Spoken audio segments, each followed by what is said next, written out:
All right, this is the beginning, this is the summary, and let's get started. So, in trading, there is no shortcuts. So, when you're learning, be patient as you're going through these 5 or 6 hours of however long this entire lecture is. Think about it as a lecture. In college, you go to lecture multiple times a week.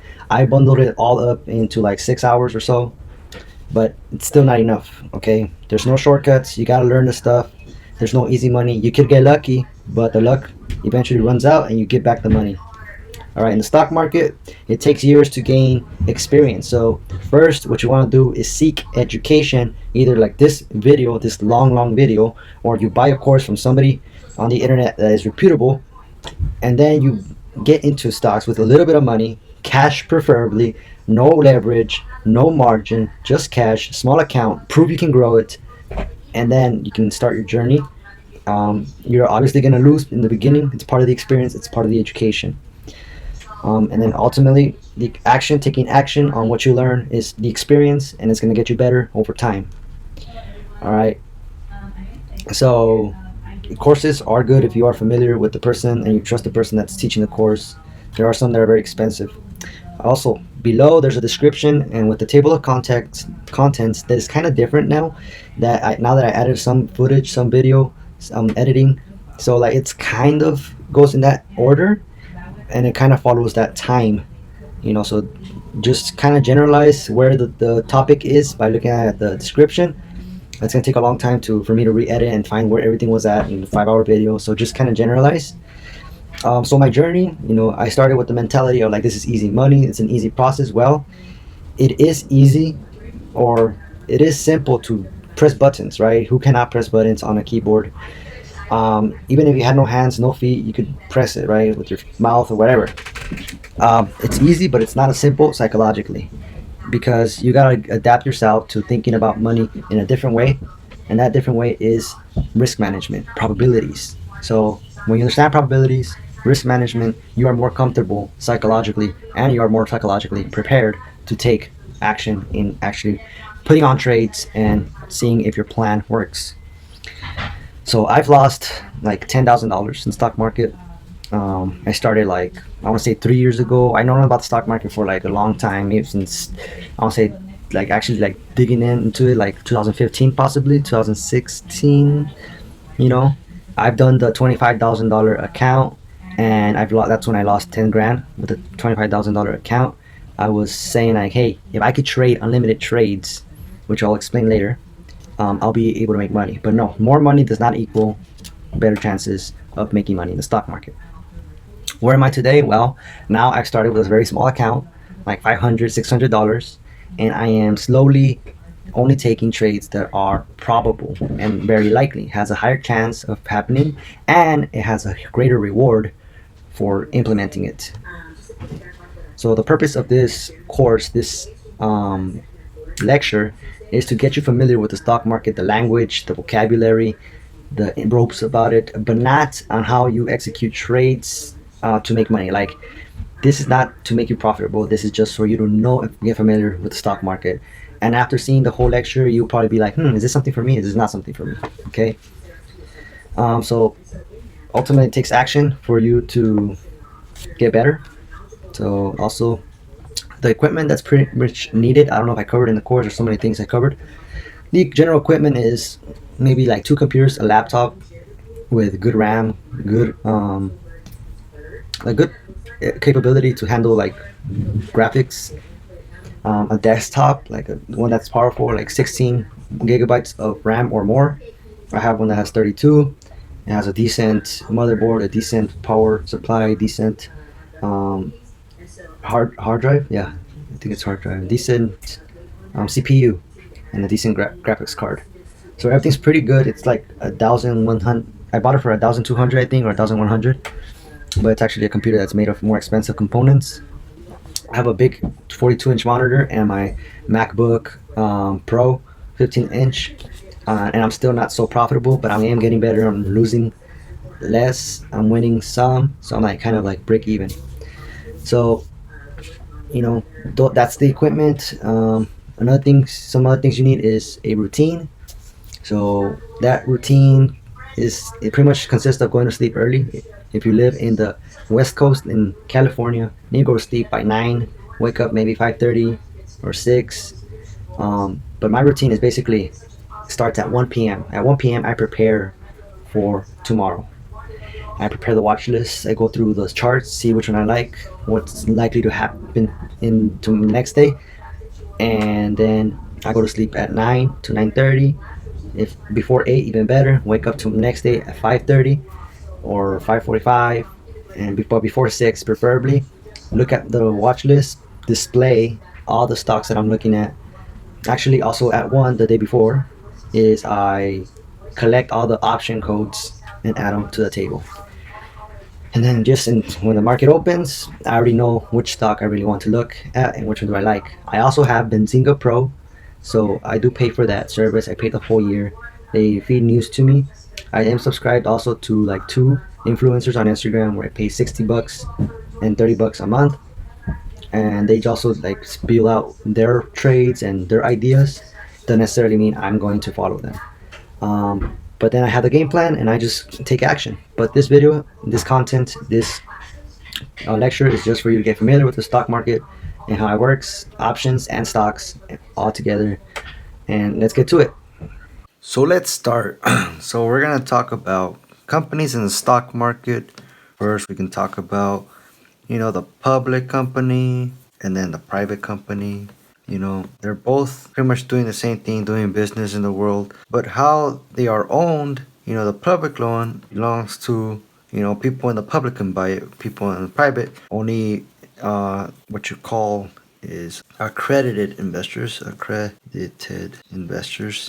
These people are like certified to have a certain income, have the money. And then the public, they're regulated by the SEC, Security Exchange Commission, and some other government institutions. Make sure that these companies have followed certain regulations and that they are safe to be traded in the NASDAQ or the NYSE. These are like official places where the public companies are traded. You do not want to go to the OTC markets. The only differences are that these are available to everybody. Private's only available to accredited people who are, the private company will reach out to these people. We, the public, we look at our brokers to see which stocks are available, which companies are sold.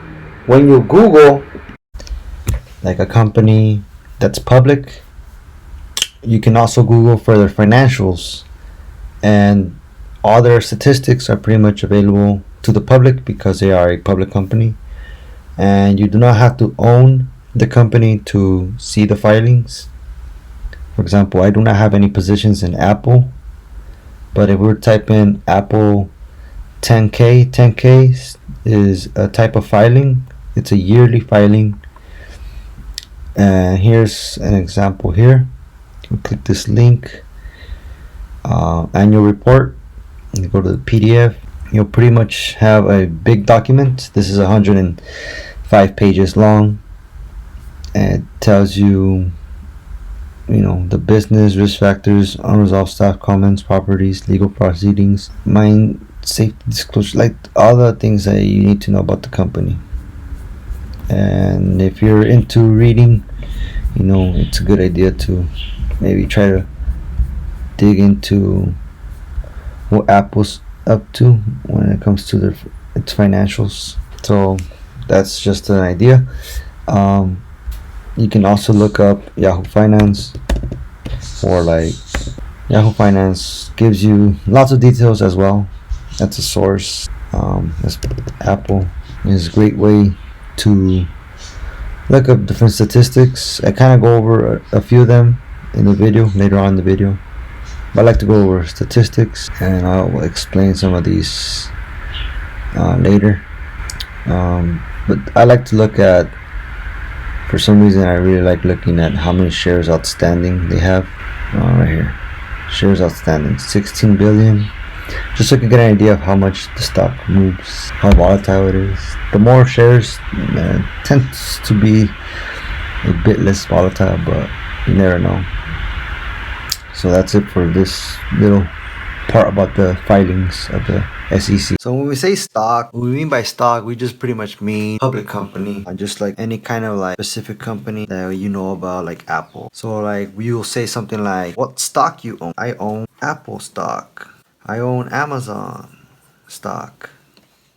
Or you could say, I own shares of Amazon. You know, you could say these statements, right? So stock, you know, is kind of just saying like a general term for what kind of company you own. So what kind of stocks do you own? I own Amazon. I own Facebook. I own Tesla stock. How many shares do you have of each stock? I have 13 shares of Amazon, 13 shares of Apple, and so on and on. So shares are just the pieces.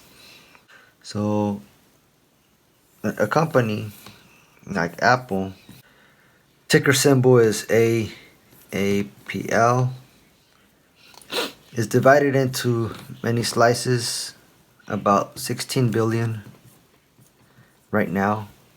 Today we're on 2021. And there's 16 billions of these slices, like, you know, it could go on and on. And each slice is a share. You know, these could be divided even further. You know, more slices are added when you get well, not really added, just, you know, sliced more when you get stock splits. So you could have a, let's say it's 16 billion right now. We go into a 1-to-2 split. That means each share is going to turn into 2. So now we're going to have 32 billion shares. So this happens when the company's stock gets really expensive, and it makes the company more attractive. But right now we have what's called fractional shares. And with fractional shares, you can buy, let's say Apple is at 130. With fractional shares, you can buy like 1% of that. You know, 1% of the $130 share. So like that's $1.30. Or, you know, not all brokerages let you do that, but Robinhood does that. Robinhood. You know, maybe Charles Schwab as well. So let's go into where you buy stock, where you buy shares, where you buy companies, public companies. There's like about, I don't know, a little bit more than 13,000 public companies. You know, in the Nasdaq, and NYSE. Excuse my writing. You know, and there's probably like 500 good ones. That's why we have the S&P 500. You know, top 500 companies. And so with all, you know, some of them are penny stocks, some of them are large caps. So you got penny stocks, penny, large cap, mid cap. You know, penny stocks are like, they're priced between 1 cent to like, I want to say even $10. Even though they're called penny stocks, they're like, some are $10 because They went up in price, but then they'll go back to like pennies in the future. Large, and then their market cap, their valuation. So price, share price, valuation. My large caps are, it could range from anything, like even $5 to, you know, more than $2,000 per share. And valuation is less. I would like to say less than 1 billion. Greater than 50 billion. And mid cap, I like to say, between 1 billion and 50 billion. This is my approach. You could look up your own definition. Mid caps, they could also be kind of expensive, but what determines, I think, penny, large cap, mid cap is more valuation. The price, it could have a very large, like GE, for instance, is like, I think, 100 billion valuation, but the price of each share, price per share, is only like $5 to like $10. So it's low, right? And that's because of the split or shares available, or you can call this float or outstanding shares. This is the preferred one, outstanding shares. Float is like how many in circulation, like that could be traded in the brokerages. And then outstanding shares is like the total, total, like, which is this plus institutions or insiders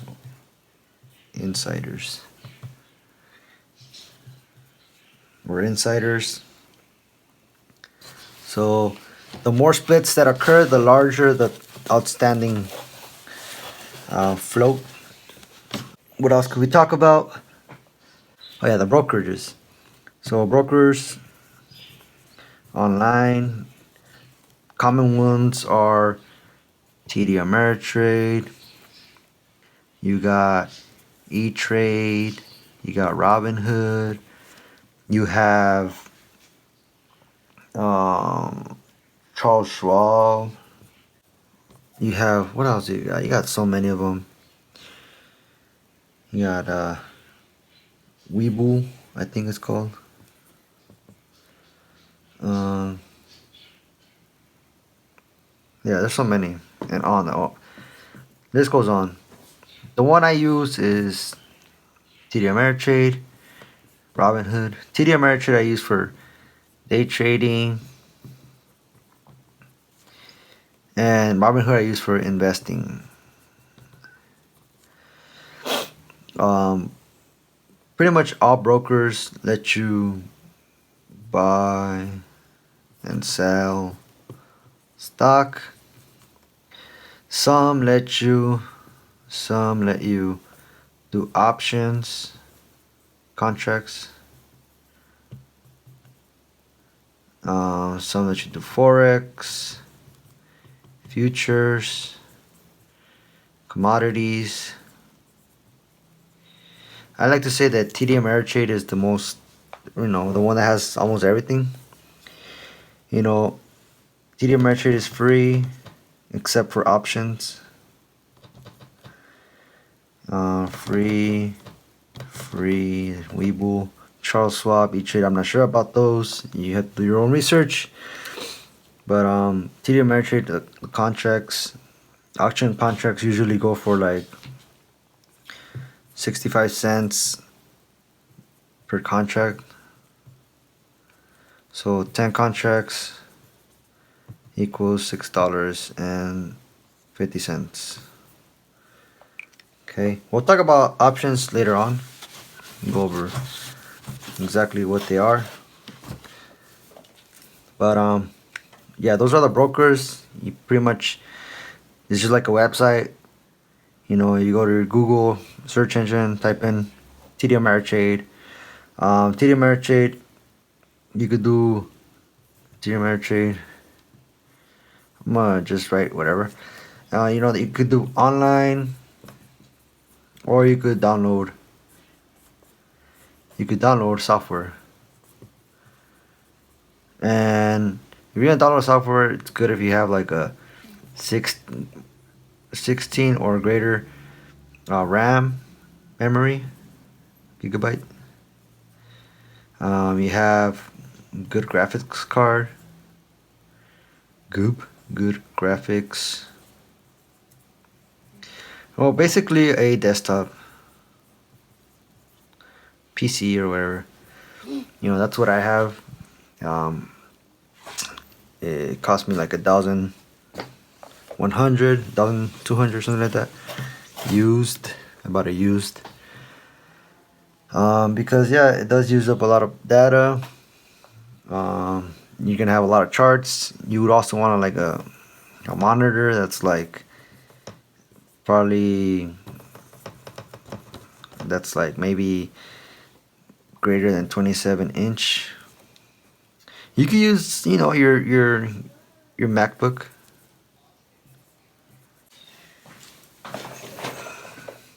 You could use a MacBook, but it's very hard to see all the charts. It's good to have a chart that has, like, for me, what I do is I have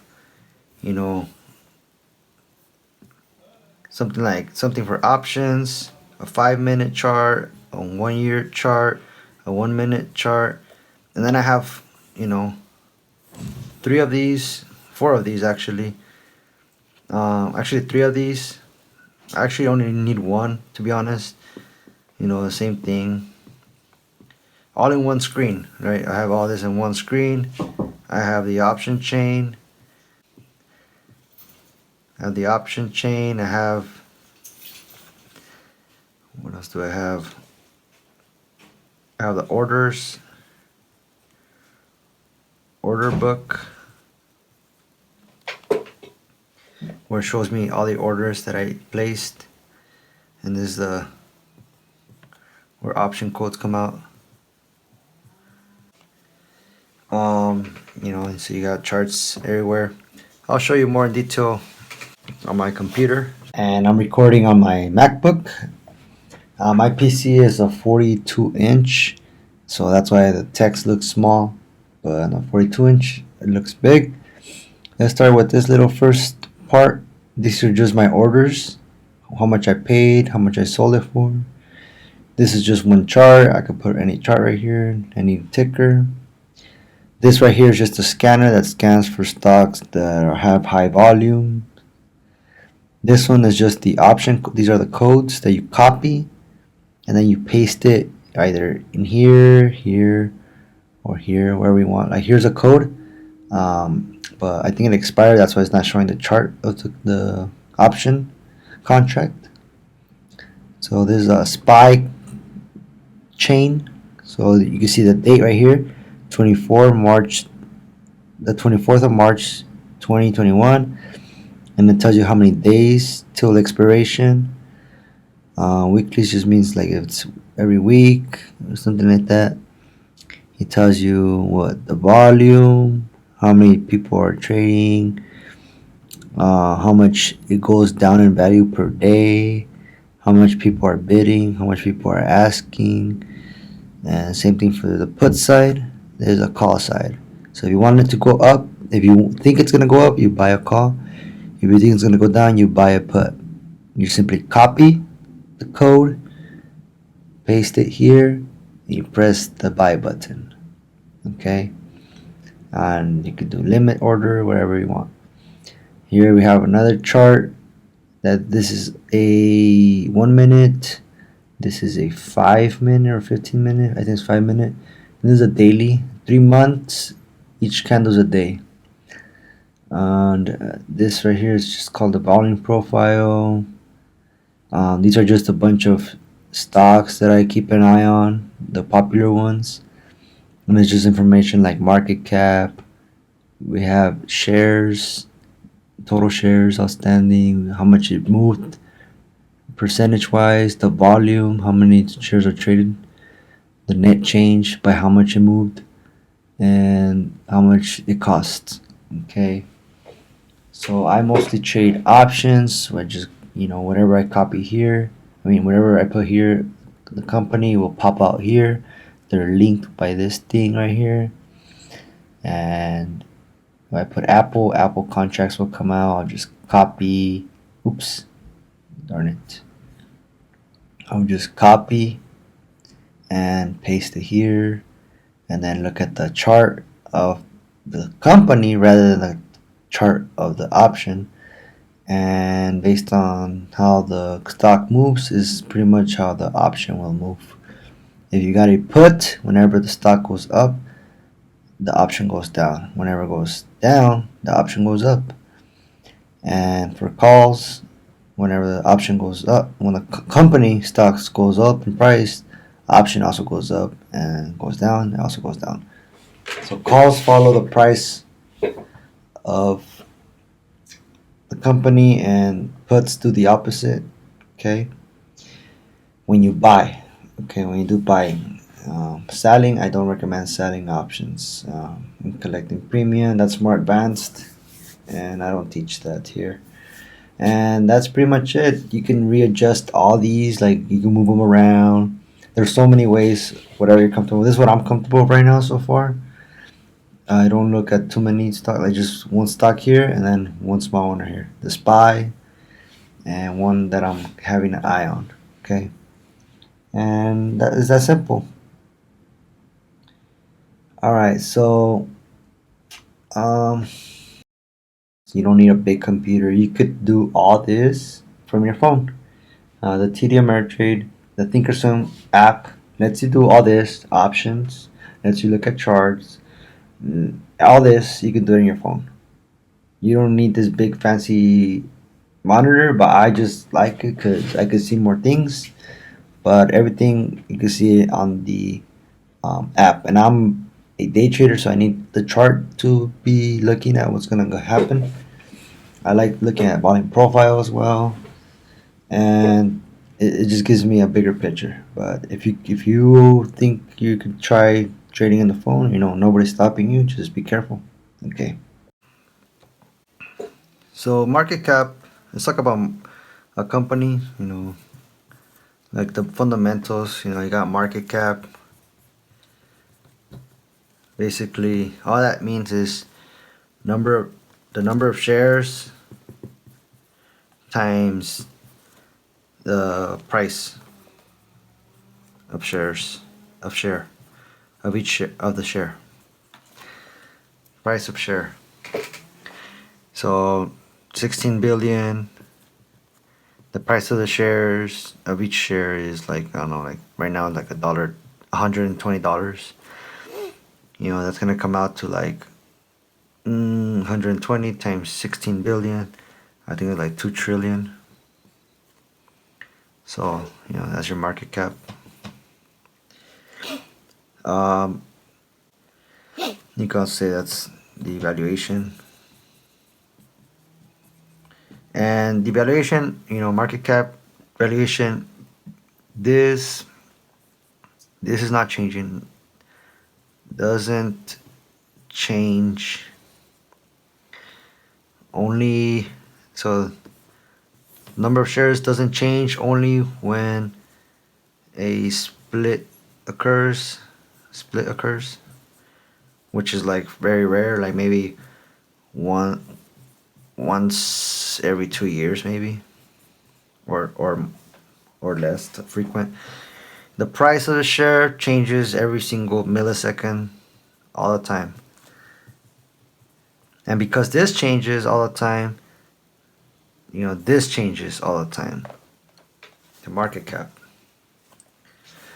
So it's always changing during open hours, so business hours. So business hours typically Monday through Friday,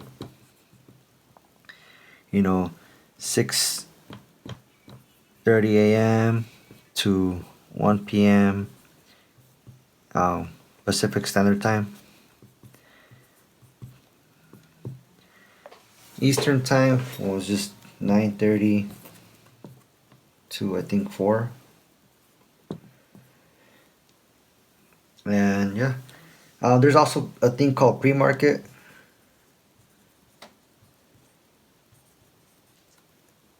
And then there's also a thing called after hours. And then after hours is 1 p.m. all the way to I think 4 p.m. PST, and then for Eastern Time, that's I think it's like 4 to like 9, 4 to I don't know 8, 9, 9, 7, whatever. Look it up, it's something like that. And then pre-market hours, I think it's like 4 a.m. to like 6, and then this one will be 6 to or 7 or something like that. It just depends, some like the S&P I think trades all night starting Sunday. The SPY, there's a ticker symbol. That's something you can trade.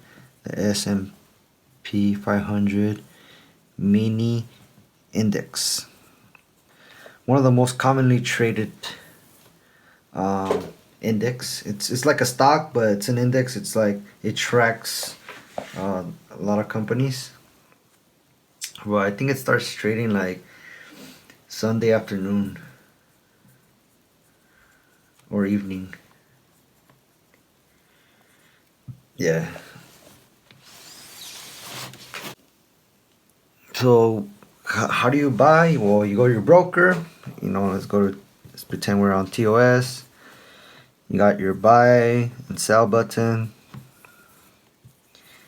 And then the price of let's say it's Apple. I always spell it wrong. 120.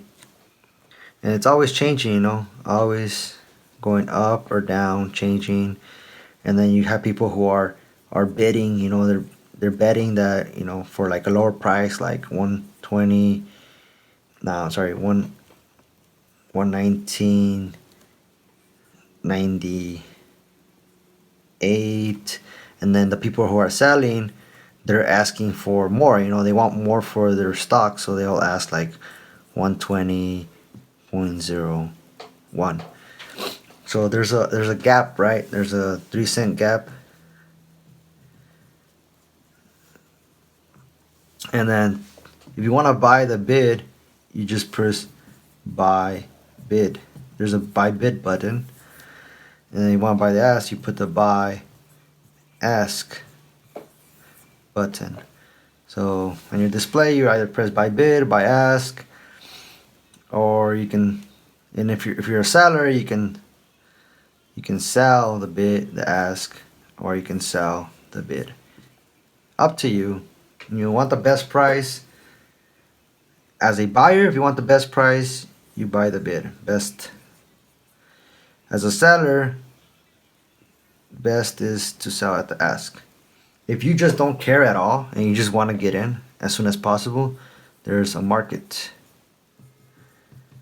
button.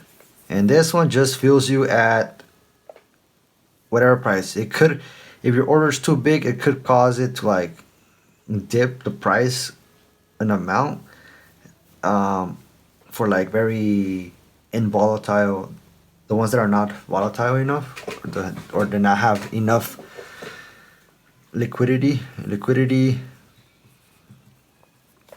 This is basically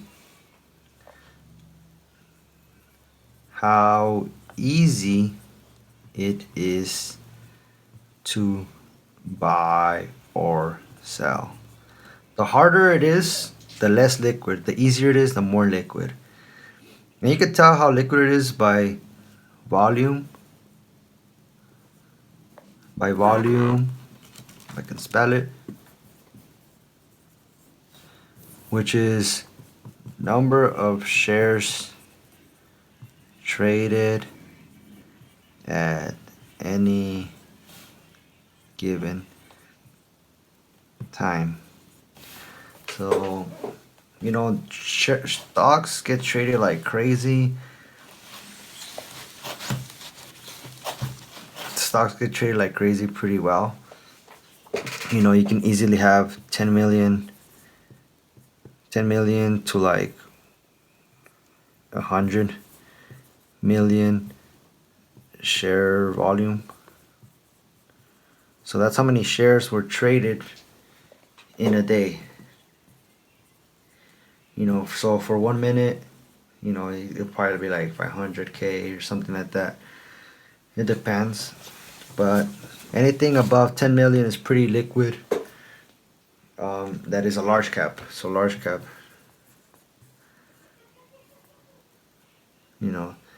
liquid when average daily volume is greater than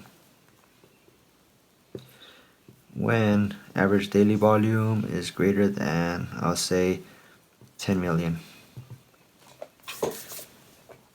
For penny stocks, whenever it's greater than 1 million, pre-market. I'll say greater than 2 million pre-market. Because for penny stocks, they trade a lot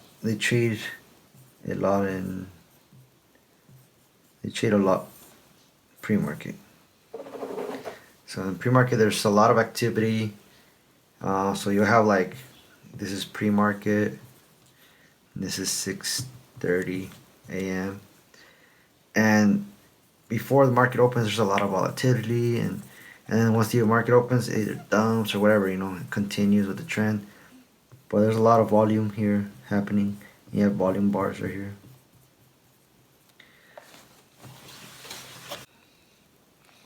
So the way that stocks work is, you're just trying to buy low. You're trying to buy low, sell high. Or, this is called going long. Or you could, be somebody who's called a short seller. Only some brokers let you do this. Allow it. When you sell, aka borrow, stock or shares, whatever, and then buy. So you sell high. Sell high, and then buy low, and then you keep the difference. You're like, what? You can do that? Yeah, you can do that in, some brokers let you do that. It is, but there's a better way. Instead of buying or selling direct stock, you can do options, and I'll show you how to do that later on. I'm going to try to attempt to explain what going short looks like. Basically, going short is taking something that's not yours and flipping it and then giving it back. For example, suppose you're asleep and I see a watch laying on your bed, and I take it, and my goal is to sell it for a lot and then buy it back later for a little bit. All right, so it didn't cost me anything to because I'm borrowing it. So you're not aware of this completely at all. You're asleep. So I take the watch, I find somebody in the night while you're sleeping, hey, you want to buy a watch for $50? And they're like, you know what? Yeah, they buy it. And I'm like, okay. My plan is to get it back. So, like a couple minutes later, I tell this other guy, hey, tell that guy that I just sold the watch to that this watch is bad for, I don't know, bad for his health, and that um, it's actually worth way less than $50.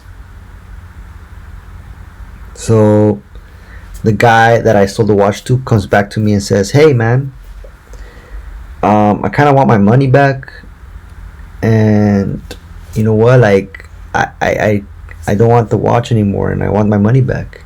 And I say, hey, well, I can't give you the money back, like $50, because the sale was final. I mean, I'll give you 40, because I mean, now you're telling me something I didn't know, which is interesting. But now I want it for 40. So boom, he says, you know what? Okay, you know what? At least something. Nobody wants to buy my watch for 50. So you know what? Here, I want $40 rather than nothing. So he gives me the watch back. I give him 40. So, and then I go to your room. I put the watch back. Nothing happened to it, and I just made $10. I sold it for 50, and then I paid 40 to get it back. So I keep difference, and that's how shorting stocks work. You borrow by simply putting sell. You sell first, and some brokers let you and some don't. You sell first, and you hope that you sell high so you can buy low later and return your shares back to whoever they belong to, and you keep the difference. So that's shorting. It's like going long, like stocks going up, you buy it low and you sell high. Shorting is you sell high, you buy low, and in both instances you're keeping the difference. And that's all. So what causes price? What causes price to move? One of the things is like conviction. So like an imbalance of conviction, I call it. Imbalance of conviction. So what I mean by conviction is you have people who want to, some people think the stock will go down, and some people think the stock will go up. Whichever group has the most conviction, that's the direction the stock will go. So let's look at a chart. Stock is going up and up. The overall conviction is people who think it's going to go up win, and they are making the price go higher. People who think that it's going down may switch to up, and then that's when you get a bigger move. Same thing for it going down, for a price going down. So that's conviction. Number two, you can also, could be news, good or bad. Good or bad news. Good news makes the stock go up. Bad news makes the stock go down. And news could be lawsuits, bankruptcy,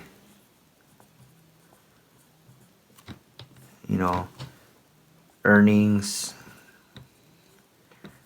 acquisitions. When they buy a company, buy another company. Earnings is just like revenue, reports quarterly, Q1, Q2, Q3, Q4. Every 3 months, earnings are reported. Bankruptcy is obviously -1. Lawsuits also a -1. Got new products. Expansion. I don't know how to spell it. Uh, 3 institutional traders.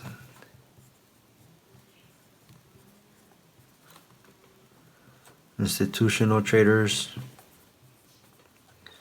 These are just like, there's actually big companies that just all they do is trade. That's their whole task, is trade the stock price and capture the difference in price. Stocks moving like this, they try to buy here, sell here, and this isn't 6:30 a.m. and then 1 p.m. That's if it's Eastern time, of course. So this happens in day. There's spots to buy and sell, or someone will sell here, short, and then buy / cover and short go together. So if you short, you then cover,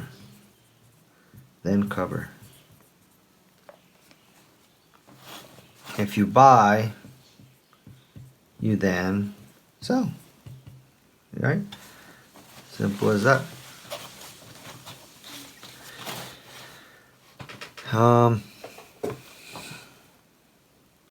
Now let's talk about what causes stocks to move.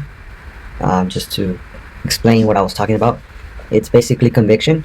If more people with more money or whatever think that the stock is going to go up, then they're most likely to buy and cause the stock market or the price of the stock to go higher, and then you can get the people who thought it was going to go down to convert to thinking it's going to go up. And this could be short term, like it happen in seconds, minutes, hours, days, months. And that's also true for going short. If a lot of people think the stock's going to go down, people start to sell it. Not a lot of people are buying it, and because not a lot of people are buying it, stock starts to fall temporarily. And all these things that cause conviction are catalyst. People look at the news. Some people might perceive the news as good. Some people might perceive it as bad. Earnings. You got all these types of catalysts that pretty much give the stock like a push in an upper direction or a down direction based on how people feel, how it shifts their conviction and their thoughts. Do they think it's going to go up now before they thought it was going to go down? It's all emotion. It's all in the moment. And if a highlight comes out, a headline, a news headline about the stock comes up, people could jump into it. And the cool thing about stocks that have news and a catalyst, basic catalyst, is that you get movement, and that's how people make money in the stock market. They have movement, and you get the difference. You catch the difference. That's the whole point of trading. And investing is also just longer, like super long term type of trading. But we don't call it trading. We call it investing or swing trading. It's like kind of months, days, and that's what I want to talk about. Just catalyst, and let's continue. So, what are some ways people make money? So people make money. Money. Ka-ching, ka-ching. So the most common one, your 401k, or you invest. So this is the most common one. You invest. Number 2 is you swing trade. Number 3, you day trade. 4, scalp. Scalp. These are very similar to each other. They happen in the same day. Swing trade could, they happen mostly from one day to the other kind of thing. But invest is the most common one. It's very passive. Let's go over, investing. With investing,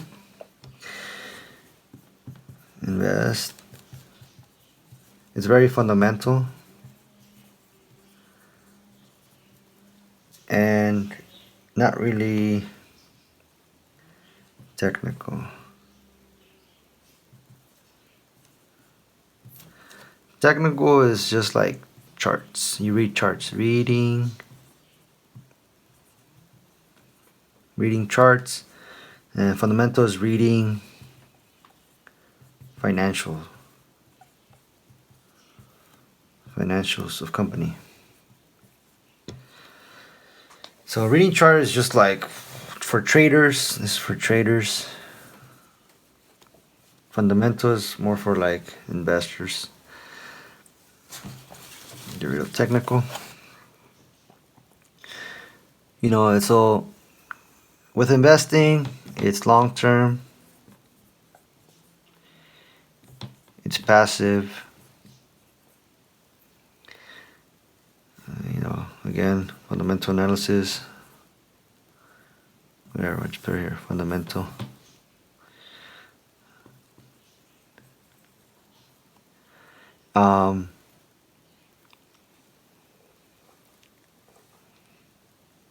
So when you're doing investing, you analyze the health of the company. So company health is 1, 2. You look at the CEO.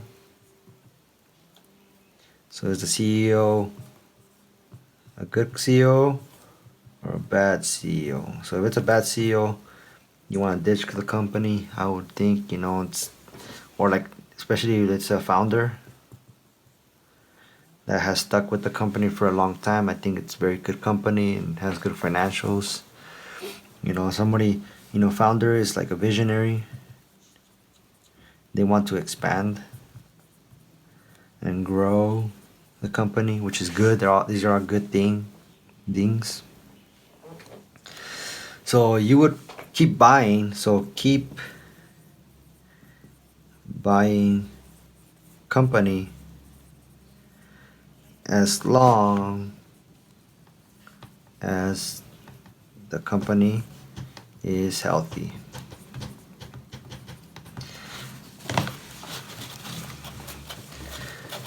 So how would you buy? What strategy? So you just put whatever amount you have. So like say you make $2,000 a month. 10% a month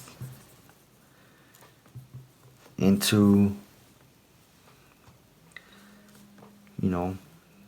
either 1 to like 20 companies. So you split up that 10% of so $200, either $200 into one company or $10 into 20 each, or however you want. But as long as you keep doing it, recurring. Do this for 30 years and you'll have a good amount of money. Not like a lot, maybe you have like 100 grand maybe. Because if you save 200 times 12 months times 30 years, if you were to just save it, you would have $72,000. But if you were to invest it, it would be more than that. Saved, invested in good companies.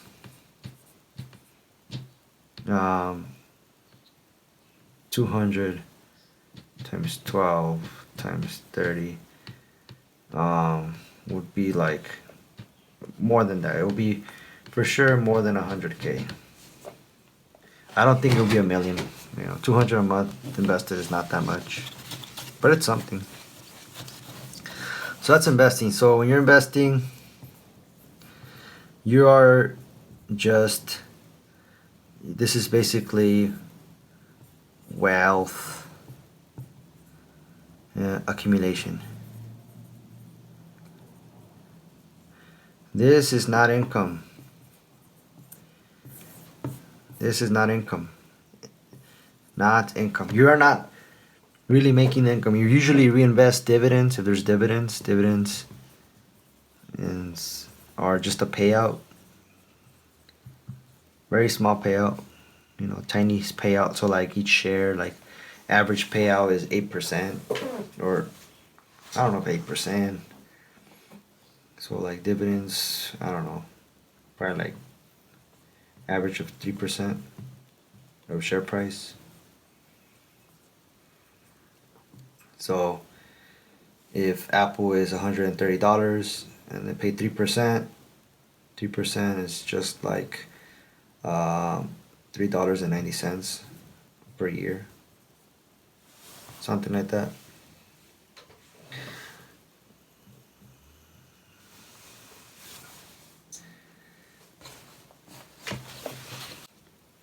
So so if you're thinking of investing, look into Roth IRAs. I think it's a no tax if held, until you're like 65 years old. But, do your research.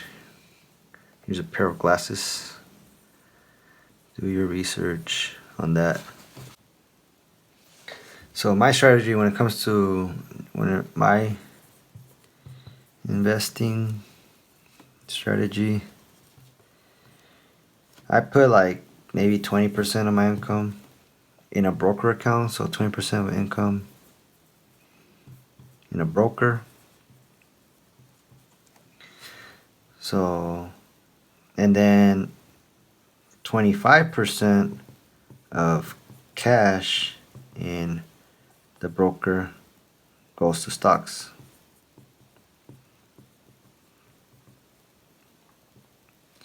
So let's say I have $5,000, 25%. So I probably, 20% for me is like $400. $400 goes into account, and then 25% of 500 is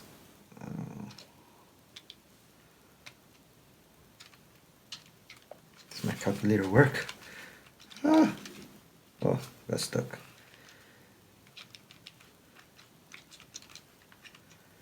Okay, I'm so dumb.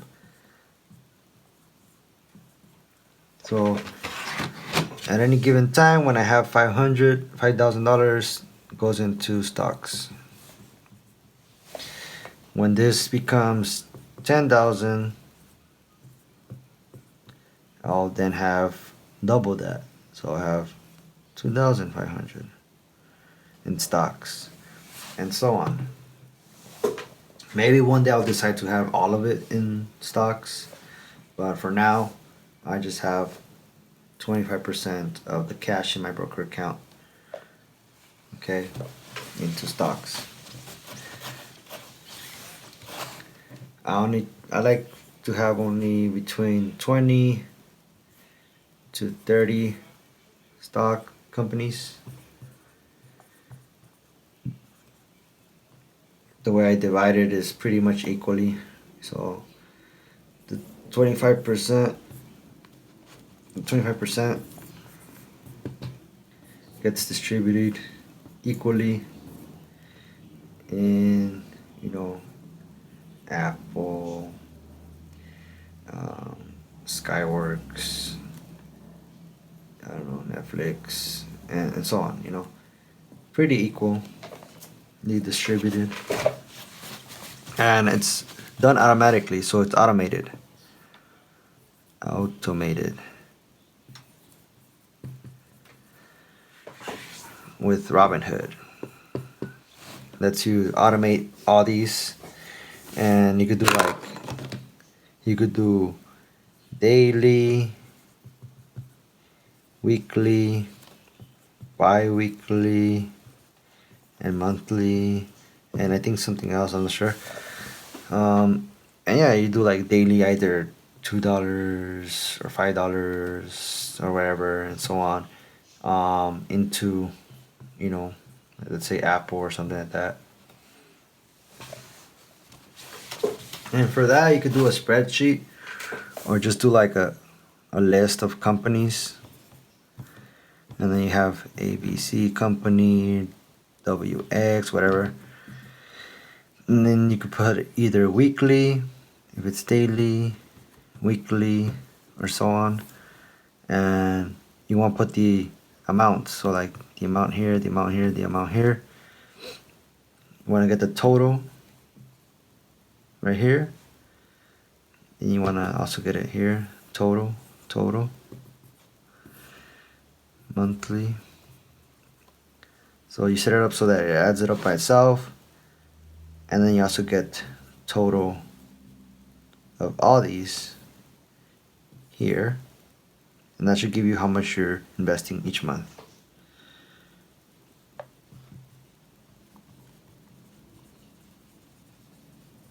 Monthly investment. And that's on a spreadsheet. I'll show you how I do it on my spreadsheet. Here's a portfolio of the stocks that I used to hold. Right now I'm not really holding much, but basically here we have the ticker, the companies, whatever you want to call it. The ones in green are the ones that I actually have money in. This QD stands for daily. So how much I put daily, so like for example Apple, I put $5 daily. Actually right now I'm not, but at some point I was doing that for a bit. Then QW is weekly, and then bi-weekly, and then monthly. So as you can see, it adds up everything. And then yeah, so ignore the numbers that I have here, because I no longer do these numbers. These are too much. Basically it adds up all of this times 22 trading days a month, and that's how much ends up going in a month, which is too much. I know it should be only probably like 500 or 300 that I should be putting. Like as you can see, your budget is $300. I went over that by $3,000. And yeah, so it just tells me how much money I have left to invest. But yeah, I overdid it, and I pretty much right now at this point have stopped. But if you wanted to, let's say I changed this to 10, these numbers automatically change. Let's say I put 5, they change as well. So and I could take them off.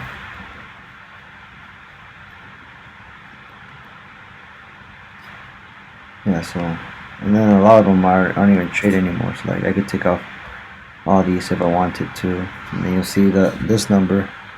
So as soon as I delete these, my total will change. Boom, you see it changed. Yeah, that's how it works. You keep putting what you're automating. See, these are all recurring on Robinhood. They're all done automatically, and I just punch it in how much I'm putting daily or weekly or bi-weekly or monthly, and it will add it up so I could stay up to date on how much I should have. But honestly, I haven't been really investing. I'm mostly focused on day trading. You could do both, but I prefer to give more of my attention to day trading for right now. So again, investing is your holding for 1 or more years.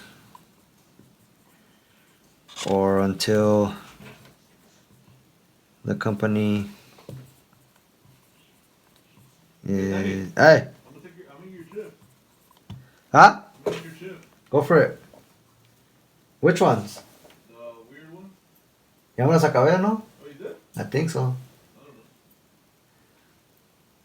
Yeah, I think I did. You can get the pokies. What the fuck is that? Oh, you don't like them, the banana ones?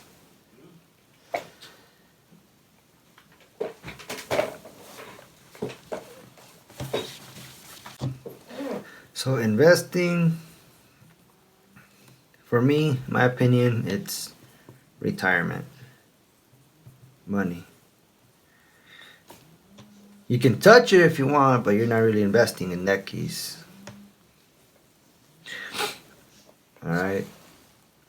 Um, so if you're thinking of buying Amazon again, which is like $3,000 with Robinhood, you can buy a fraction of it.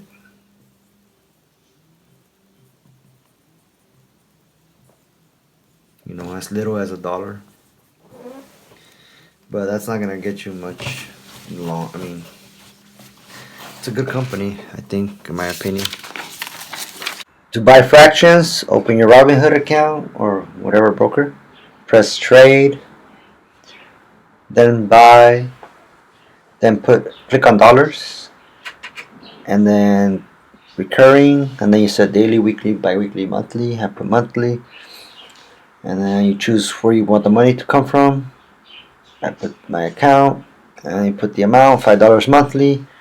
You review, and you swipe, and you're done. And that's how you do it.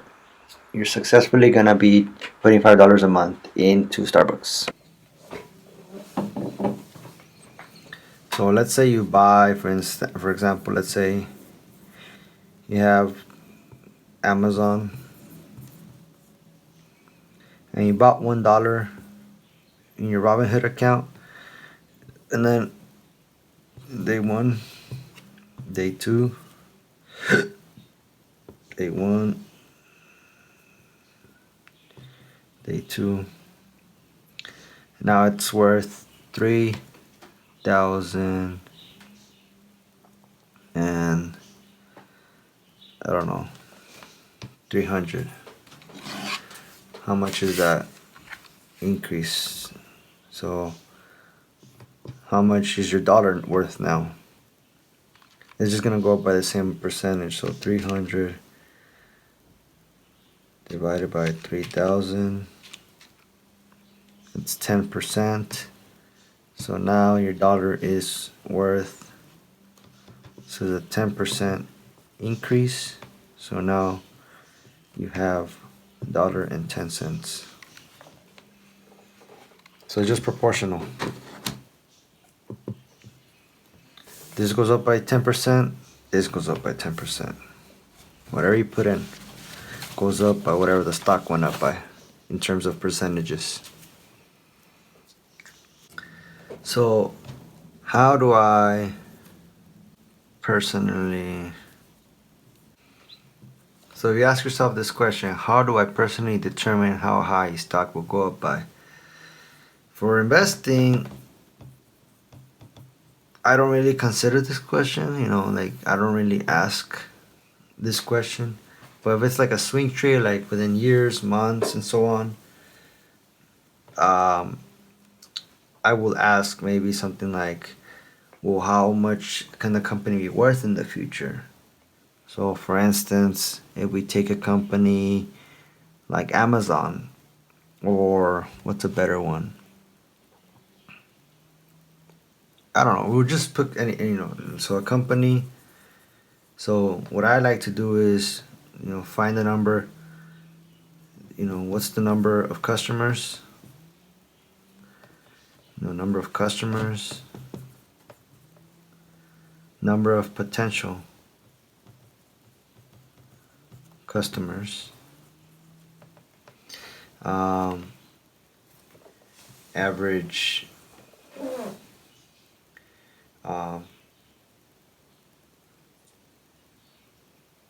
average amount of money spent average amount of money spent per customer, you know,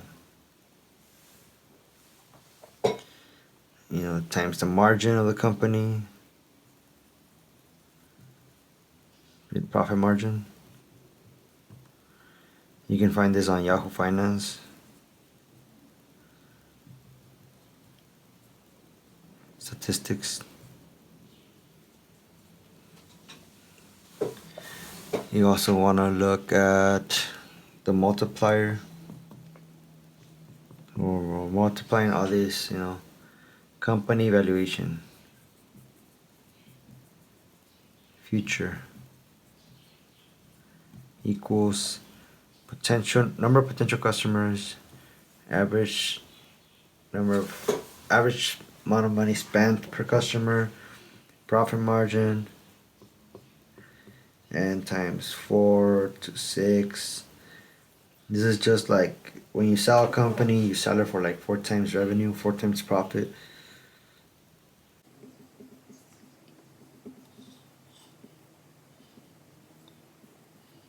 Or profit. So basically this will be your revenue or profit. Most likely profit, because we have profit margin. And this is how much it will sell for. This is all my opinion.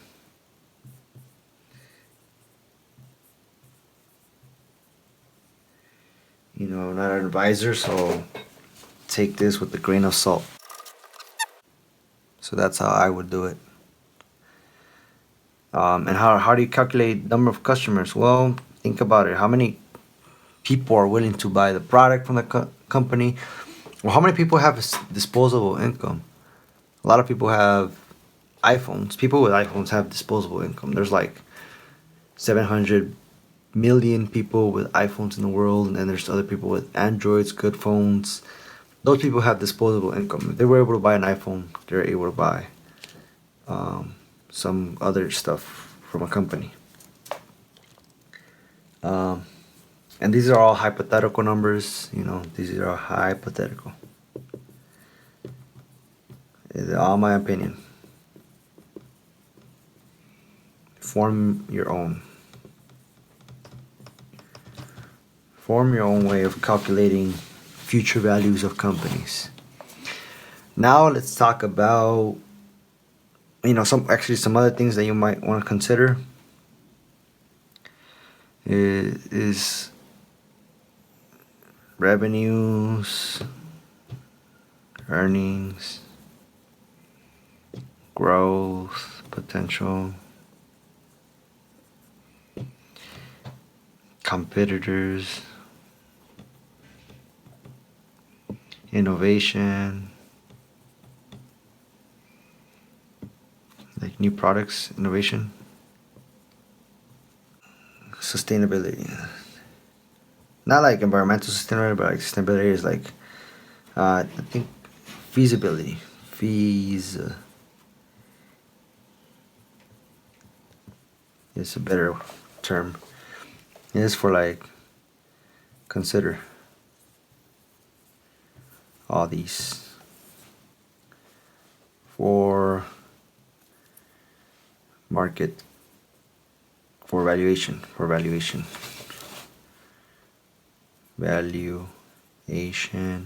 calculation. All right, now let's talk about swing trading. Swing trading, it's almost like investing, but much shorter, about a day, 2 months. The point is to cash out. It's mainly technical, some fundamental. It should be done with a good company. It should be done with good companies. And go long. I prefer, going long in long opportunities.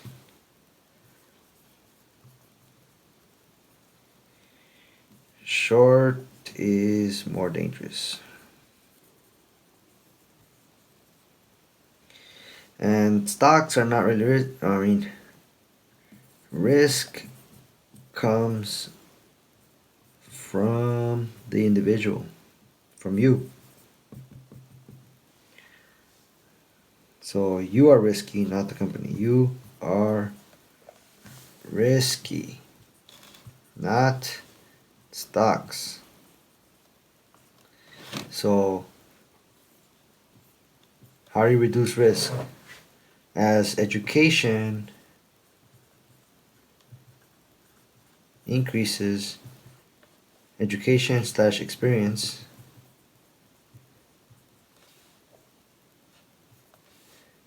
risk goes down.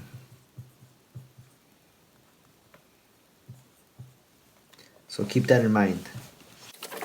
So swing trading, either one day, 2, 3 weeks, 1 week, 2 weeks, 1 month, and so on. It depends on the chart. Because you have, chart patterns. You look at trends. Let's say these are each 1 day, 2 day, third day, I don't know, fourth day.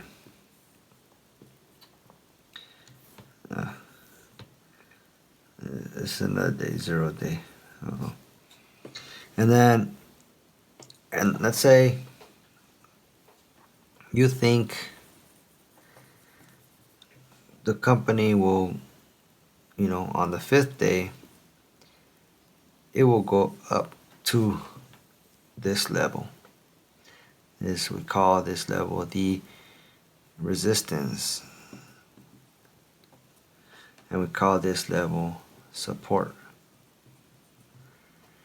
So if the stock you buy, let's say before market closes, you buy here, and you hold the stock, for a couple of days. Let's say fifth day, it just goes like this. Sixth day, it just kind of goes like that. And then seventh day, you might get that move. So you held for 3 days. You call this a 3-day swing or whatever you want to call it. It could go down, right? It could go down, and you could say like, "Oh, I'm gonna stop loss right here." Get out, and this is your target, right? This is just space. This is empty space, and we call this a breakout. Support. Breakout. Support, resistance. First it was resistance, then it became support by bouncing off right here, and boop, goes up.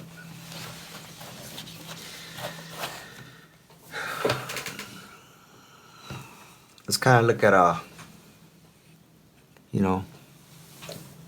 what a chart consists of.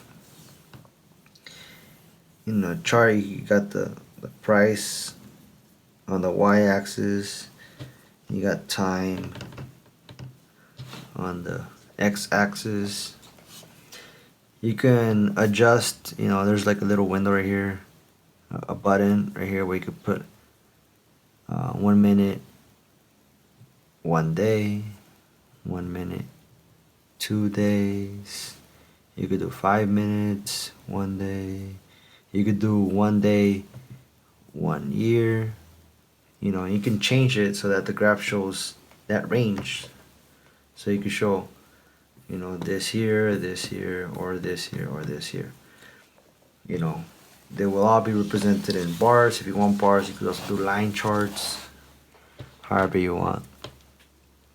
And then you could also represent, the candles. Either you can make it a day, a year, or whatever you want. Even up to a year. Yes, that's possible too. How do you read candlesticks? Well, a candle is basically like this. Let's say it's red. If it's red, that means it started here, it ended here. And somewhere in between, it went up to here. This is high of day. And then low of day. So for example, let's say in one day, we're 6:30 a.m. right here. And I did this. Right. And then at 1 p.m. it closed. You know? So our candle would basically be looking like, since it started here, it ended here, and because it went up, this is going to be green. The high point is this point, so we got this. Low point is this point, so we got this. So that's one daily candle. You know, you could also do a minute. You know, in seconds, you could see a graph of seconds, and you'll have a candle. So we got here, here. This candle would look like this. Okay, and this could be a 1 minute.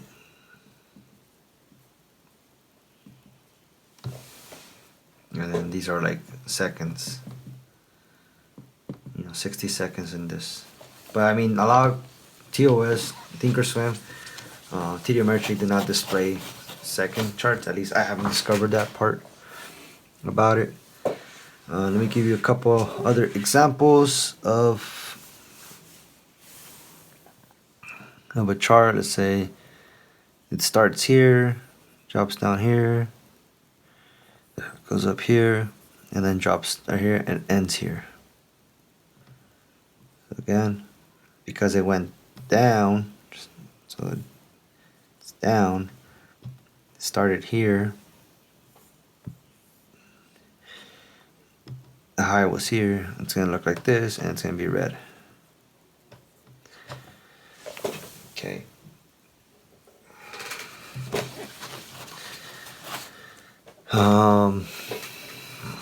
You could have a chart that's basically looking like this too.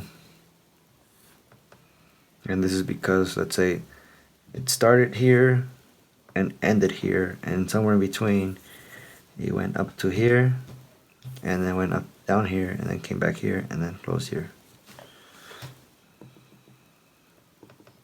Okay. And those are usually colored in gray, the ones that look like this, or white.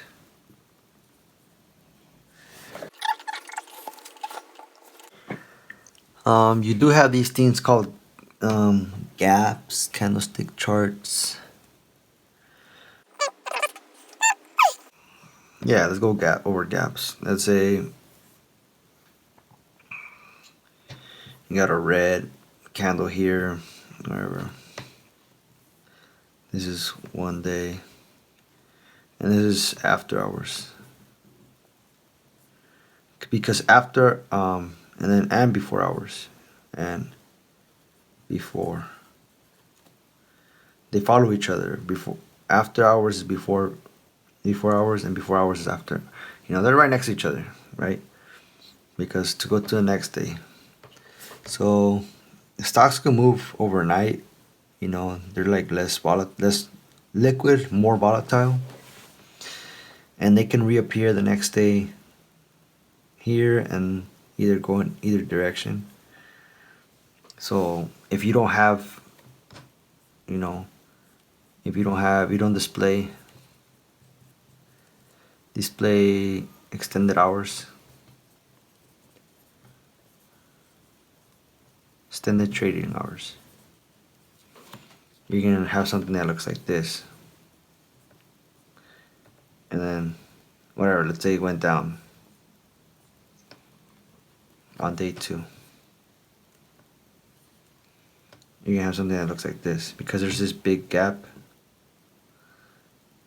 Let me line it up.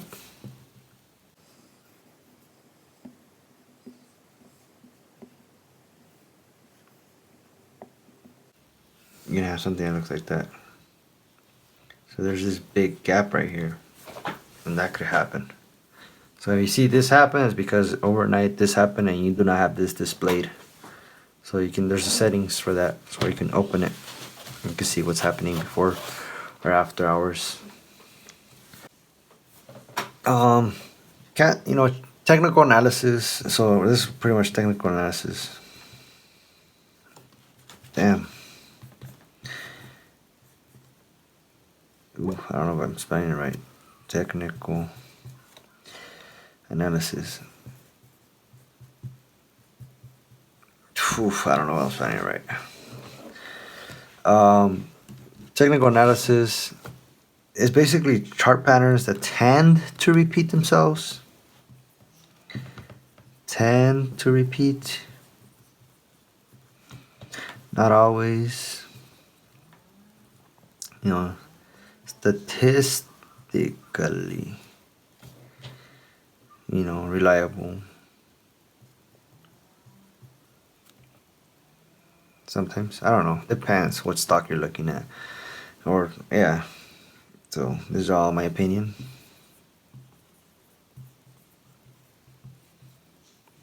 So, you have something like this. And with this, like, it breaks above and then continue up, or breaks down and could go down.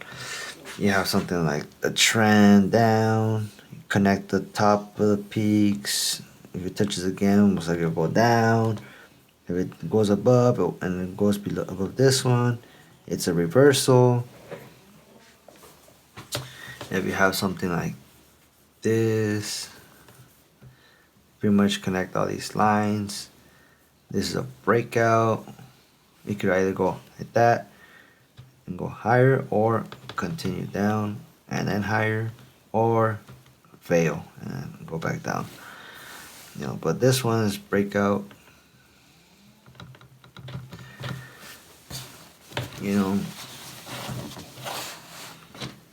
Or you could have the opposites going like that. Connect these lines. Is breakdown. This is where you short, where you use options, you buy puts. Talk about that later.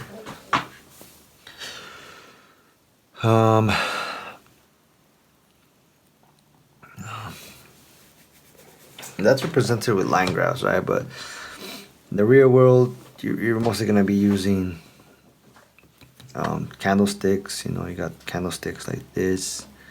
You got something like that, or things are going on. You're just waiting to see if something appears,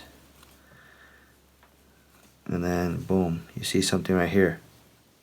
There's pretty much an area right here that I like. Maybe it'll go back up at some point when it goes above this line, and boom, you could maybe breakout, boom, and then you see if it works. If it doesn't, fails, you put a stop loss. Stop loss is basically automatic trigger, or mental. You have it in your brain. Stop loss. That once you see it, you'll execute it, you'll sell it, or you'll get rid of it. That's a stop loss. It's a button. There's buttons on the platform that let you do that. You also have trail stops. Basically, trail stop. You'll say like, oh, buy at $100, sell when dips $3. So the stock will go like, here's 100, here's 97, 103, 106. Let's say it goes to 3. You start here, so your trail stop is right here. So when it goes up to 3, your trail stop goes up to this. This is your new trail stop. And then it goes here, your new trail stop. If it tries to go higher, 107, whatever, this will also go a little bit higher, every 15 cents or whatever you want to put it as, or every $3, whatever. It fails, it goes down, boom. Automatic order does it by itself. So you profited $3 per share, or if it were just to dip down, you lose 300. So candles pretty much kind of show the emotion of the people, pretty much their opinion. It's like, pessimism, optimism, because it's going up, so it's going down. It's just a shift in conviction. That's all it is. It's a imbalance of conviction. So all patterns work on all time frames. I'm mostly a day trader, an amateur day trader. Alright, so let's recap with swing trading. Swing trading is, some people say it's almost like investing, but it just depends. Swing trading could be for more than one day, and I don't know, 2 years maybe if you want. That's more, I don't know. Once it steps over a years, I think it's more like an investment, because decisions can change, right?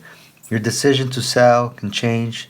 So sell after, I guess, greater than a day. There's swing trades that could be months. I don't personally swing trade. It's also primarily technical. It could be fundamental. So I think it's more technical, and fundamental also plays a part because it just depends what stock or what kind of equity, if you're playing maybe a sector, or you're playing the overall market. It just depends.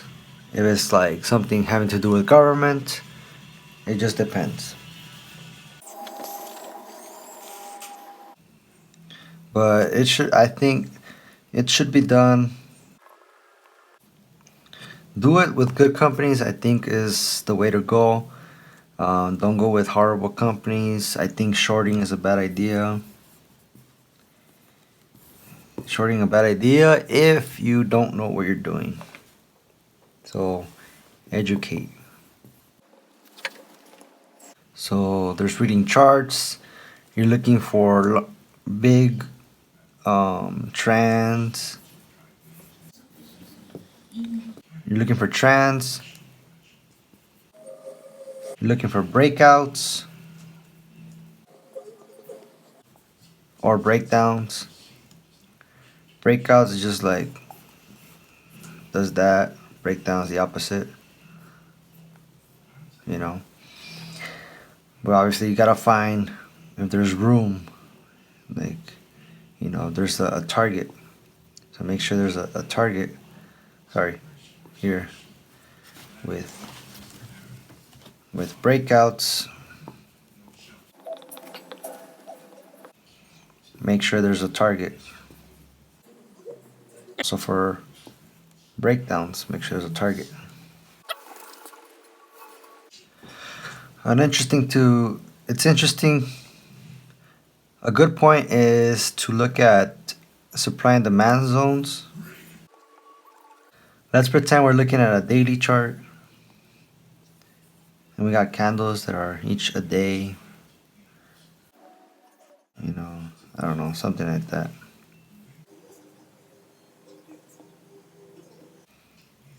So I would say a demand zone is a zone, not a specific line or a support. It's an area where people tend to buy, and then right here, next one probably go up. Supply zone, same thing. There's a zone where people are selling, and then most likely come out. So it's a range. You got a range. Supply, demand. Okay. Very simple, very straightforward. You could probably use this on an intraday. You should only trade a pattern or strategy, methodology, whatever you want to call it, if it's profitable. So test, test, test. I tend to test with small size. With small size. So I do put money in and then but with small size. So how would you test? Maybe so calculate your win rate. Calculate your win rate. 2. Calculate um,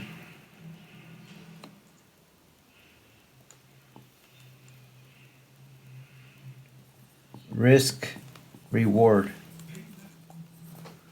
Okay. Win rate is like a percentage, right? How many times do you win?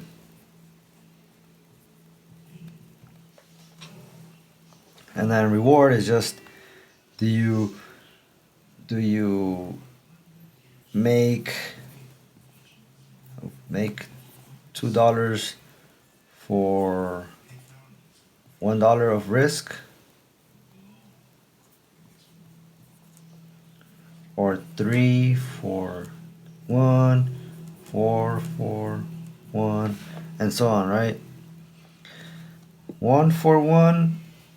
In order to be profitable for 1 for 1, I think you have to have like maybe like a 90% or more win rate, or 50%, something like that.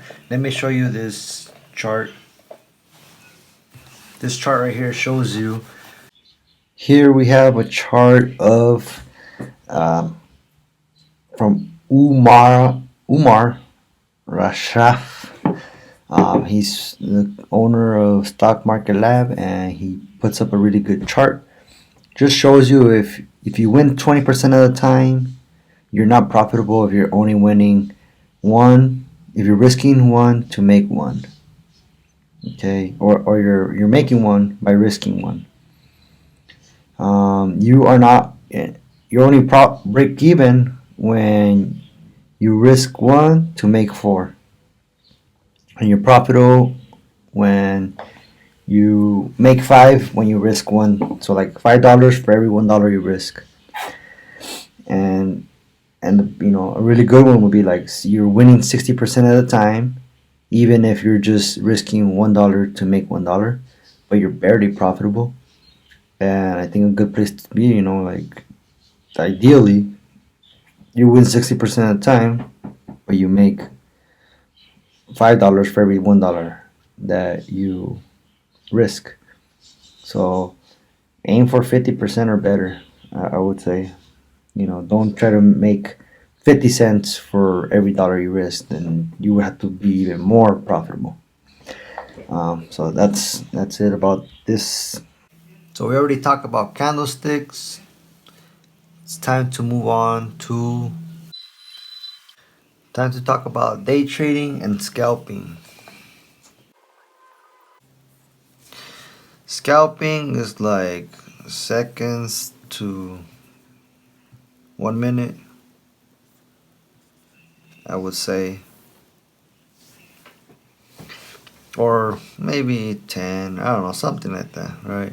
1 second, like 2, whatever. Could be very fast, depends. And then day trading, within the day,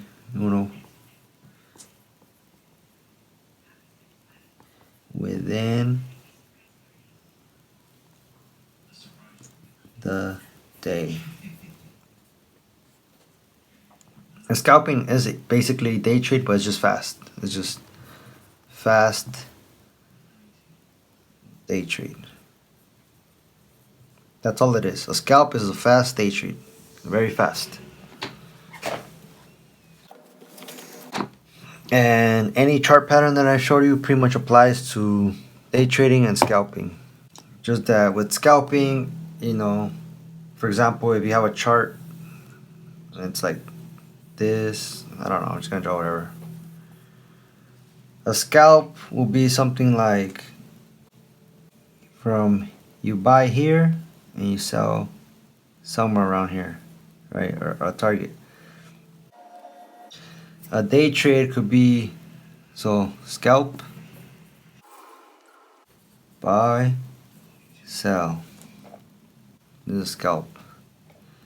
Day trade could be like buying here, buying here, buying here, selling some here, selling some here, and selling some here.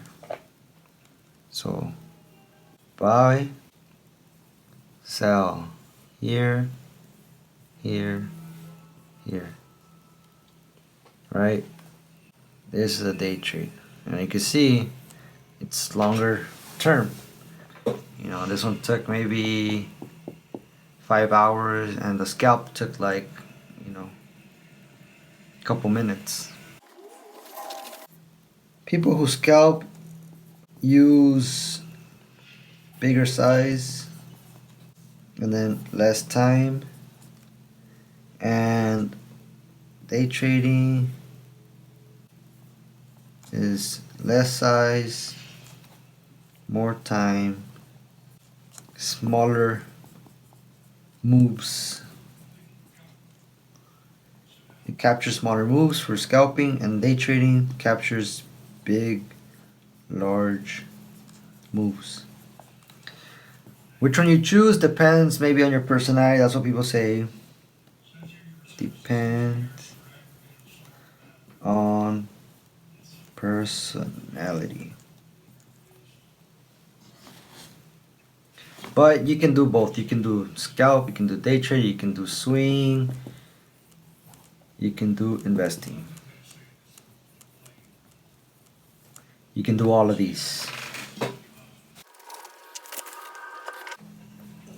So let's talk about risk management, money management when entering a trade.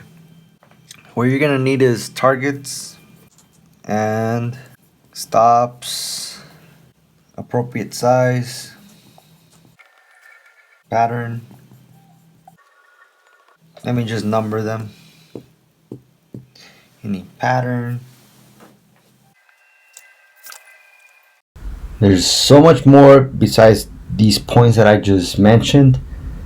I think the important steps of managing risk is managing how much you lose. When you're first starting off, you want to be able to minimize how much you lose, so you have to cap your losses. What I mean by that is you have to stop trading once you lose a certain amount of money. For everybody it's different. For you, maybe like at $20 I stop like trading like completely. No trying to get your money back, nothing like that. Because you could win a lot, but you're winning very little. And you could lose a little, but lose a large quantity, a large amount of money. That's what I mean.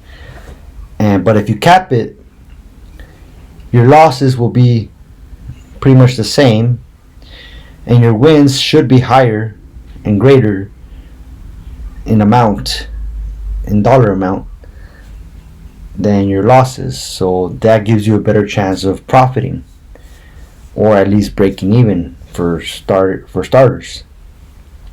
So cap your losses. So targets just basically are, hey, I'm looking at a chart, it's going something like this, and you say, hey, take profit, target to, where's the target to take profit. And then you got target to take loss. And then you got stop. Well, basically, this is your stop. Target to take loss.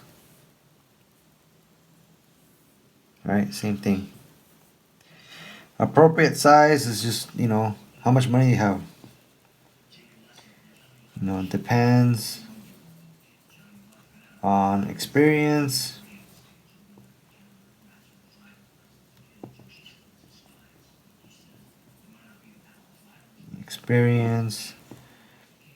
Money, and stock you are looking at. Avoid going too big for your size. You're gonna just hurt yourself in the long run. So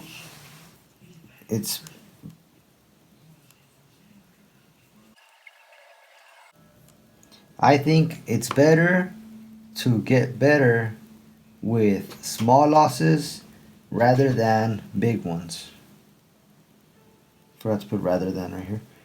So I learned, I got a little bit better losing, having big losses. I could have avoided that, and I want you to avoid that too. So pattern, pretty much your strategy, your proven. I put that in exclamation. Strategy. So it's important to test. Also, the stock you are looking at, again, we already talked about this. You want volume, you want liquidity, you want attention. They kind of coincide, you know, and they pattern, of course. Again, patterns are, otherwise, why are you trading? Trade if there's a pattern. Otherwise, there's nothing to trade. And you'll get better over time at finding patterns. You'll look at a chart, you won't see a pattern. Somebody will look at a chart, they will see a pattern, and vice versa. So it all depends on the person. Here are examples of setups.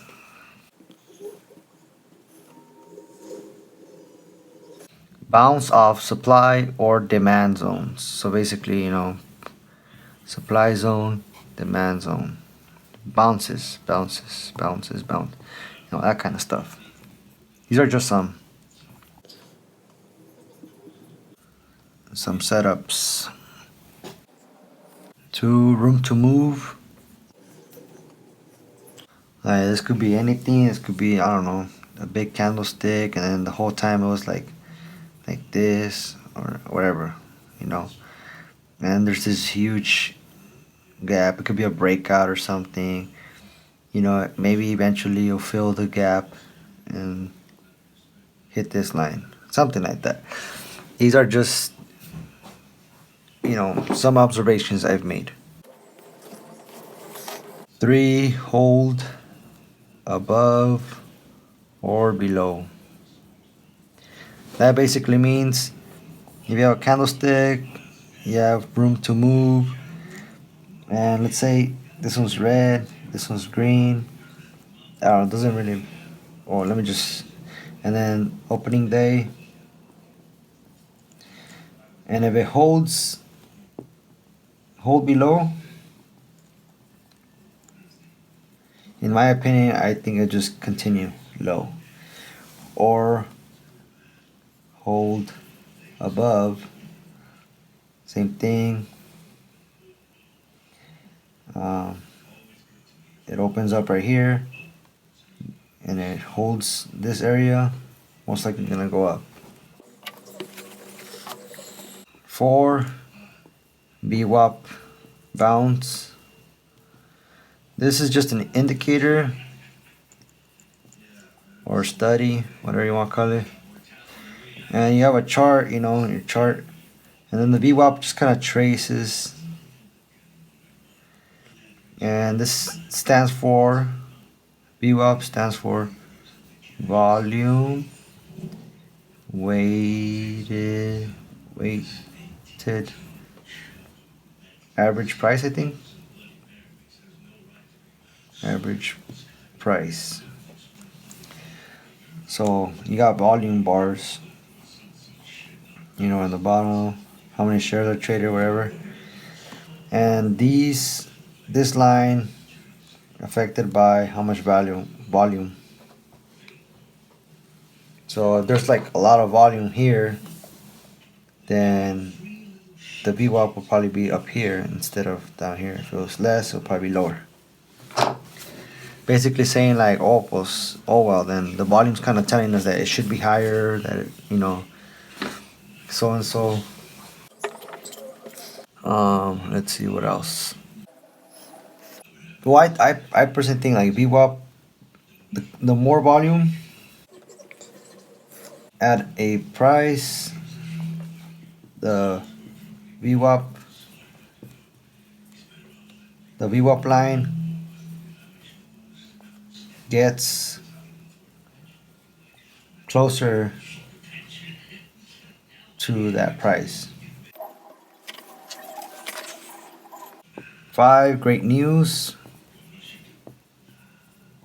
like earnings and so on,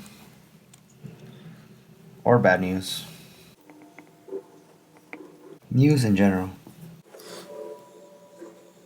6 is just like a trend, just keeps trending and trending and trending and trending, and then it levels off, and then who knows wherever. But the point is to capture this, get in on these low points, and follow the trend.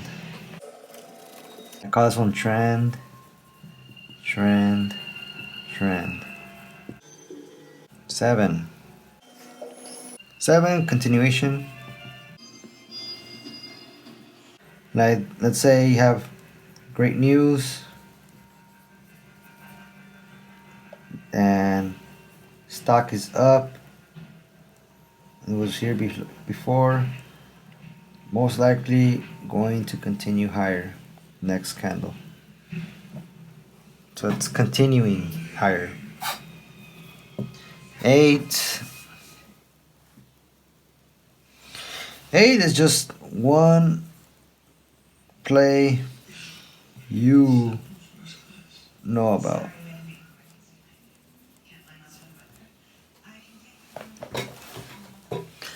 For example, like kind of like insider trading,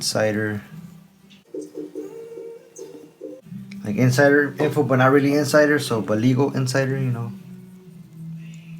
For example, Amazon stopped, being partners with FedEx, and that, kind of made me think like, man, maybe FedEx will miss its earnings, and it did. It's not really insider because everybody knew about it, but I don't think a lot of people paid attention to or like really considered how bad it would have affected FedEx. 9 is just for penny stocks. Penny stocks is basically momentum. Momentum is just, you see a penny stock going crazy, and then it catches momentum, and then boom, it goes up, and then boom, crashes, and then it crashes, and then it goes back to where it was. Okay, so careful. All right, let's talk about now buying and selling. Very straightforward. Um, People who buy are called bulls, or they are being bullish, or they are going long.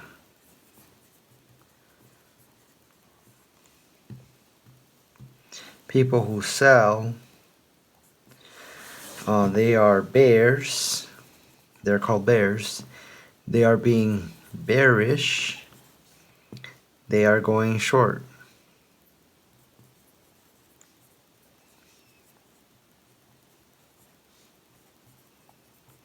Okay.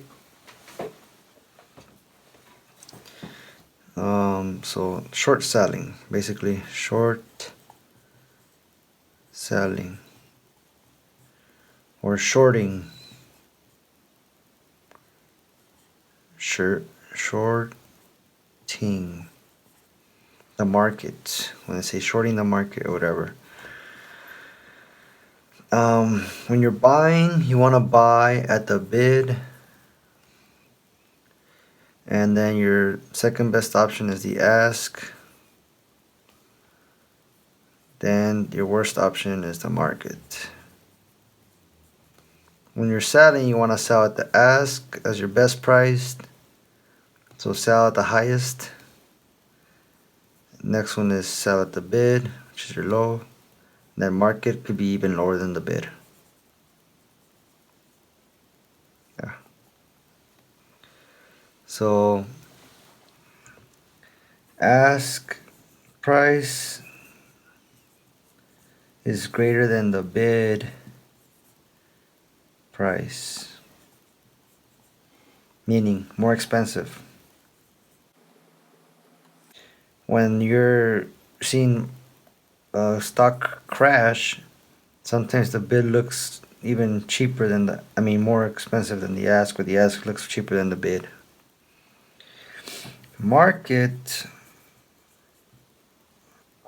it depends, when you are buying market, you end up paying the most. When you are selling market, you end up selling the cheapest. So market is the quickest way out, but it could be the one that causes you to lose money in some way, called slippage.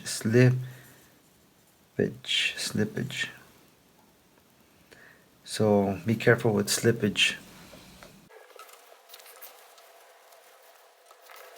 When you are going long, look for, these are glasses, look for quality,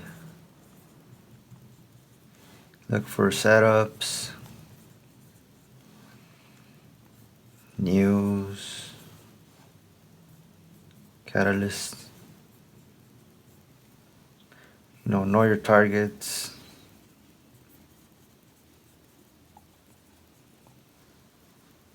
Okay, there's a lot of things you want to consider. Be patient.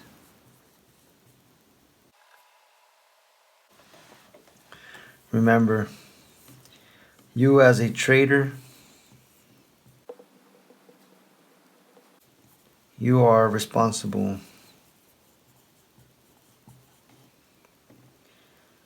for your income.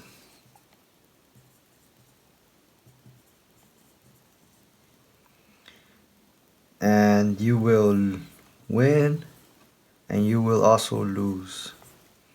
Just make sure that you win more than you lose. So make sure that you win more than you lose, and the amount you win more money. Win more money and more times than you lose.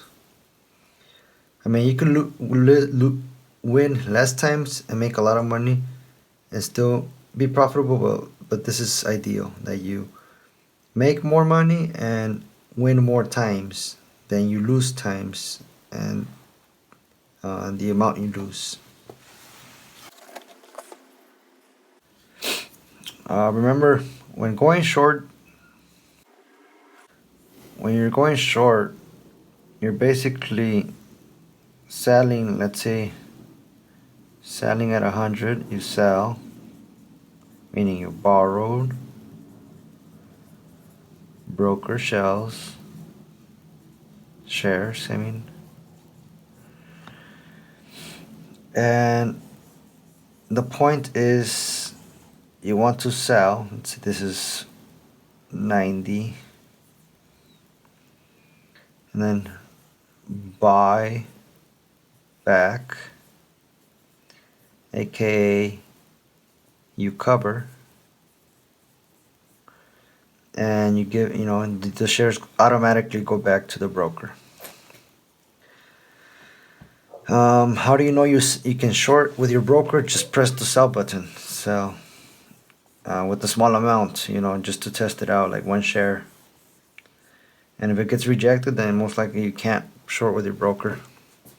That simple. Some shares you could, some shares, it depends on the company. Just depends what kind of shares are available to short. I wouldn't recommend shorting either way. And this is why, because let's say you sell, you sell one share. Example, sell one share. The most you can make is the most you can make,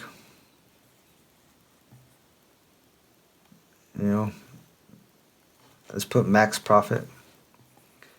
Max profit is $100. Why? Because that's the most it can drop, from 100 to 0. That's the most you can make. The most max loss is infinite. And that's scary, yes, because a stock, instead of going down, it can go up. And where up? Who knows? It can go up and up and up. The stock can only go down to 0. That's it. It can't go negative. Maybe some certain things could go negative, but not stocks. I don't think stocks. Stocks, if they're going to 0, they're gonna go bankrupt. Okay. But let's say this goes to $1,000, which is very possible. There's stocks that go from 100 to 1,000. That means you owe this amount. If you buy it back at $1,000, you're basically gonna have to owe $900 a share, the difference. Yeah, it's crazy, I know. So, but it could keep going higher and higher, So you don't want to be in that situation.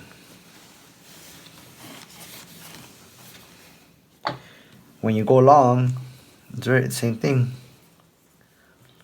Not the same thing, but that's why it's better to go long, because you can go up and up to infinity, but you can only go down to 0. Okay, so the upside is greater than the downside. Or it depends where you buy, of course. If you buy cheap, your downside is smaller. Your upside is, unlimited. We say unlimited because, who knows what, we never know what can happen, but on the downside, we know that the stock could go broke and just go to 0. Let's talk about bid and ask spread. When you're looking at a ticker symbol, let's say some company called, I don't know, ABC stock. I don't know, ABC stock. The the price that it's displaying is most likely the last price that was traded. I mean, you can see the last price through a chain of order, the order chain. It's just prices, so the price comes out here, and it's just like a tape, you know. It's just a tape of prices, and then there's a time, you know. There's a little clock. You know, it's so like going so fast. It's like just printing out the last price. That last price is displayed here, but then you got the bid, and then you got the ask. So the bid is cheaper, so like 99.95, and the ask is like, let's say people are trying to sell it for $1.10. I don't know, something like that. That's actually a pretty big spread, you know. You'll see that with low float stocks.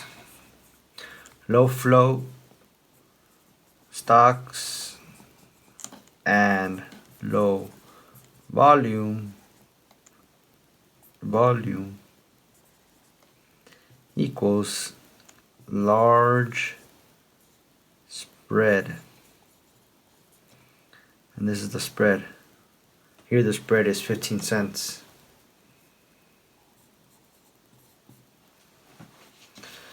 For like very stocks that have, you know, high volume and high number of shares, the spread is small, probably like 1 to 2 cents. So a good idea to get, you know, to get the price you want to set limit orders.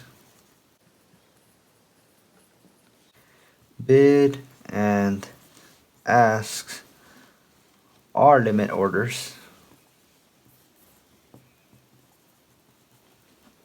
But you could also put your custom order.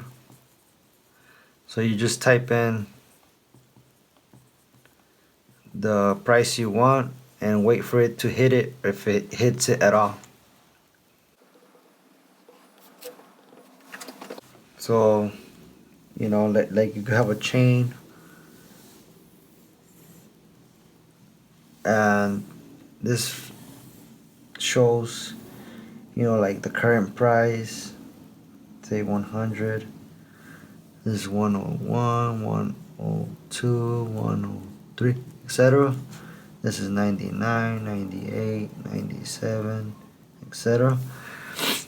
This, and then this is your sell button, this is your buy. You can place a limit order, you know. Obviously you don't want to buy high. If you really want to get in fast, yeah, you would put, basically, I might as well put market, but like even then you could just put something higher, but preferably you want to put it cheaper, you know, cheaper price. I mean, it doesn't mean it's gonna hit it, you know, it could never hit it at all, and that's very likely. But most people, I guess, they just go with the current price, and you know, it could either go up or down, the price. And you can sell it for more or less, or cut your losses, or take your profits.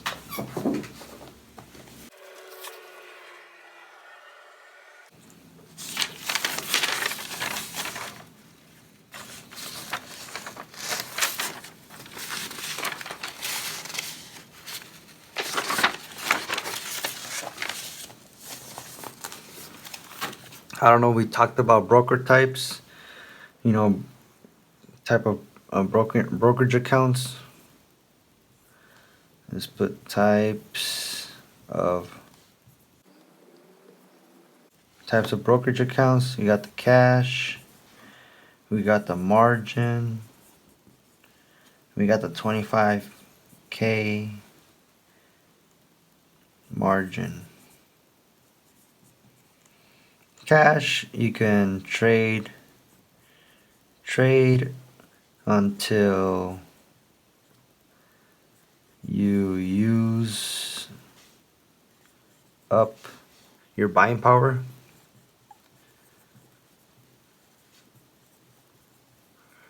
So for example, you have $1,000 and you buy shares of some company and you buy $500 worth of that, you know, you are left with 500. And you could, buy, $10 stock or something, like one share, like you're left with 500. So you can day trade until you run out of the other 500. How many times? 10 goes into 500, 20 times, I believe. Does it? No. 50? Yeah, 50 times. Sorry. I'm a little tired. 10 goes into 550 times, so you can day trade 50 times until 500 runs out. And that's why you could trade unlimited. So yeah, so trade unlimited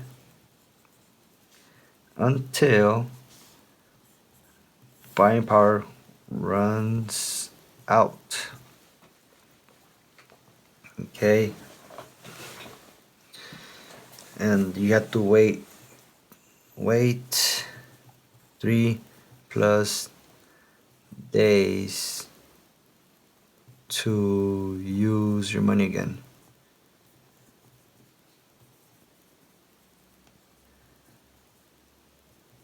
This is called your settling period.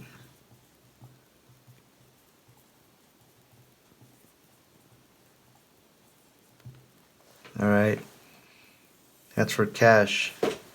And I like the cash accounts. They teach you discipline, they teach you how to be patient, and you don't risk that much. Margin, you use leverage.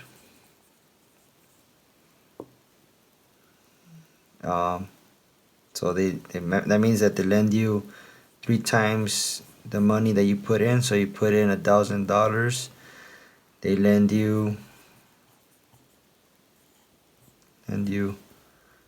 3 grand. So now you have $4,000.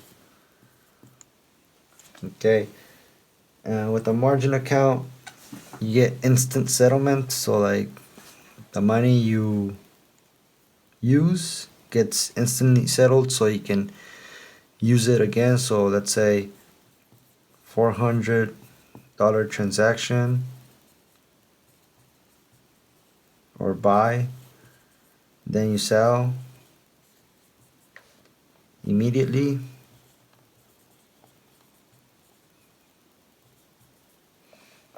You can use those $4,000 again for another transaction, but this is a day trade because it happened immediately the same day. You only get 3 of those in 5 business day period.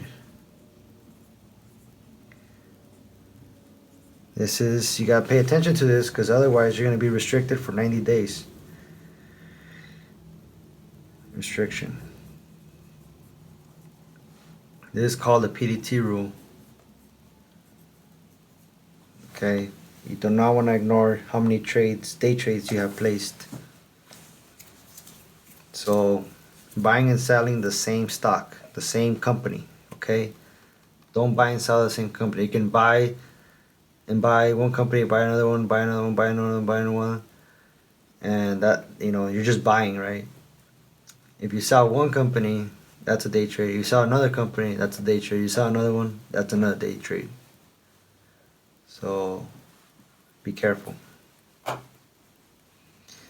I think if you buy, let's say, 40 shares of Apple and you sell 20, I don't know if that's a day trade. You should look that up. I'm pretty sure it is because you bought and sold the same company but not the same quantity. Most likely it is a day trade.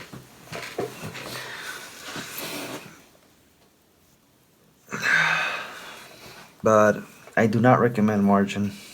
If you're not experienced, what's the point of using margin? Come on, be honest with yourself. You're gonna lose money. I lost AK because of margin. Well, not really because of margin. Yeah. Well, margin. I had this. I had a $25,000 account. I had 25,000 of my own money in the account, and I had margin. So I technically had $100,000 to play with.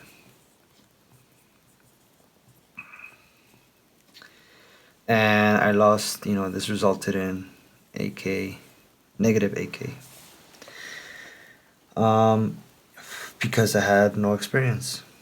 Now I just use a cash account and I'm building my experience and practicing, losing less money and making, I'm pretty much breaking even, mostly losing, but better than this margin account.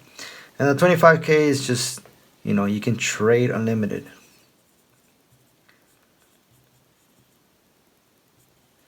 I think when I had this account, I probably traded like $25 million worth of transactions, that's very normal in the stock market when you have that kind of account. It's very normal. Um, so yeah, that's the only difference. When you have less than $25,000, you have only 3-day trades. And when you have $25, 2,500, 25,000 or more dollars of your own money, you can trade unlimited day trades.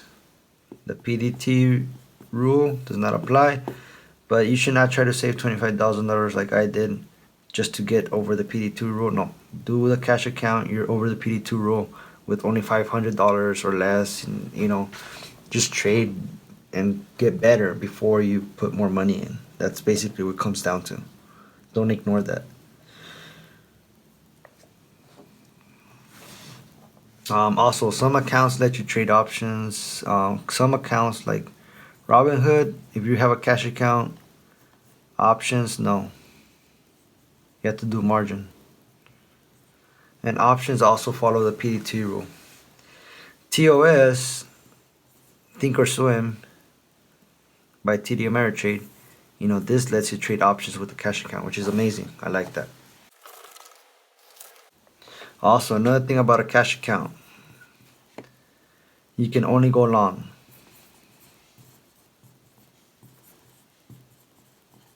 With stocks. And also, I think, yeah, you can only go long. You can short with the cash account. I think you can short options, meaning you can sell an option and buy it later for less. But even more risky, you do not want to sell options. Do not short options if you do not know what you're doing. If you know what you're doing, go for it. But if you don't sell options. You can buy them. I mean, they're also risky, but options, if you want to short, you can buy a put, which bets on the stock going down. We'll talk about options in a little bit.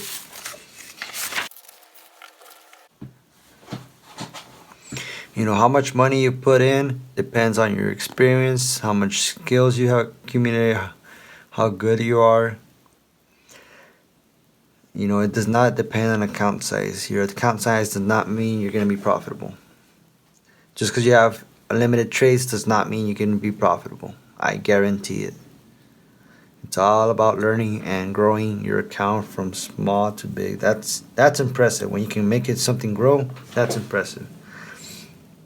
Like, it's embarrassing when you have 25K and you end up with $2,000 or less. Like, you really want to lose this fast? Like, it'll literally light it up on fire. You do not want to light it up on fire. Into flames. I would rather lose $100 a month than 25K in in fast, in less than a year, 3 months. You know, you'll learn just as much. You'll learn just as much. Losing a lot of money can actually traumatize you, so be careful. I think $350 is good for a cash account, and a cash account only for trading options. And I thought you can trade the SPY options, which are pretty cheap and they can move, which is the ETF, exchange traded fund. So like S&P 500 turns into something that you can trade. That's what basically is this SPY. Let's go over again, I guess, PDT rule. So you got Monday, Tuesday, Wednesday, Thursday, Friday. You know, let's say one day trade here, one day trade, one day trade here, second day trade here, third day trade here. So to use up that money, to use up that money again, you have to wait for next week.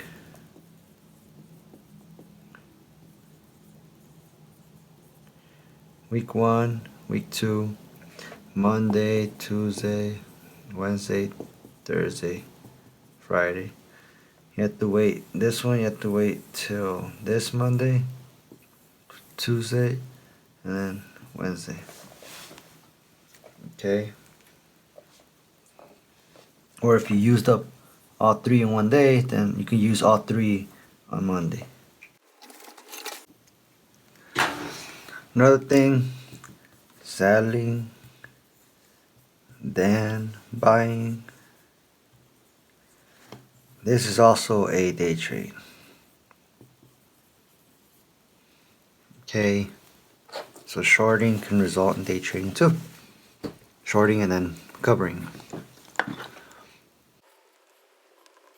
Don't quote me, but like for instance, let's say you buy 5 shares, then sell 2. This is a day trade. Day trade. I just like circling.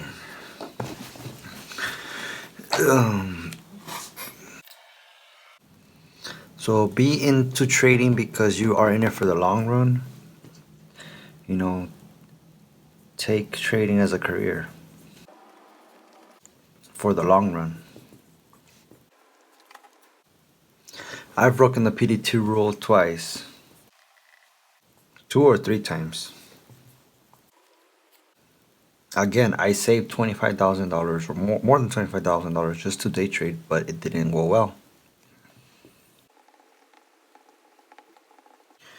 When you have a $25,000 account, you are not able to handle that much money and the losses that come with it. So do not do it. Even if it's cash, don't do it. Only trade what you're willing to lose. Alright, for this next clip, I don't really explain the transition, but basically, transition is how do I look at penny stocks and what do I look for in penny stocks. That's basically it, and this is going to be the criteria. For penny stocks, I like to look at stocks that are sold for penny. I like to make sure that the number of shares are between 200K to 10 million. shares. These are penny stocks. And that the price is between 50 cents and $10. Yes, a $10 stock. I consider it a penny stock if it has very low float. Small amount of shares. The other thing is I want to make sure that the volume is between 200K to, greater than a million or 10 million or whatever.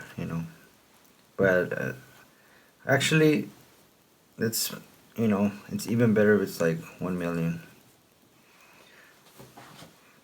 But penny stocks, it's riskier, it's more active, it is very intense. If you don't have the right broker, it's gonna mess you up because orders are slow, and you need a professional broker for that. And TOS, I don't think does the job or does the trick unless you're able to swing. They trade by like longer term instead of like scalping. So TOS does not work for scalping. It's okay for day trading, like meaning greater than 5 minutes or a minute, or I don't know, something like that. But I don't really do that much. I mostly do options. For options, I just make sure that the price is high. Stock price for options. I make sure that the stock price is kind of high. Volume is really high.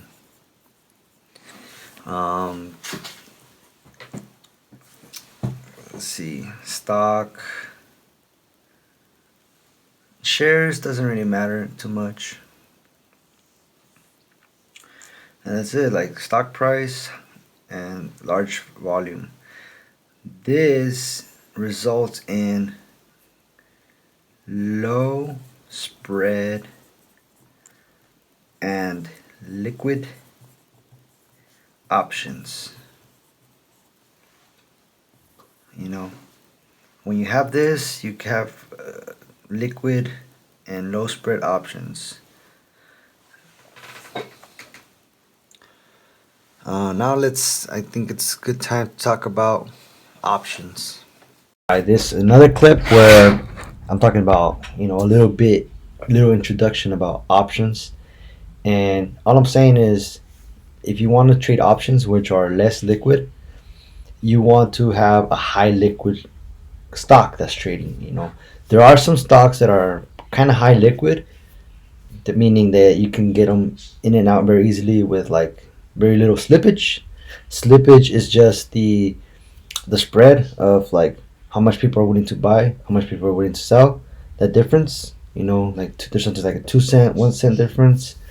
That's not a problem. When it's like 30 cents, it's an issue, because if you're trading stocks, you can lose money like that.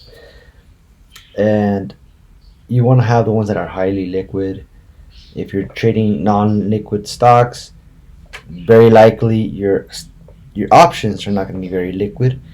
And yeah, just stick to the stocks that are trading a lot, that have attention, that have news, that have a setup that you understand, that you have educated yourself on, so that way you don't risk putting money and buying an option that you can't even sell. It was easy to get in, like you overpaid for it, and now you can't get rid of it, and you're pretty much gonna lose the money. So be very careful. Actually, before we talk about options, let's talk about the roller coaster ride of the stock market. So stock market is like a roller coaster, kind of goes like that. Here you're optimistic. Let's say you just came from something, you're optimistic. Then you get excited. Then you got euphoria. Then once it starts going down, you're like in denial. I don't know, yeah, in denial. Then it goes further low, it's depression. And then, depression, basically this one. Right here is more like panic. You like panic sell, makes it go lower. And then now you're like hoping it goes up, relieved. And then maybe you're like, I don't want to chase it because it's going to happen again. And then, it does this and you mess up. So, gotta be careful. For good stocks, it doesn't really matter when you're investing, it doesn't matter where you buy because overall it goes up. If it's a good company, of course, if it's a good company. And if I have a link to a chart that shows you this, I will display it now. Here's the chart I was talking about. I found it at Umar Ashraf's profile, and just go through it. Pause the video if you want to check out, the terms that come along the curve. You can see the maximum risk and maximum opportunity and type of emotions that go through people's mind when trading. So let's talk about options. Let me go and tell you a little bit more. So earlier in the video, this long video, I kind of displayed my screen, how I had my setup, and I kind of showed you where I have my options chain, where I select the options I want. It's basically just a copy paste thing that like it has the code, and the code is basically the date, the time, the strike price. If it's a put, like it has a P for put and a C for call, and you just get that from the option chain. The option chain, I wish I show where it is, where you can get it, and I also will show you in a tutorial on how to use Thinkorswim. Basically, you copy paste, and it's almost like trading a stock, but it's the option of the stock. And every stock has, not every stock, but stocks that have like more than $1 billion of market cap. I would say 5 billion is better, and that they've been like in the billions for a while. They have multiple dates.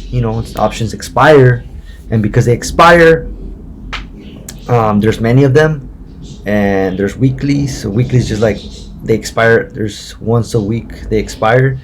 So once it's gone forever. But there's another one next week and another one next week. So it's like 52 expiration dates, and then there's like I don't know, like 100 option strike prices for each date, and it's up to you to choose. But the best ones to choose are the ones that are liquid, the ones that have volume, the ones that are too far from the strike price, the ones that are like, when you're betting that it's gonna go to zero, it's very unlikely, or it's gonna go to 1,000,000, or not 1,000,000, but like 1,000, and it's like barely at $100 the price. It's not gonna happen that likely. So like, do something that's probable, that's very likely, and you have an advantage, and you're educated, and you know what you're doing, because options requires you to have a discipline to be willing to risk money and lose it, but also be willing. With that willingness, you have a strategy that backs you up, and it is proven to make you money. So it all has to come together and make you money. Otherwise, you're just burning money in options. And let's continue with options. Options are contracts. So an option's basically a contract. When you buy it, it basically says something. And when you buy a contract, you're betting. You're betting with somebody else. Like, we bet all the time, like, hey, how much you want to bet that the Dodgers are going to beat the Astros?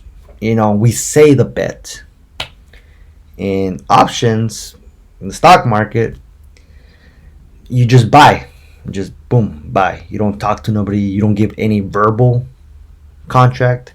It's just you buy the contract. You by the terms of the contract, and they're very simple to explain. Basically, when you buy, there's a call and there's a put. The call, when you buy a call, is because you expect the stock to go higher by a certain time, by a certain date. And when you buy a put, you expect that the price of the stock is going to be below even more by a certain date. And you're basically betting, you're putting money on the line, like, hey, $5 that Apple's going to go above 130 2 weeks from now. And 2 weeks from now is an expiration date. I don't know what date you want to choose, but 2 weeks from now, or you could say a year from now, but those are very expensive, really expensive. So you do that, you bet.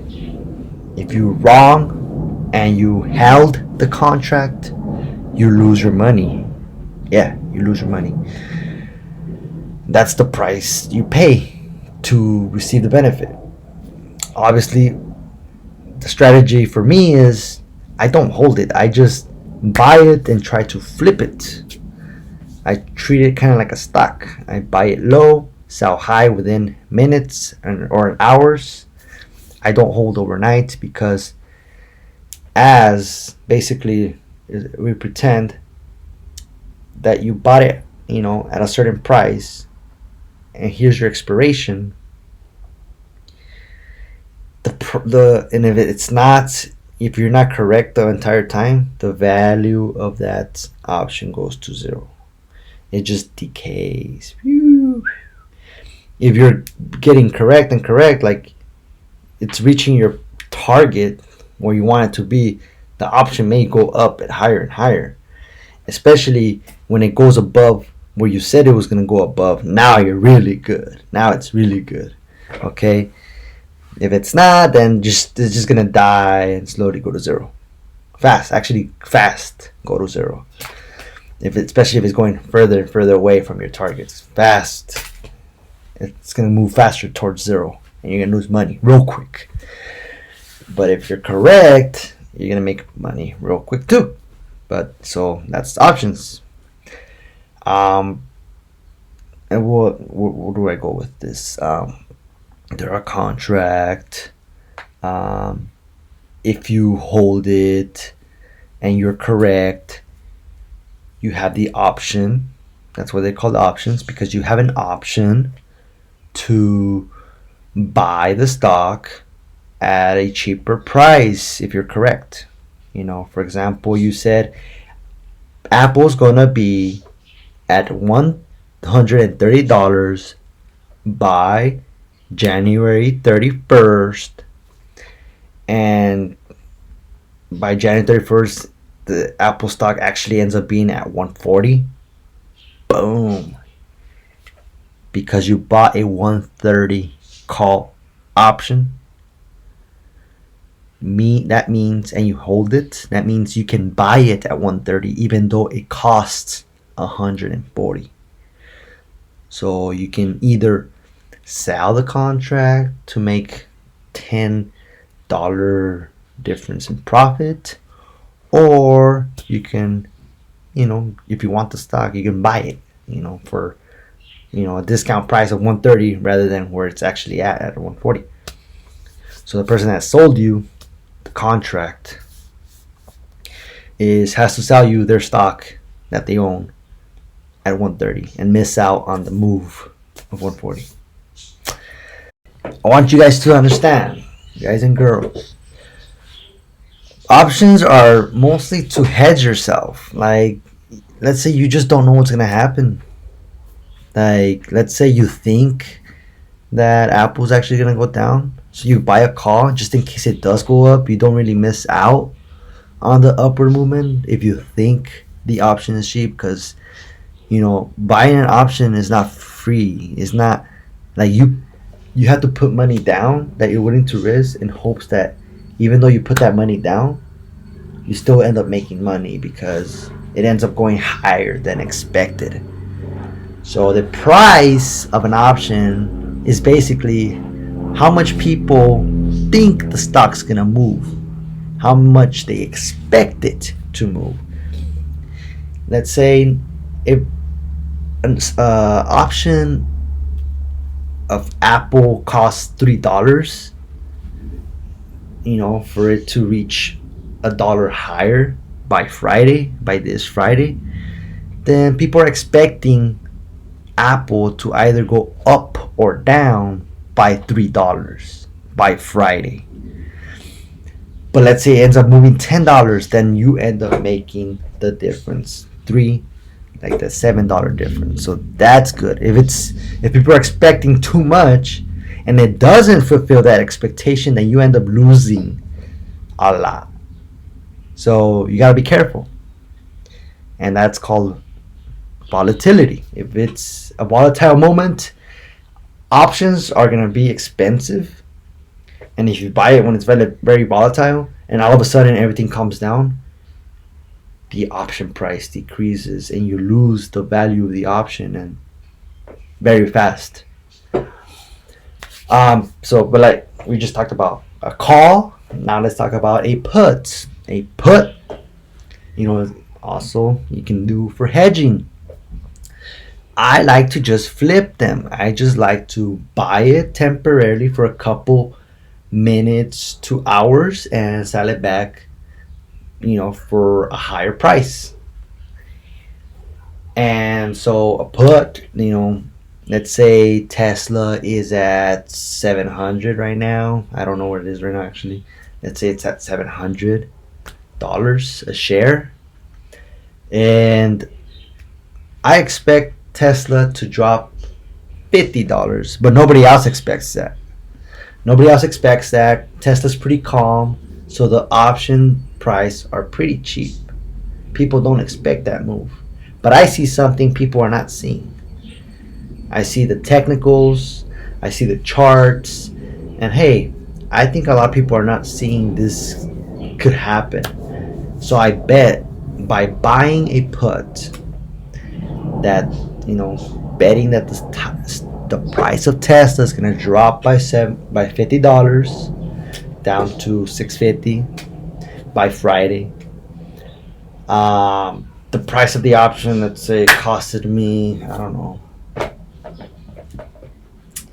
Let's say I bought a $675 put, meaning I make money when it goes below $675. If it doesn't, I lose the money that I purchased the option for. So come Friday, let's say it goes to $650. I get to profit from $675 to $650, $25 a share. And because each contract is a contract for 100 shares, I basically make 100 times 25, which is $2,500. I make $2,500. Just like that. But you also gotta subtract how much I paid for the option. If I paid for the option, I probably,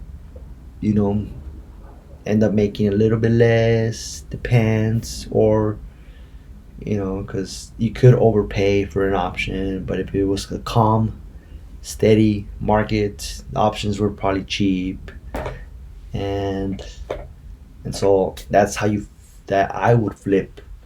That would be an ideal situation, but it's very rare that that would happen or to catch that kind of move. But let's say you were somebody who's an investor, you buy a put option, and the only reason you buy a put option is because you're scared that Tesla's gonna drop by a lot. So just in case it drops by a lot, you say, hey, you know what, I don't know what's gonna happen with Tesla, but let me just buy a put just for insurance. And right now is a good time to buy that put because hey, it's calm, it's kind of cheap. Even Tesla options are not that cheap because it's an expensive stock. But you buy it, just insurance. And so, boom, the stock did drop. So you're like, it dropped. So, like, the portfolio you had, let's say you owned 100 shares, you were like, dang it dropped. So my portfolio dropped in price, but thanks to the put option that I bought, I have the option to get rid of those shares for 700. That's if you bought a $700 put option. Meaning, if you thought it was gonna go below 700, so you bought that $700 put for Friday expiration, then you're good. Like, basically covers the loss of your portfolio. Or you could make it back by selling those shares at 700, even though the price of the stock is actually at 650. And that's what the contract, obligates traders to fulfill. If you're a trader, you have to fulfill what the contract says, unless you flip it, unless you get rid of it before expiration. And that's what I do. I get rid of it as to before expiration. I get rid of it in minutes, seconds, but minutes, maybe even hours. I don't hold it because I don't have that much money to be buying 100 shares of Tesla. I don't have that kind of money, and I don't have the kind of money or the shares. I don't hold shares, so I can't really sell it. So I just flip contracts. Wait for it to go up in a couple minutes and sell it. Okay? And I do not short, meaning I do not go against options, meaning I do not sell options first, because that's very dangerous. I do not want to be the seller. I want to be a buyer of a put or a call, but I do not want to sell a call or a put. Dangerous. People who sell think that they know what they're doing, that, oh, you know what, it's not going to go above this point or below this point. It's going to do nothing. And I'm just going to collect the price of the option and sell it to somebody who thinks something's crazy is going to happen. But hey, when that crazy stuff happens, the person who sold that contract to you is pretty screwed. And so, unless you know and you're a professional, eventually, years from now, you're really good at, selling, and you have the capital to risk, okay, but I do not sell options. All right, let's continue with the video. They are traded in the, what's it called, Chicago Board Options Exchange, something like that. They trade alongside, stocks. So each company has their options if they're like worth more than 2 billion. So options, let's compare options versus stock. Options, stocks. Options have an expiration date.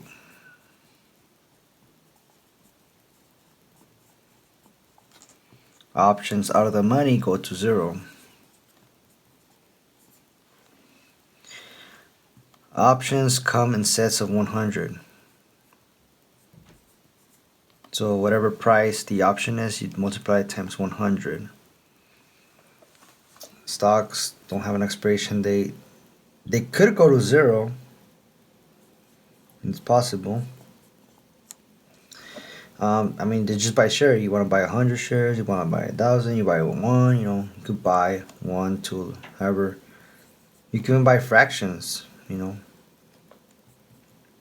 With certain brokers.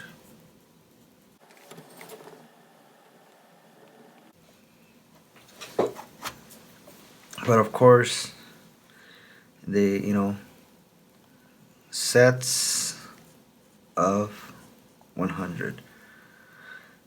But you can buy multiple options, right? You could buy two contracts, three contracts. I put contracts here.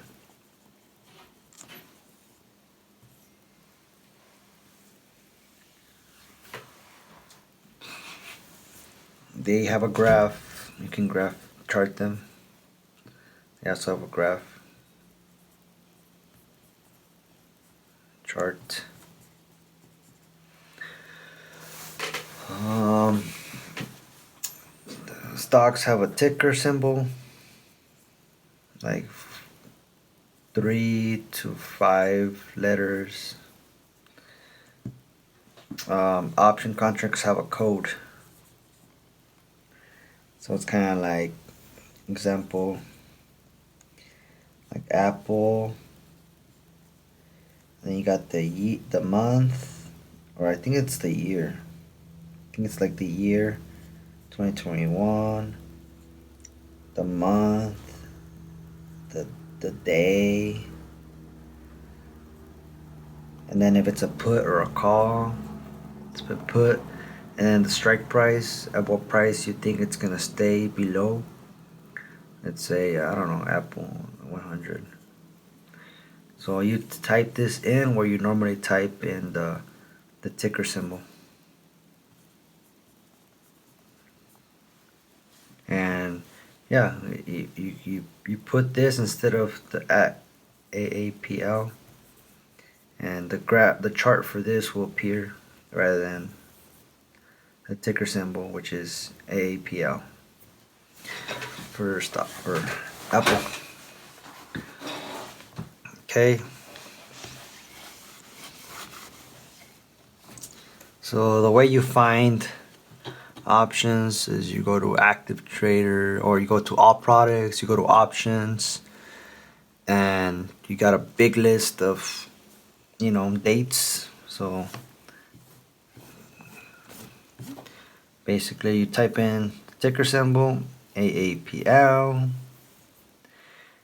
and then you got dates like, I don't know, June, July, August, and so on, right? And you can open these things, and let's say you click on this one,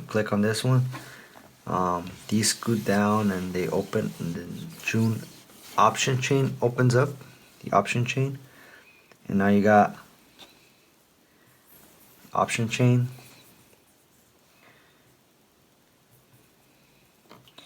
and then you have the code of the option. You got the code, you got volume, you got bid, ask, strike price. You got the put side, puts. You got the call side. So this will go for calls, and then you also have one for puts. I just didn't have enough space to write it out. But the strike price is right in the middle, right? The strike price is right in the middle. And let's say Apple's at 100, and you think it's gonna go to 105. Some people think it's gonna go below 100 and go to 95. So people who think the stock is gonna go down, so puts for stocks, you think the stock is gonna go down, so you buy puts. Buy puts if you think the stock's gonna go down. If you think the stock's gonna go up, buy calls.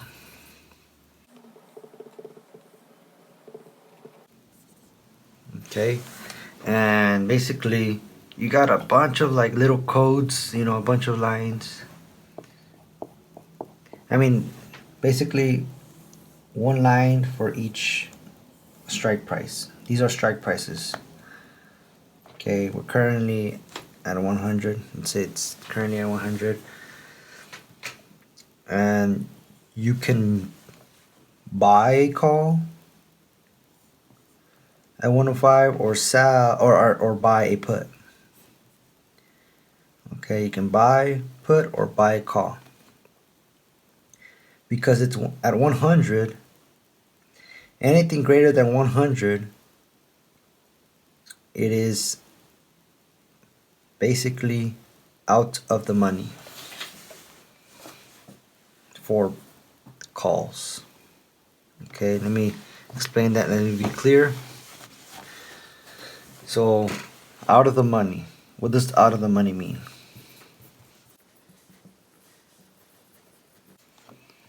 Out of the money for calls is when we'll abbreviate this as out the money, AOTM. Calls OTM is when the price is below the current price. At or below. Puts that are out of the money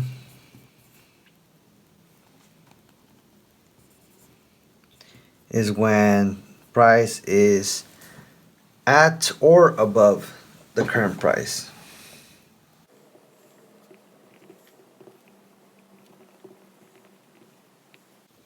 Okay, let me show this in detail. Let's say current price is $100 of any stock, doesn't matter. Anything above, anything greater than 100, like let's say 101, 102.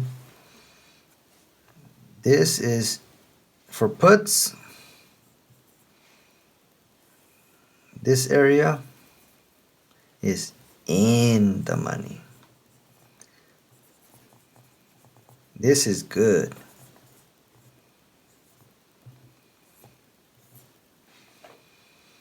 Anything below here, below it, is out the money. Bad.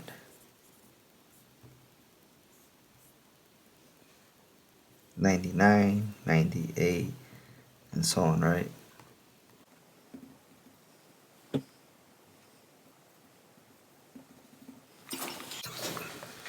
For calls,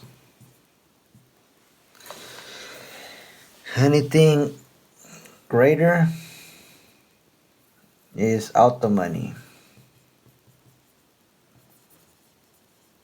Bad. Sad face. Anything below 100 is good. Happy, happy. So you see that like they're inverse, they're opposites of each other. Okay. So why is it good? Good because you got intrinsic value.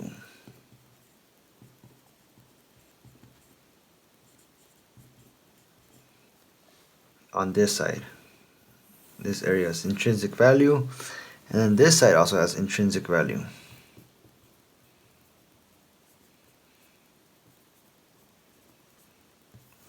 Here and here. Plus extrinsic. Okay.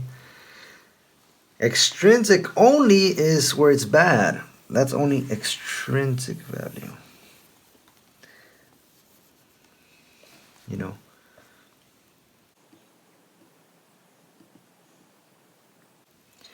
Pure extrinsic value. I don't know how to spell it. Think of X as an outside.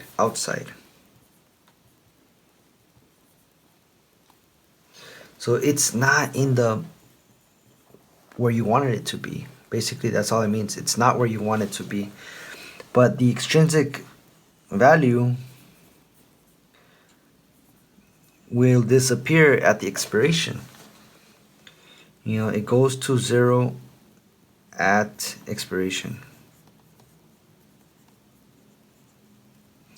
Also for good and puts, but the intrinsic value keeps it stays. So intrinsic value stays.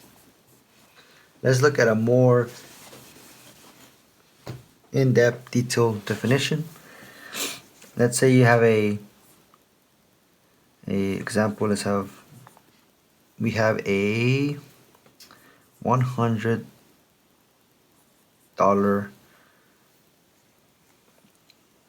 strike price call.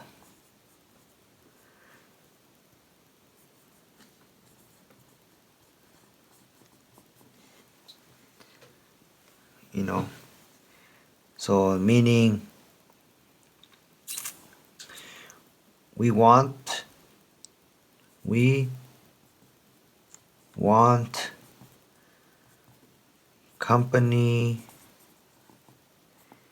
company's price to be above 100.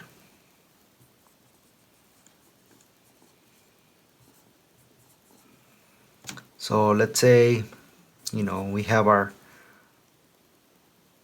call right here, call for 100, and the current price is 105.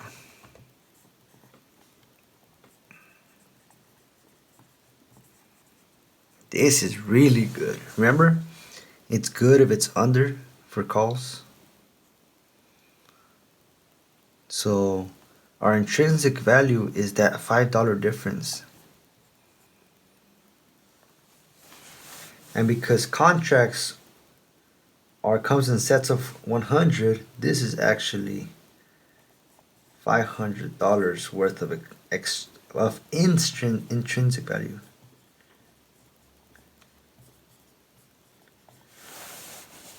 And you can sell that and keep it. You make this money. If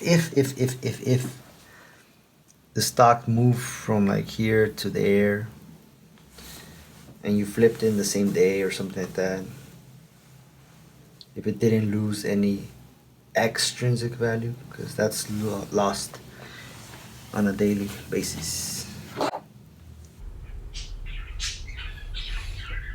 Let's look at an options chain. Here you can see all these are the prices, the strike prices, the prices that you think the stock will either be above or below. Whenever you see this, a different color, like from purple to black, and right here in the middle is the price we're at. So our current price is 127. There we are, 127. It's gonna move up and down depending on where the price goes. As you can see right here, it's like moving between 126 and 127. So now it's 126, overlapping 126. So the whole point of this is a simplified option chain where you just have how much people are willing to pay, how much people are willing to sell for, how many contracts have been currently traded for that strike price. This is just the option code. And this is the volume. Wait, this is how many contracts have been traded. This is how many people I think still want to get in. So we can actually get rid of open interest if we want. Yeah, we can get rid of open interest.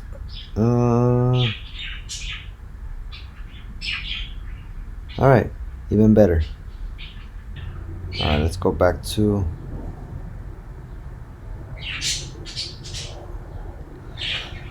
the option chain. So basically you add, to find out your break-even price, you just add the price, the strike price, plus how much it's going to cost you, the contract. So let's say I think the stock is going to go down when, let's see, it's going to go down below 125. So for me to break even, the stock price would have to drop below 125 by 31 cents, and in order for me to, so that's to break even, the price will be at 124 with 69 cents. To make profit, we'll have to go below that. If it doesn't, even by a penny, I will lose all of it. Everything will go to zero by the expiration date, which is April 9, 2021. Okay, 2 days left for that. Today, it's April 7. So for puts, you have to subtract how much it cost you, the contract costed you, from the strike price in order for you to find your break-even price. All these are in the money, meaning that, for example, this 130 put, the price is well below 127. It's well below. It's like $3 below that, and you can see here that it could go further down if it wanted to. This one, you know, by if it stays where it's at and it goes to exactly 127, this contract, the most it will be worth by April 9th on Friday is $3. It's just the difference. 127 minus 130, and that's why you have $3 right here. That's the gap. Okay, when it's in the money. For instance, 137, 127, the gap is 10. 127, it's below 127 by what, like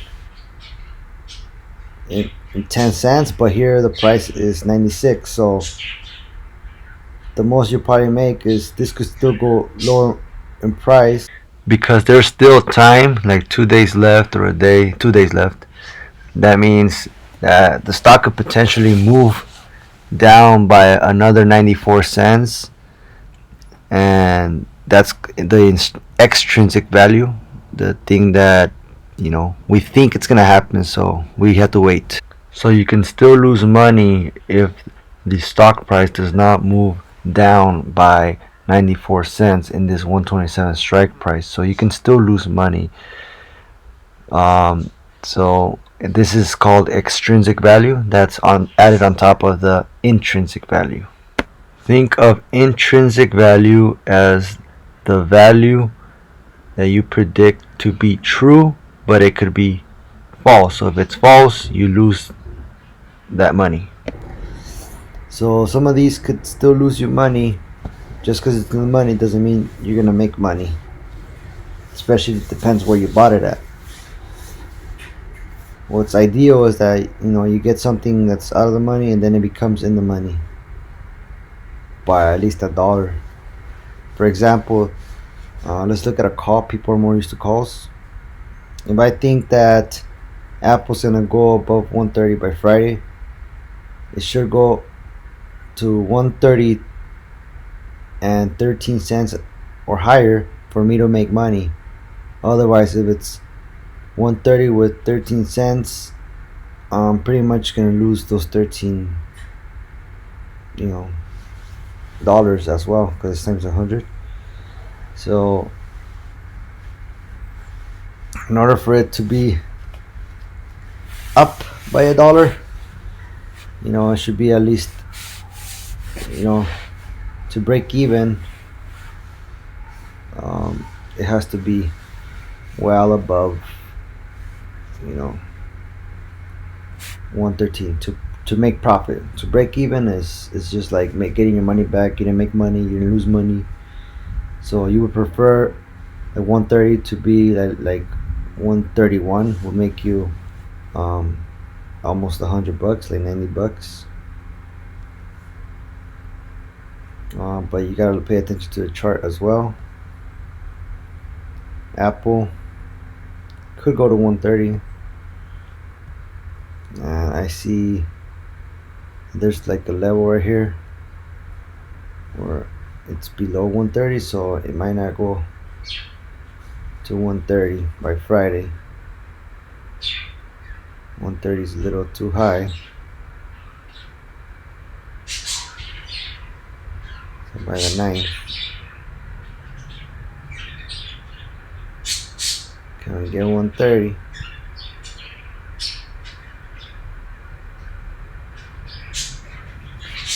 Today, what are we on?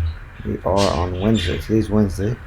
So one day, and then another day, maybe.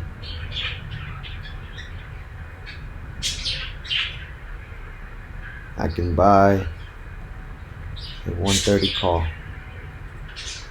And this is how you buy it. Here's my code. And this is how I buy it. Right there you can't see what I pressed, but it's a hotkey on my keyboard.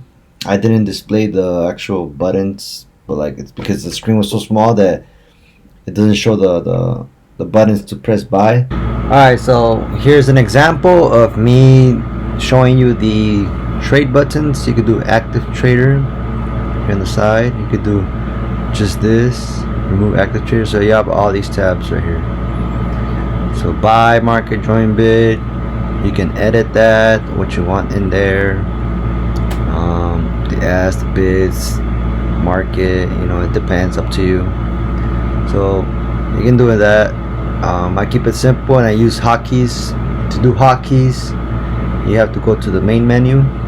For hotkeys, you go to setup, and then you go to application settings, and then you go to hotkeys, and then you go to active trader, and this is pretty much what you play. Like if I want buy market, I press alt this thing, and then reverse, alt R, alt L for flatten, and then you could edit it. I could do control and alt, or change the symbol, the letter, and that's it.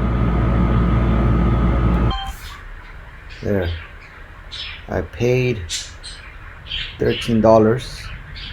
The 13-cent contract is actually $13, so it's times 100, and we'll see what happens.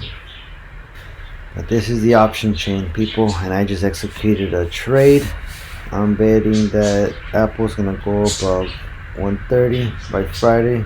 It's a long shot, but if it breaks above these peaks, it's very possible. So we'll see. How are options priced? I'm not gonna go too in depth in the Greeks. I'm just gonna tell you the most important one, which is theta, and I think like gamma. I don't know. I think it's gamma.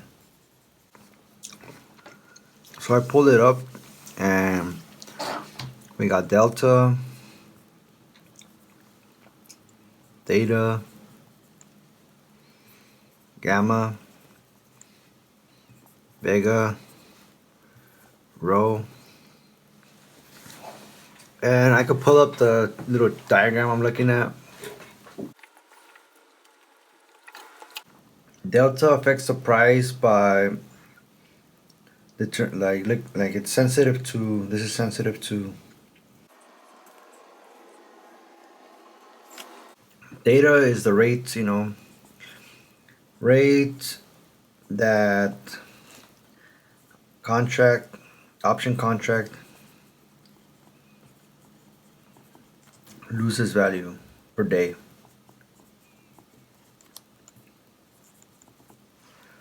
Gamma checks how fast delta pretty much changes. How fast delta can change, and which is based on the price as well. Vega, how sensitive options are to volatility.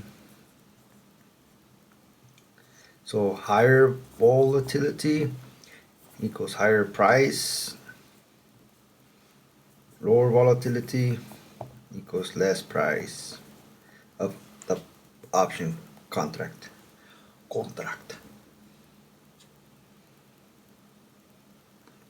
And rho has to do with interest rates. But I don't really pay attention to these. I just pay attention to like these. Not even this one, honestly. Just to theta.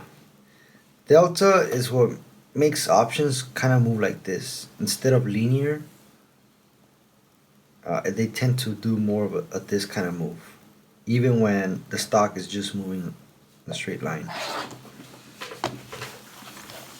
Okay?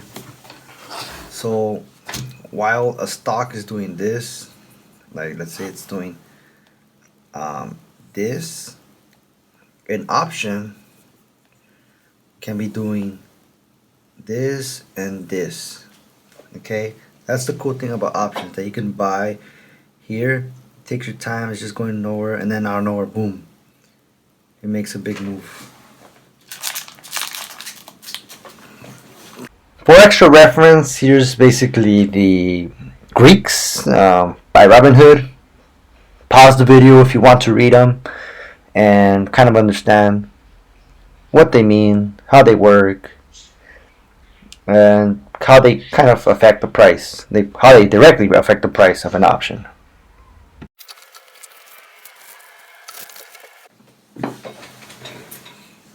Alright, let's continue. So with options, the cool thing about options is that they're, when a stock costs, let's say Apple costs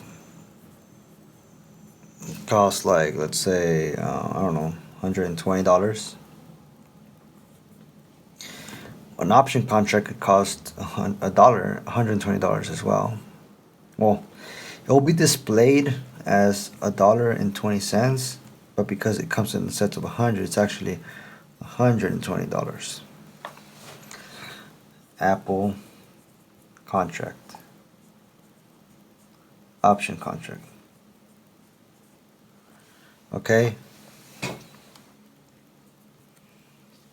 Actually, I put actually,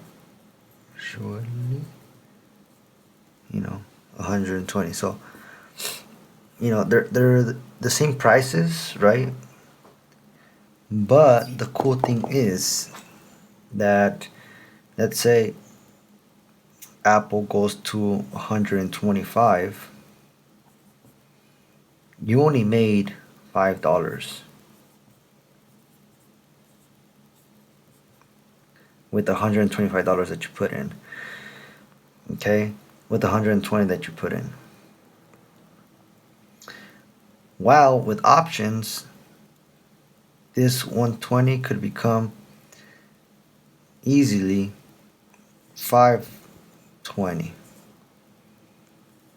which is the same as actually, it's actually, because times 100 is actually $520. So you just saw, let me make it more clear. $120 go to 520 rather than 120 go to 120. So which one do you prefer? You tell me. Which one is better? Options or shares? Okay, you're trading them together. You're looking at the chart of Apple to trade options. There's no escape from that. You need to look at the chart of Apple while you're trading an options contract. And why, people ask, why does it go like that? How crazy is that? Well, you gotta remember, it's like option contracts, you're actually, look at it this way. You're actually trading 100 shares. It's like trading 100 shares. Let me put that. It's like you're trading. It's like you're actually trading 100 shares.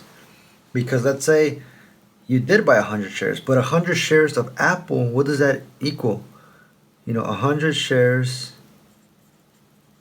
equals, what is that? $12,000. Do you have a $12,000? No, so you just put $125 for the $120 for the contract. You know, contracts move way crazier. Like the contract could go down to 50 cents if it goes the opposite direction. If you know, if Apple shares go down to like 115, your contract could be worth, option could be worth 50 cents, which times 100 is now $5. Not $5, sorry, $50. So it went from 120 to $50. So you lost $70. You could lose $70, but you can make $500. And why didn't it go down by a lot? Well, because it was already pretty low, and the lowest it can go is to zero. But obviously, this would actually go maybe to like, I don't know, as low as 0.01.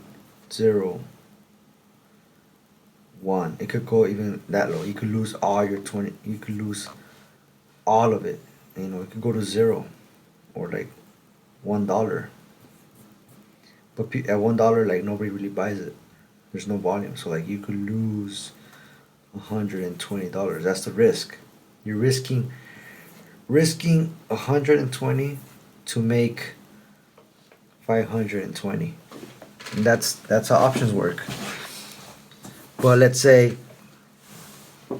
if it was just shares, if it was just a share and it went to 115, you only lose $5. Do you rather lose $5 or do you rather lose $120? Obviously, you rather lose $5, but at the same time, do you rather make $520 or $5? It's very linear for shares. Lose $5 or make $5. For options, it's make $520 or lose $120. I would go with the options because it's the risk reward. You're making what, like 3 times or 4 times the amount that if you're losing this, you're willing to make. If you're willing to make this, you're willing to lose this. If you're willing to lose this, you're willing to make this. Straightforward. For shares, it's like it's 1 for 1. You lose 5 or you make 5. You're not really entirely, the odds are better. I mean, not the odds, but like the risk reward is much greater on options. And if you have a cash account, when you trade shares, cash account, trading shares depletes your available funds for the day.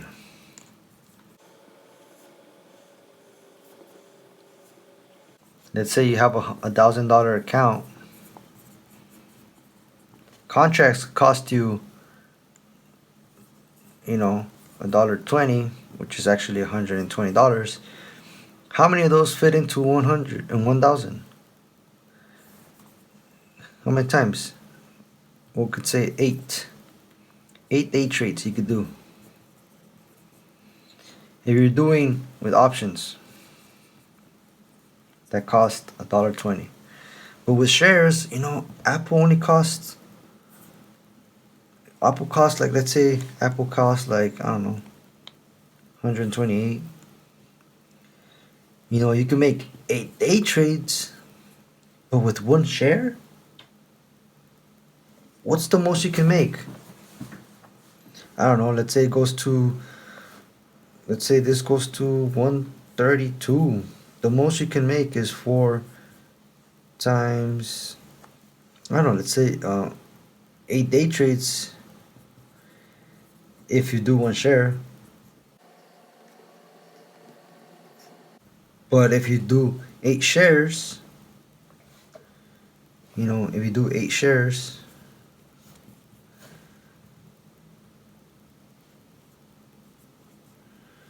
you only made what, 4 times 8, 16, $32. But with day trading, you could make those $32 with 1 contract and done it again and again and again and again if you wanted to. Or you could have done 8 contracts times $32, which is, darn, 6, so 32 times 8, 16. God dang it.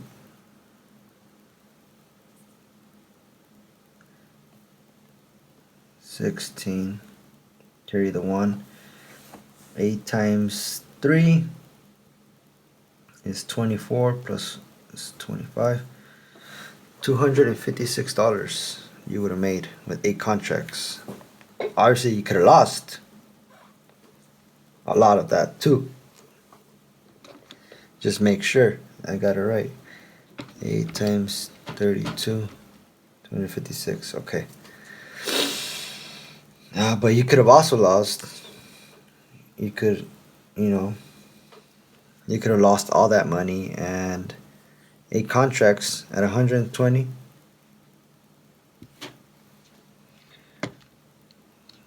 20 times 8. You could have lost $960. So that's not a good risk reward. Okay? Making $32, that means the contract, if you made $32 per contract, that means the contract went from $1.20 to $1.52. That's a bad trade. That's a very, I think that's a bad trade, because if you're gonna make that, and you're risking $120 or $1.20, you get the point. Yeah, that's not good. You want to go for 100% returns on options. Not stocks. You can't do that at stocks. But options move much more crazy. So all we're doing is flipping contracts.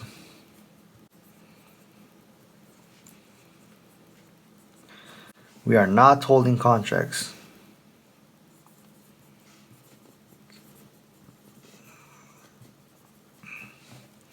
If you're holding contracts, that means you want to buy the stock.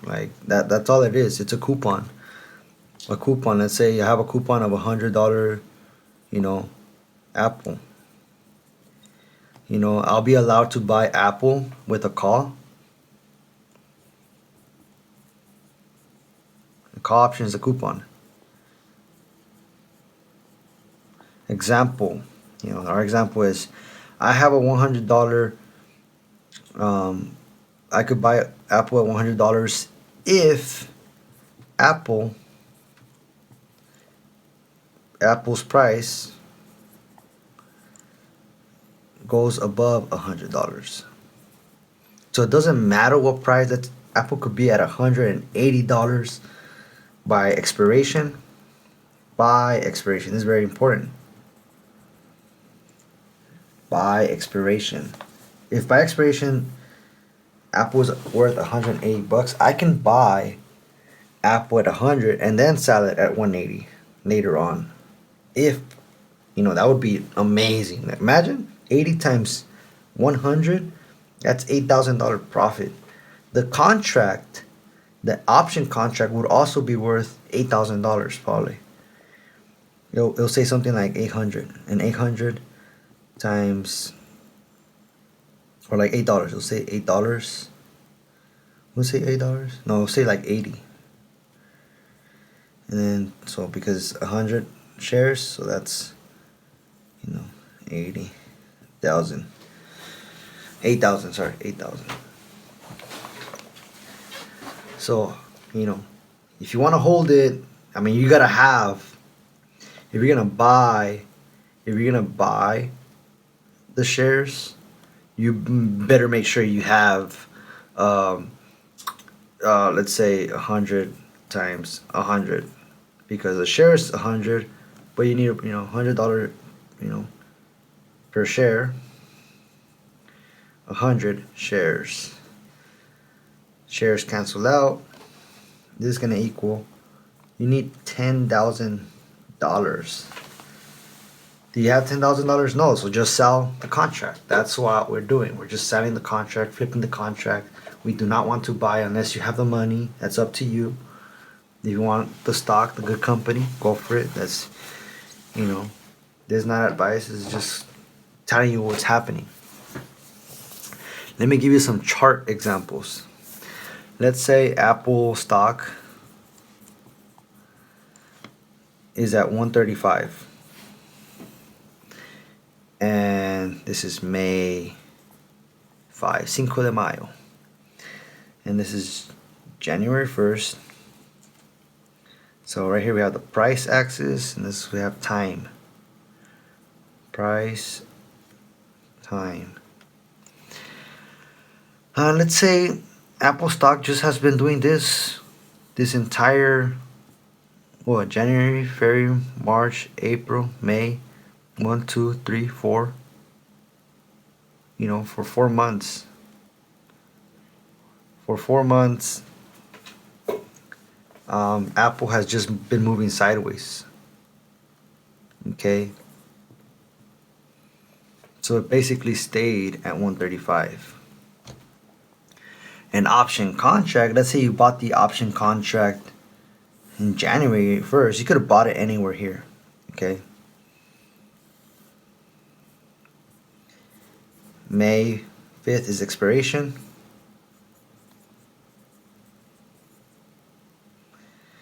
You got the price. And let's say they priced the option at, let's say people thought that the option, could move $10 up or $10,000 down by May 5th. Let's say you bought a call. Or put, it doesn't actually matter, call or put. In this case,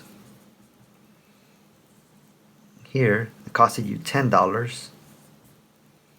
Why $10? Well, remember, it's times 100. And I would say just this is extrinsic value mostly. So, and it's times 100, so it's in reality, it's actually you actually paid $1,000 for this contract.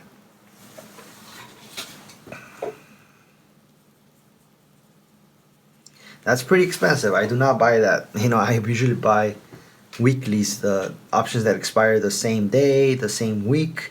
There's an option that is expiring in 4 months. So, well, since it didn't go above or below during this entire period, it just kind of moved. This one also moves, but because it didn't do anything and just stayed at the same spot, it just goes to zero. It goes to zero. It's worthless. Maybe it did this, it followed the same wave pattern, but eventually goes to zero. That's the crazy part. That's the cool part. The extrinsic value vanished. Some people, what they do, let's say, for some magical reason, they knew this was going to happen, they would sell a car and they will sell a put and they collect basically $1,000 from the car and $1,000 from the put, so they made in total of $2,000. But a lot of people don't know what's going to happen. That's very risky. The stock could go flying in the opposite direction, and now you owe a lot of money. So I do not recommend shorting and selling puts or options. In terms of shorting, you could sell after you have bought, but not shorting. No shorting, in my opinion. Let's give you another scenario. let's say again Apple 135.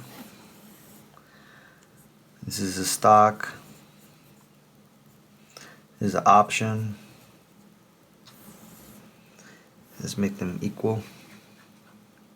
It's May 5th. I'm obsessed with May 5th, I guess. It's January 1st.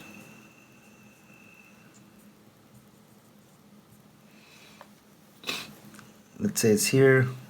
You know, the contract was $10 again, whatever. It goes to 137 or 130.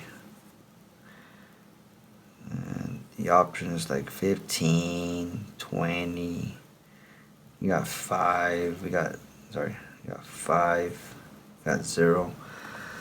So let's say the price of the stock goes up. Let's say January, February, March, April, May, whatever. Let me line these up. Da, da, da, da, da, da, da, da, da, da, da, da, da. It's good to have little lines. Ta, ta, ta, ta, ta, ta, ta. Blah, blah, blah, blah, blah, blah, blah, blah. I don't write the 0 here. I don't really have to. You know what I'm saying? It's gonna look a little bit messy.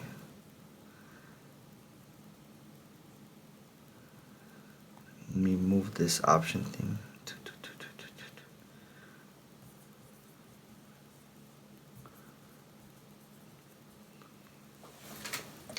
So let's say the price goes to 37. And then it goes a little bit higher the next month. And then it goes boom to 30. And then it goes let's say 37 again. 37. Boom. This is the share price. For options, it's gonna be like, holy smokes, we're gonna go really high.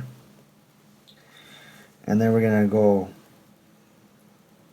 you know, I might even go use the other chart because it's gonna go really high.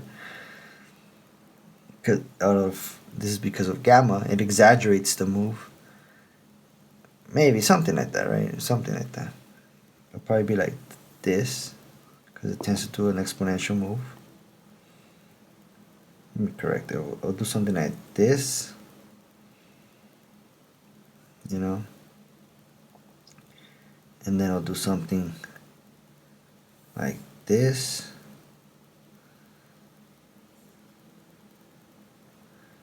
Or this.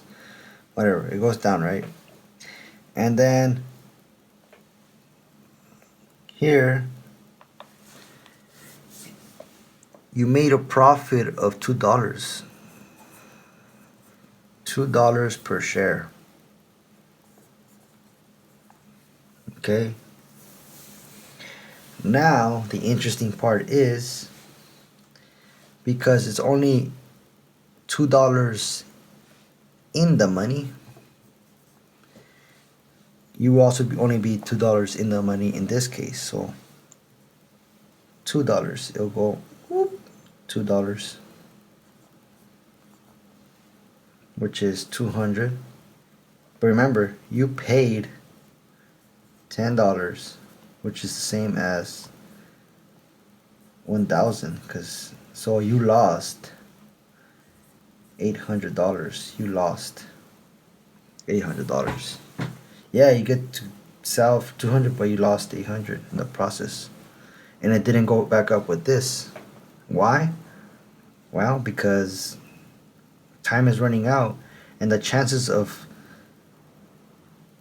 this contract, let's say your contract was a 135 strike price.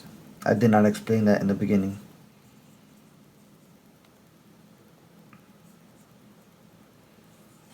It's a 135 strike price. Because it did not go higher than, you know, $10 higher than 135, you did not get your money back.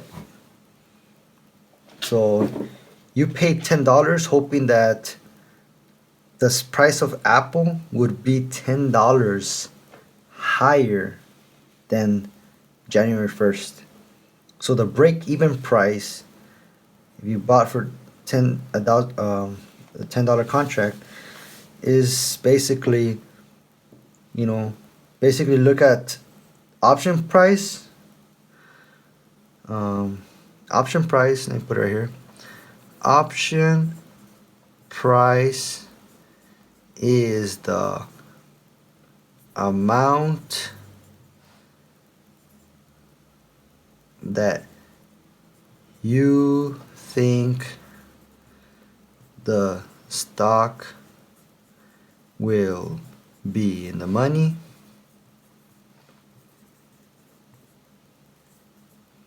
by expiration.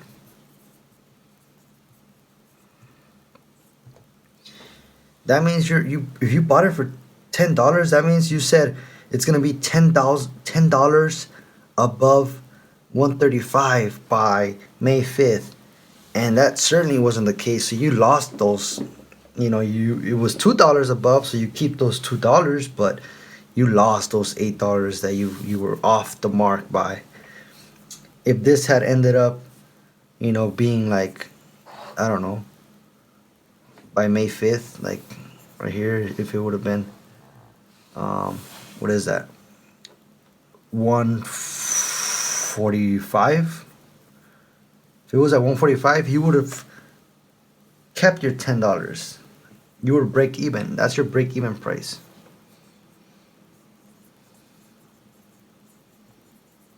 That's how you break even. Hoping that it goes up by that much. If it went higher, now you made money. Now it's like, let's say it went up $15 and now it's at $150. You made $500 because now your contract is worth 15, which is actually 1,500. So again, option price is the amount you think the stock will be in the money by expiration. Puts or calls, that's how they work. Okay, so that's basically how options work. If you have any questions, please leave comments, or I could do a better job of explaining, I will. I think that was pretty clear in my experience of talking about stocks. That's one of the clearest ways I can explain it. And the cool thing about options, you could do this the same day. Let's say, again, you got Apple stock chart, Apple option contract with, I don't know, 135 strike price.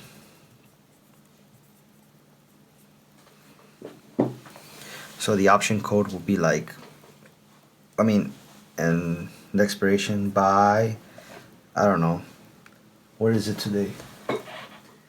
3/16, March 16, expiration. No, let's do Friday, because options expire on Fridays, and the SPY expires 3 times a week. So by Friday, and Friday is gonna be 16, Wednesday, so 17, 18, Wednesday, Thursday, Friday, so the 19th. Option code will look something like this: APL 210319. Let's do a put this time. Put, and strike price 135. and there's a little period here. That's what's being displayed on this graph. Okay. And let's say today is the 19th. So Alright, it's important that you guys understand why I said, oh, let's say that it's the 19th, the date of expiration. Is because at expiration, if you're not in the money, your option will go to zero.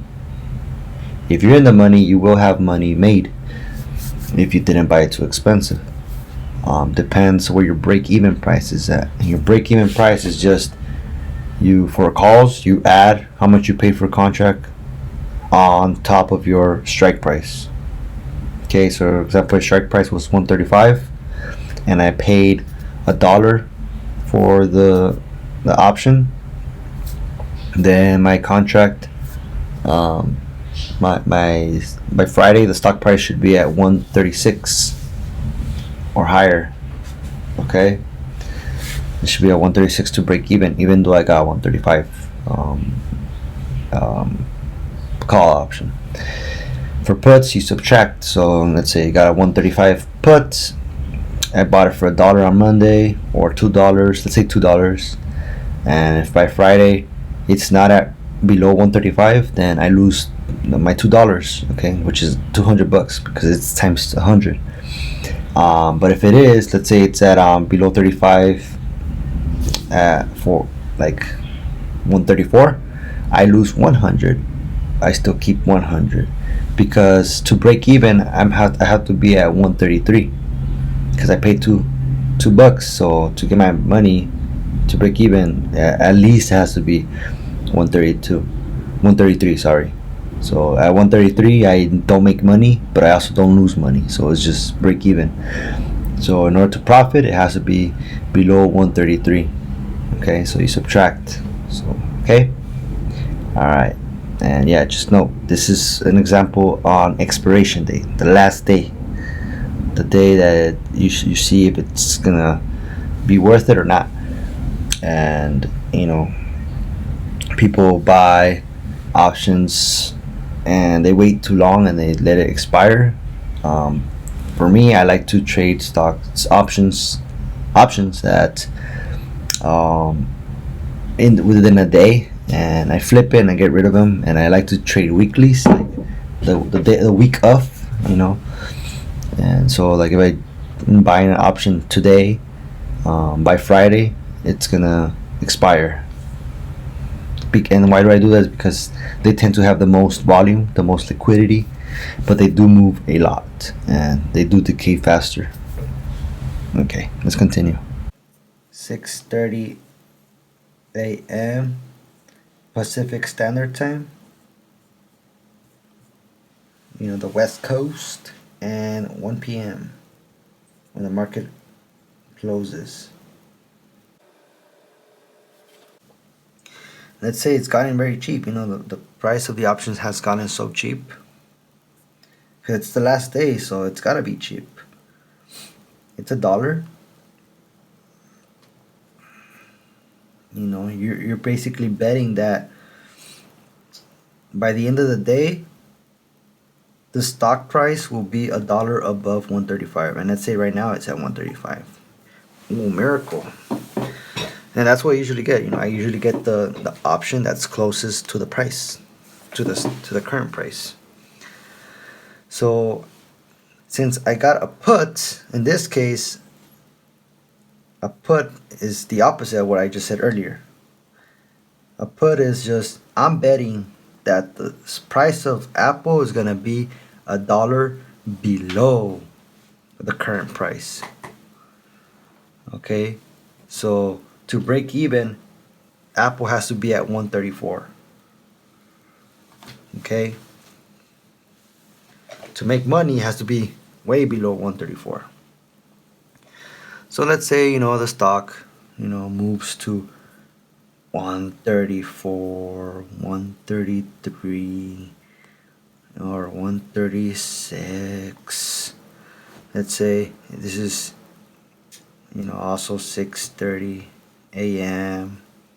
You got 7, 9, 10, 11, 12, 13, whatever. I don't know, 1 p.m. I was going to do 8 p.m., 9, 10. I'm going to skip 7, 11, 12. I'm going to line these up. You got 8. You got 9. You got 10. You got 11. You got 12. Alright.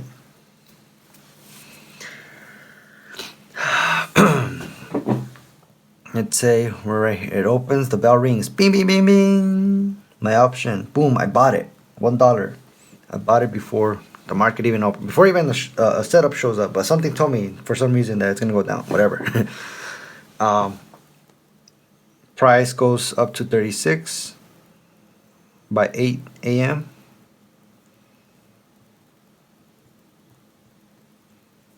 Okay. My option, because it's a put, loses value. Boom, it goes down to 50 cents. Oh, darn it. And then it goes, boom, back to 35 at 9 a.m. Instead of my option going back up to $1, because there's less time, it goes only to 75 cents.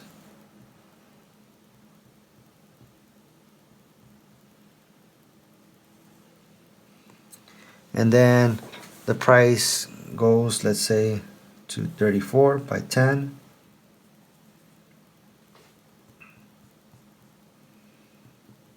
And by 10, now we're breaking even. My option goes closer to like, now it's gonna move a little bit exponentially. Boom. Now the chances of it falling below are much greater. So now my option is worth, let's say, $1.50. Boom.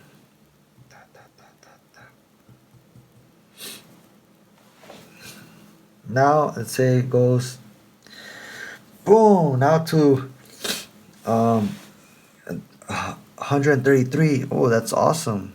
Boom, boom, boom, boom by 11. My option is gonna look more exponential. It's gonna look something like this. Dun, dun, dun, dun, dun. Now my option's probably, picking up momentum. Like, oh my gosh, it's falling and falling. It's gonna be like 2 here, and probably even $3. It's probably gonna be worth $3 because we still got 2 hours left. So now it's worth $3. Let me get rid of all this writing.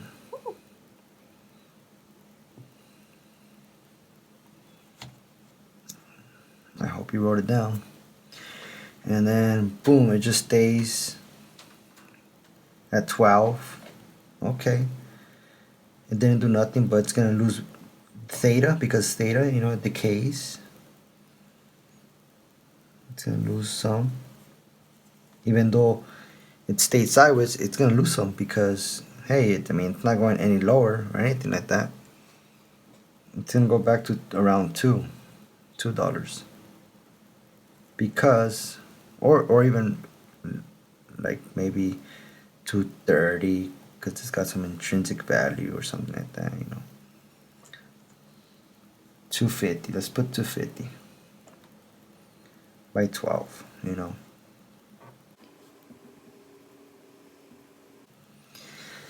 Okay, and then by 1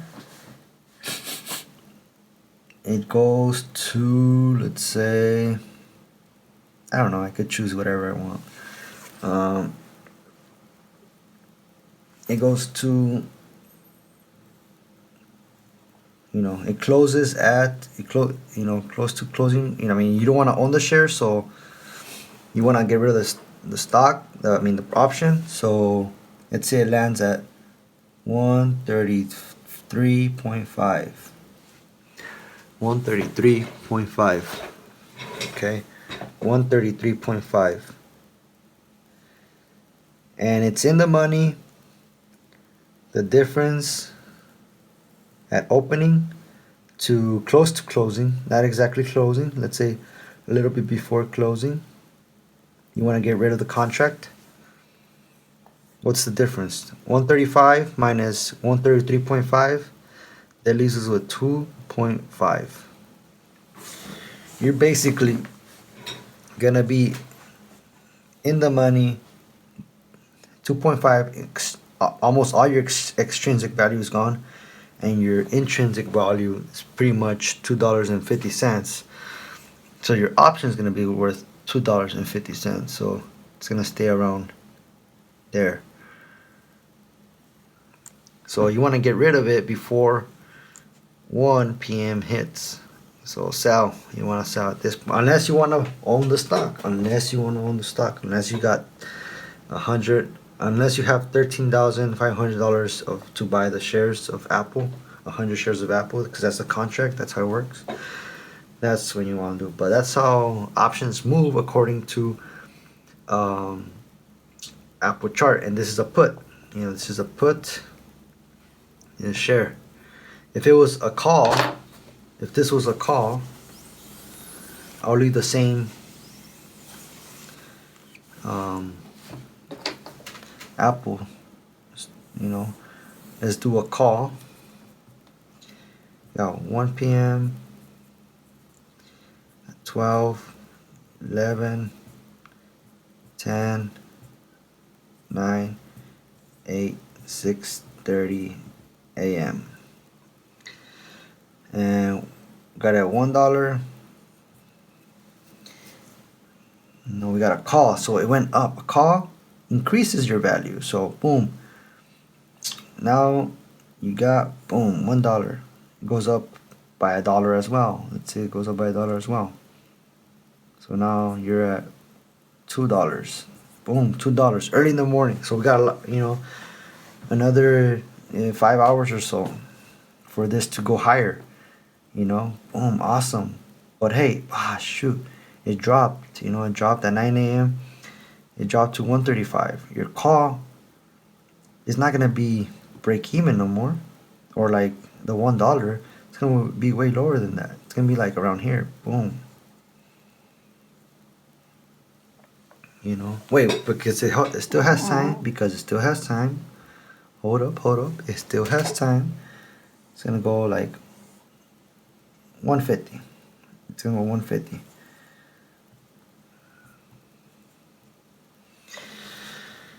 Or actually, no, because 135. Yeah, it's gonna go probably below it. Yeah.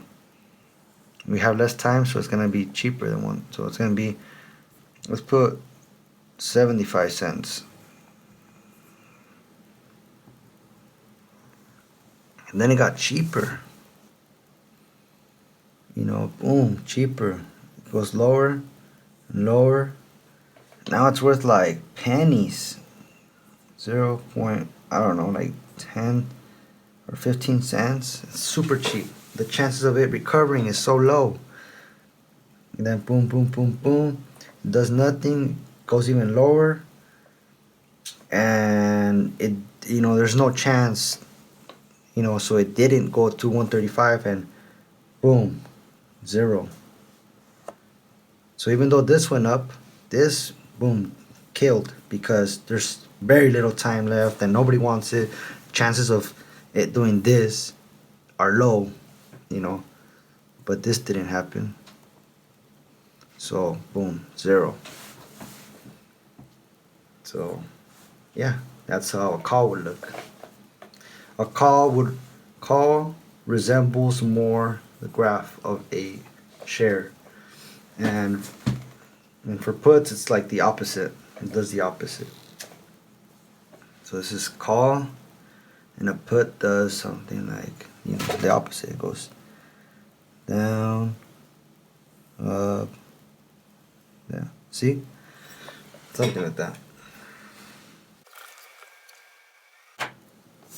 The whole point of options. The point of options is to turn a small sum into a big sum.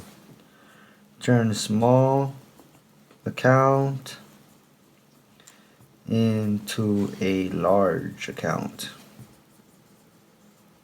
faster, or you could lose faster, or or lose faster if you are not educated. If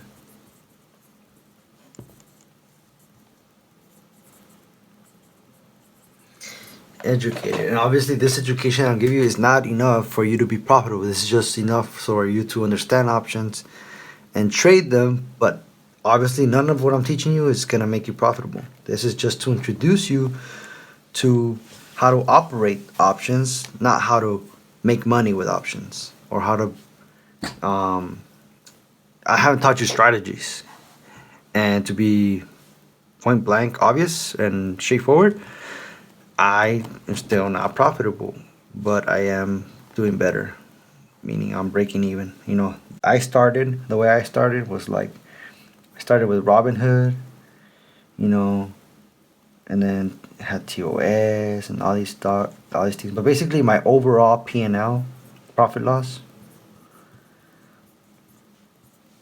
overall, in the beginning, I'm like, oh, I made some.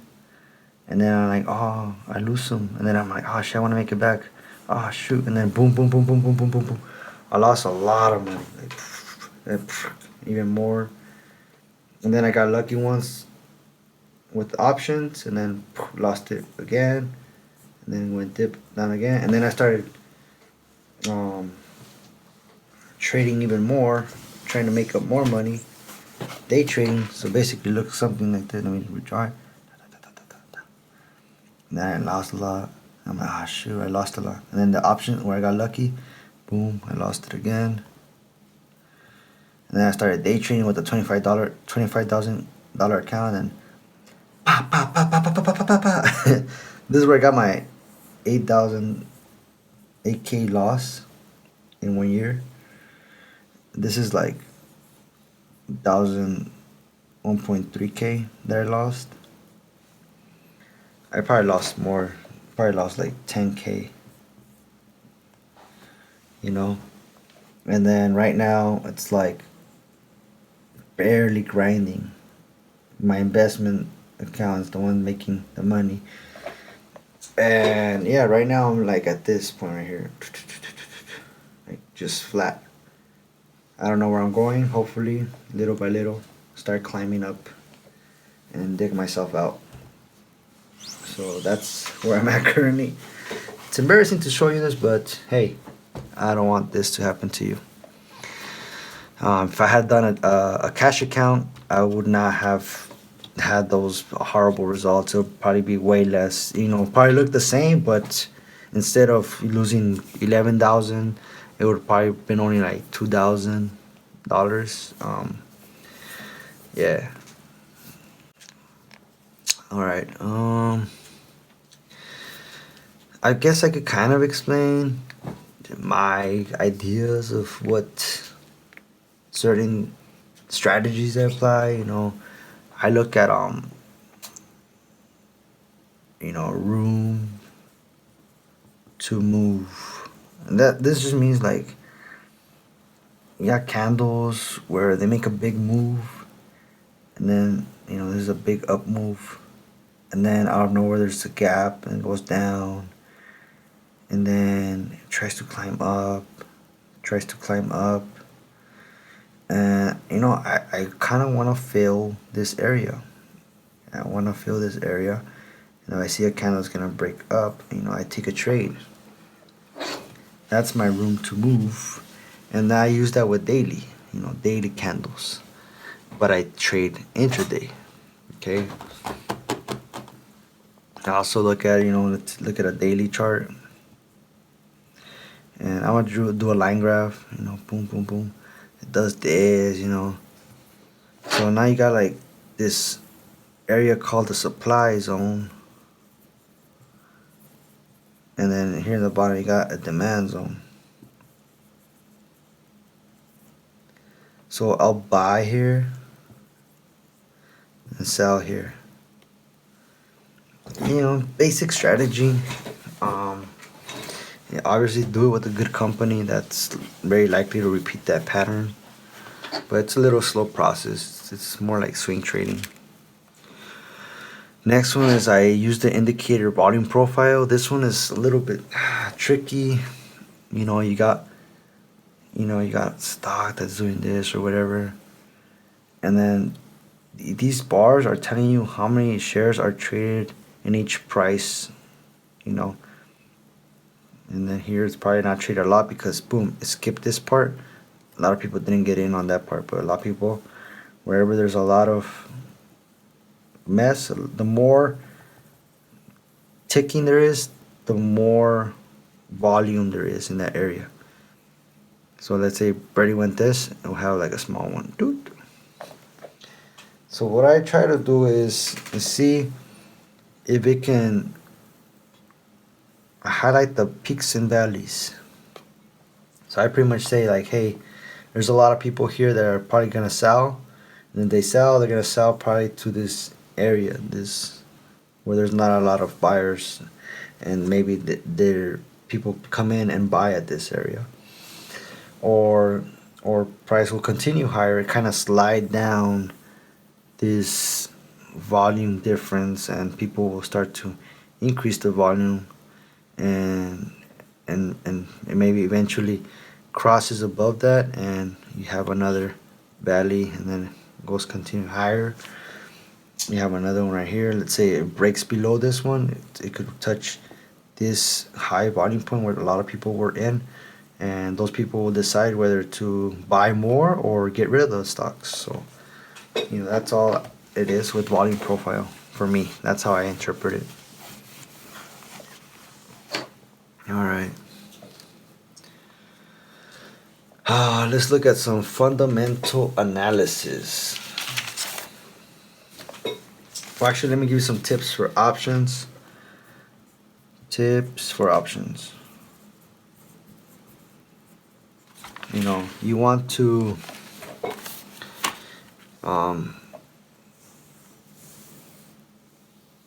you know, the good thing is, you know, no PDT rule. With cash account. And I use TOS, Thinkorswim from TD Ameritrade.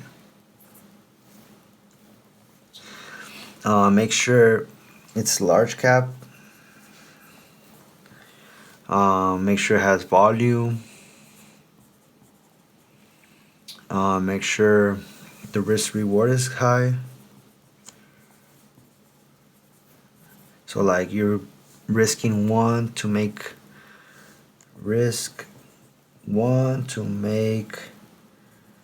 two or more. $1 to make two or more dollars. Okay, so if you risk 100, you're trying to make 200 or more. I think the best way to explain this, what I just said, is that the part where I said risk one to make two.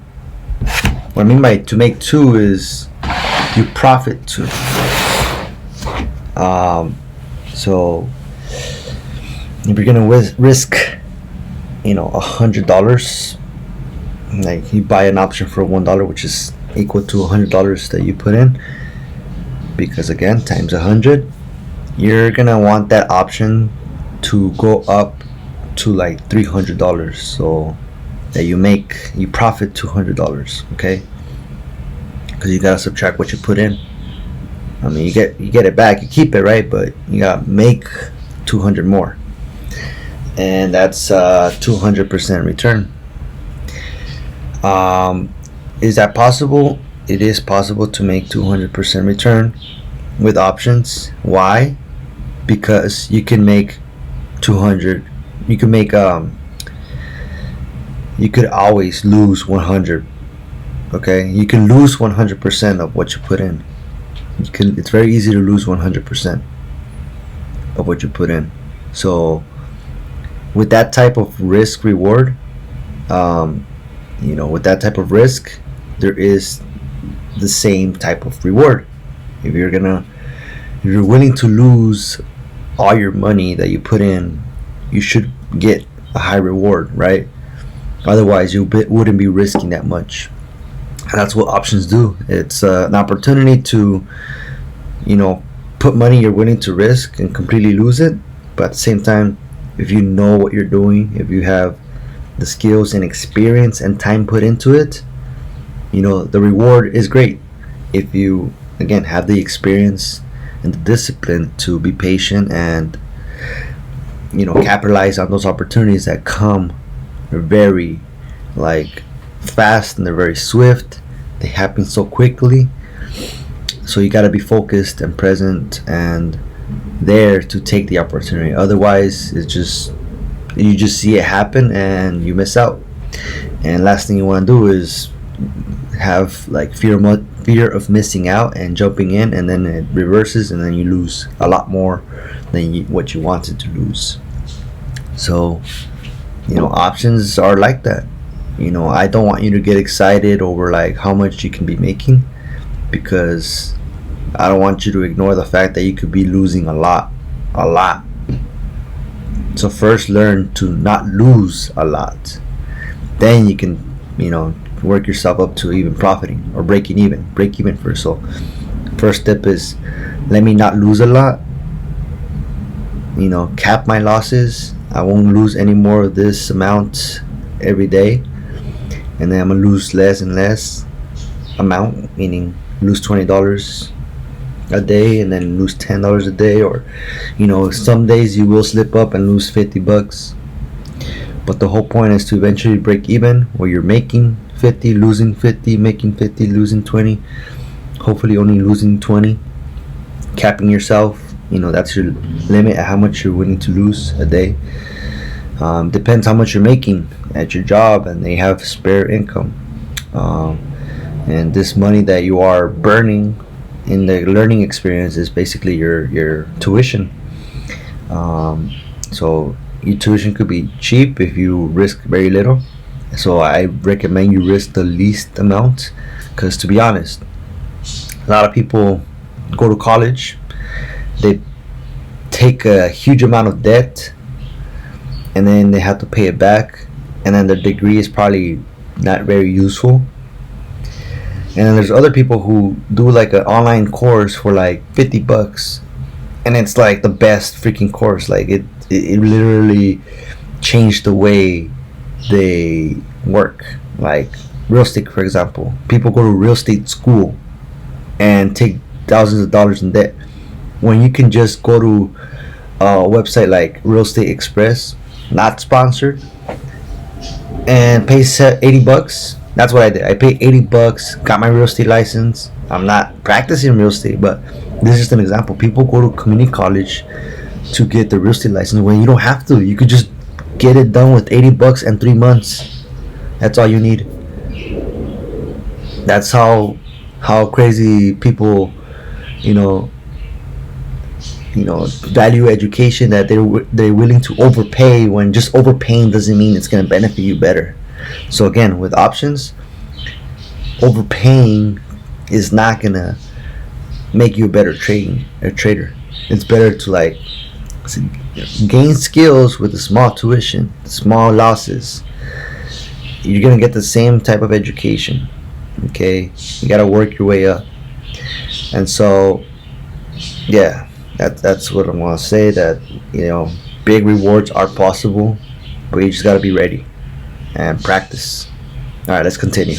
But also make sure that your win rate is high. Win rate greater than, I don't know, I would say 80%. Sorry, 80%. I'll show you the chart right now. It's from Instagram, Umar Ashraf.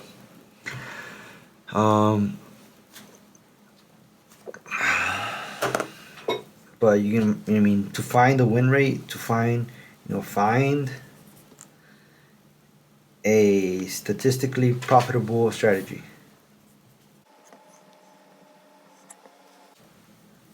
And how do you find it? You test.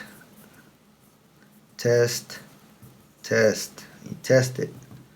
That's the only way you find out. You gotta test it out. Do like 20 trades.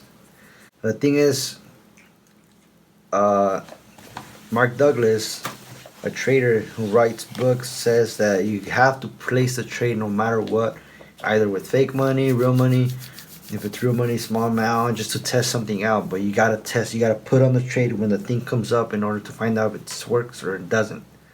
Otherwise, you'll never find out. You have to trade in a series of trades, series of trade perspective. Instead of a trade by trade.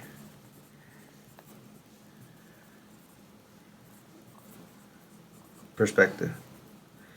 And I'll show you the video that talks about this, and this is very important. I'll put the links in the video wherever I put these videos. It talks about this important concept and much more. He does a better job of explaining it than I do. I have so much material. I don't know if I'll cover it all, but I have his notes. I have a bunch of notes, but these are the main ideas. But now let's just move on to All right, this next section I call it fundamental analysis. I don't know why, but it's actually just like fundamental vocabulary. Vocabulary that's very basic, and you can find it on Investopedia. You can find it Yahoo Finance, and I'm just kind of going over it like a little bit, explaining. But there's not that much vocabulary that I do here, but for trading, because it's mostly a trading course, it's not going to really focus too much on investing so much, and this is not advice. This is just what I know, and I'm just sharing you what I know. Fundamental analysis. Let's talk about PE ratio.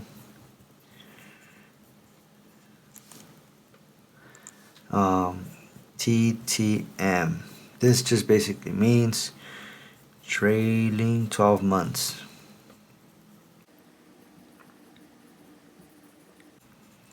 So basically the last 12 months. Okay? And this basically means price divided by earnings in the last 12 months. Earnings per share in the last 12 months.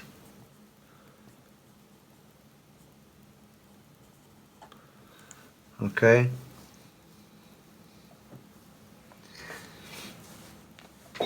This is like earnings. This is EPS. This is basically EPS, which stands for EPS TTM also. So earnings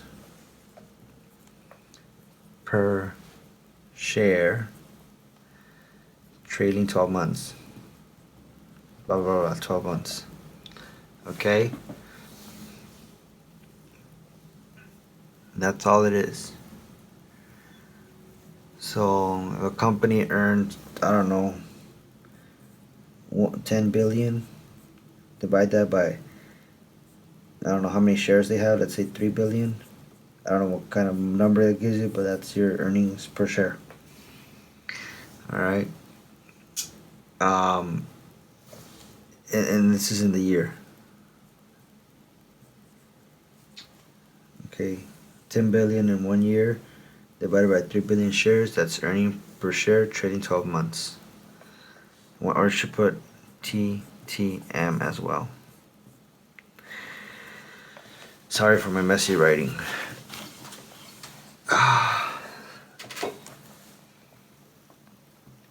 Let's talk about dividend yield.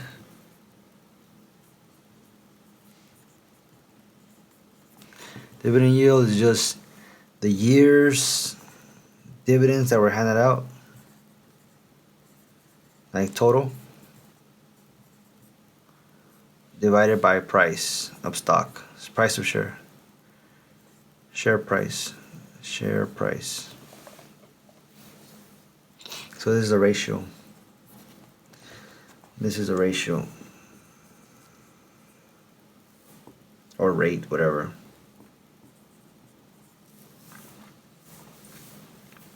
A percentage. You know. That's how I like to explain a percentage. A forward dividend year, forward. Whenever it says forward, like forward dividend year, forward EPS, it's like assuming the next 3 months, the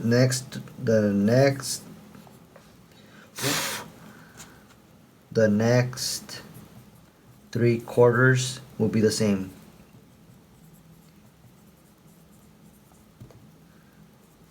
Which is, it's just an assumption. Let's look at enterprise value. This is just a more comprehensive market cap.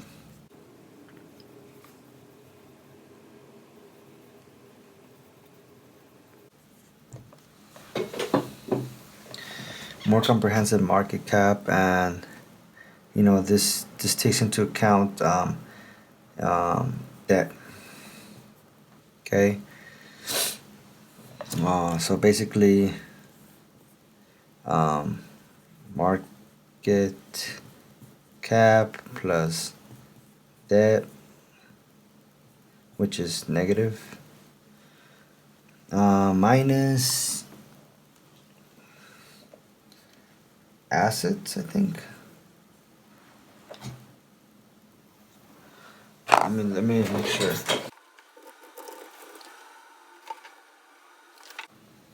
Oh, minus. Yeah, minus assets, or cash, or assets, whatever, or equivalent to cash. I don't really look at that. But let's look at market cap. Market cap, just that thing is equal to shares, number of shares, total shares, multiplied times share price. Different companies have different amounts of shares. Apple has the highest. Apple has I don't know, I think 17 or 16 billion shares outstanding. How do you spell outstanding?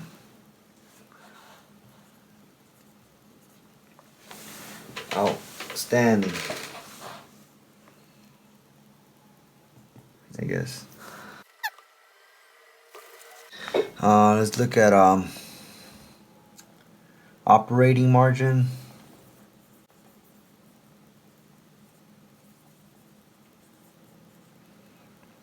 This is before tax and interest.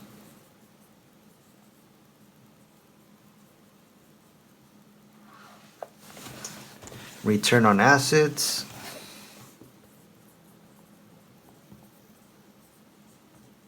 Return on assets is calculated net income.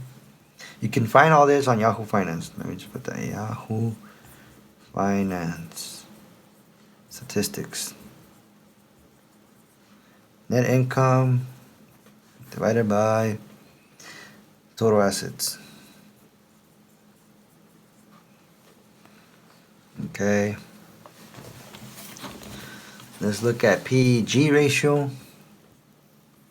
PG ratio.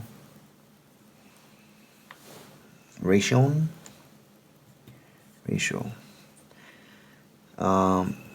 PG ratio.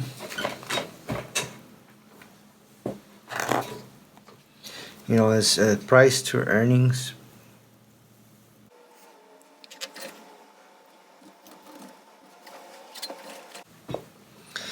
PEG ratio is price to earnings growth ratio. So how much is price divided? So price divided by earnings growth. So this is calculated, which is price to earnings ratio divided by earnings growth. This one's obviously a rate or ratio. This one too.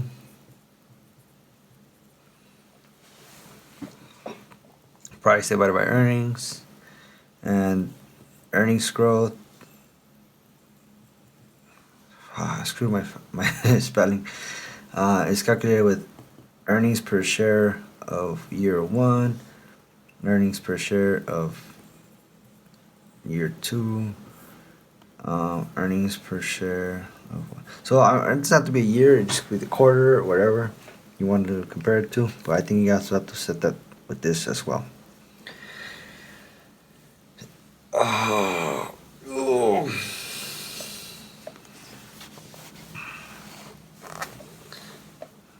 Equity,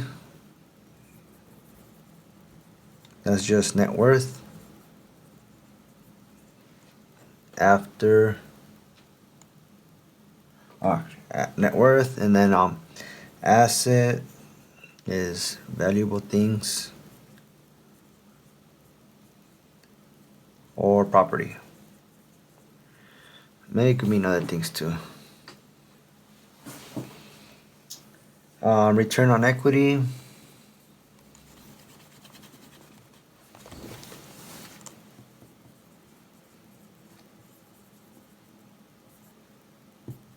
Return on equity, that's just net income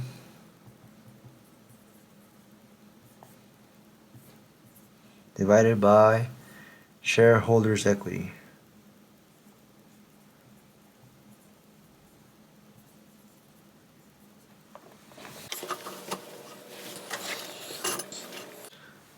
Shareholders' equity.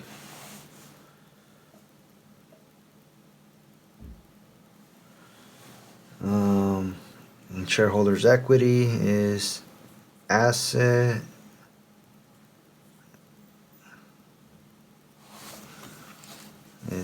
assets minus debt. Float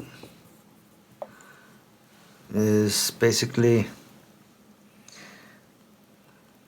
it's like shares outstanding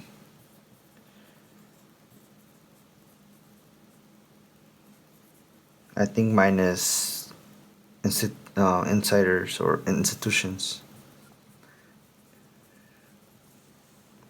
shares, or like the shares that are owned by executives and stuff like that.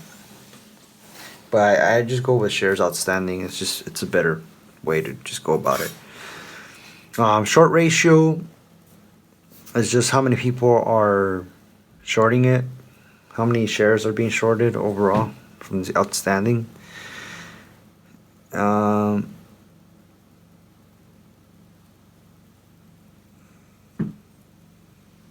Let's look at net income. Net income AVI to common.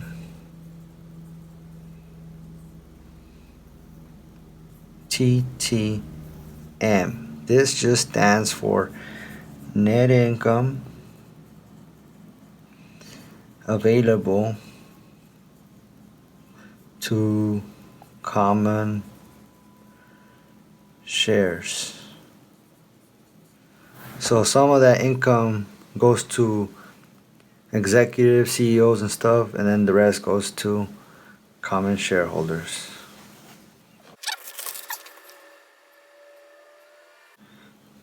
Another thing to consider is options. Do not trade options. Don't trade, at least from my understanding, don't trade before and after hours.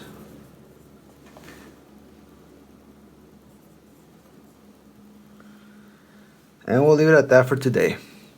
I think, no, let's talk about one more thing, which is gaps.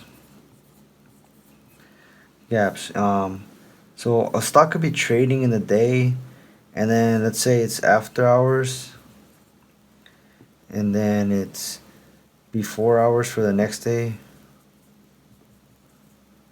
Before hours, after hours. So this is 1 p.m. This is 6:30 a.m. The next day, this is Tuesday. This is Monday. Tuesday. And the after hours could do anything. It could just go up and down. And they could also like gap all the way down and then open here in the bottom. So you have this big gap. Boom, this big gap that it just went down.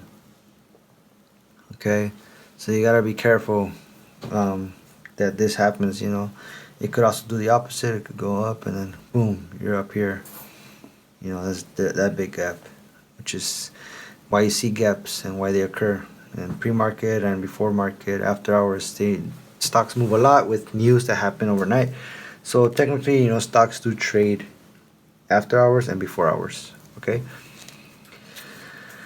I'm not gonna go over much of the option strategies. There's some option strategies, but I don't go by them.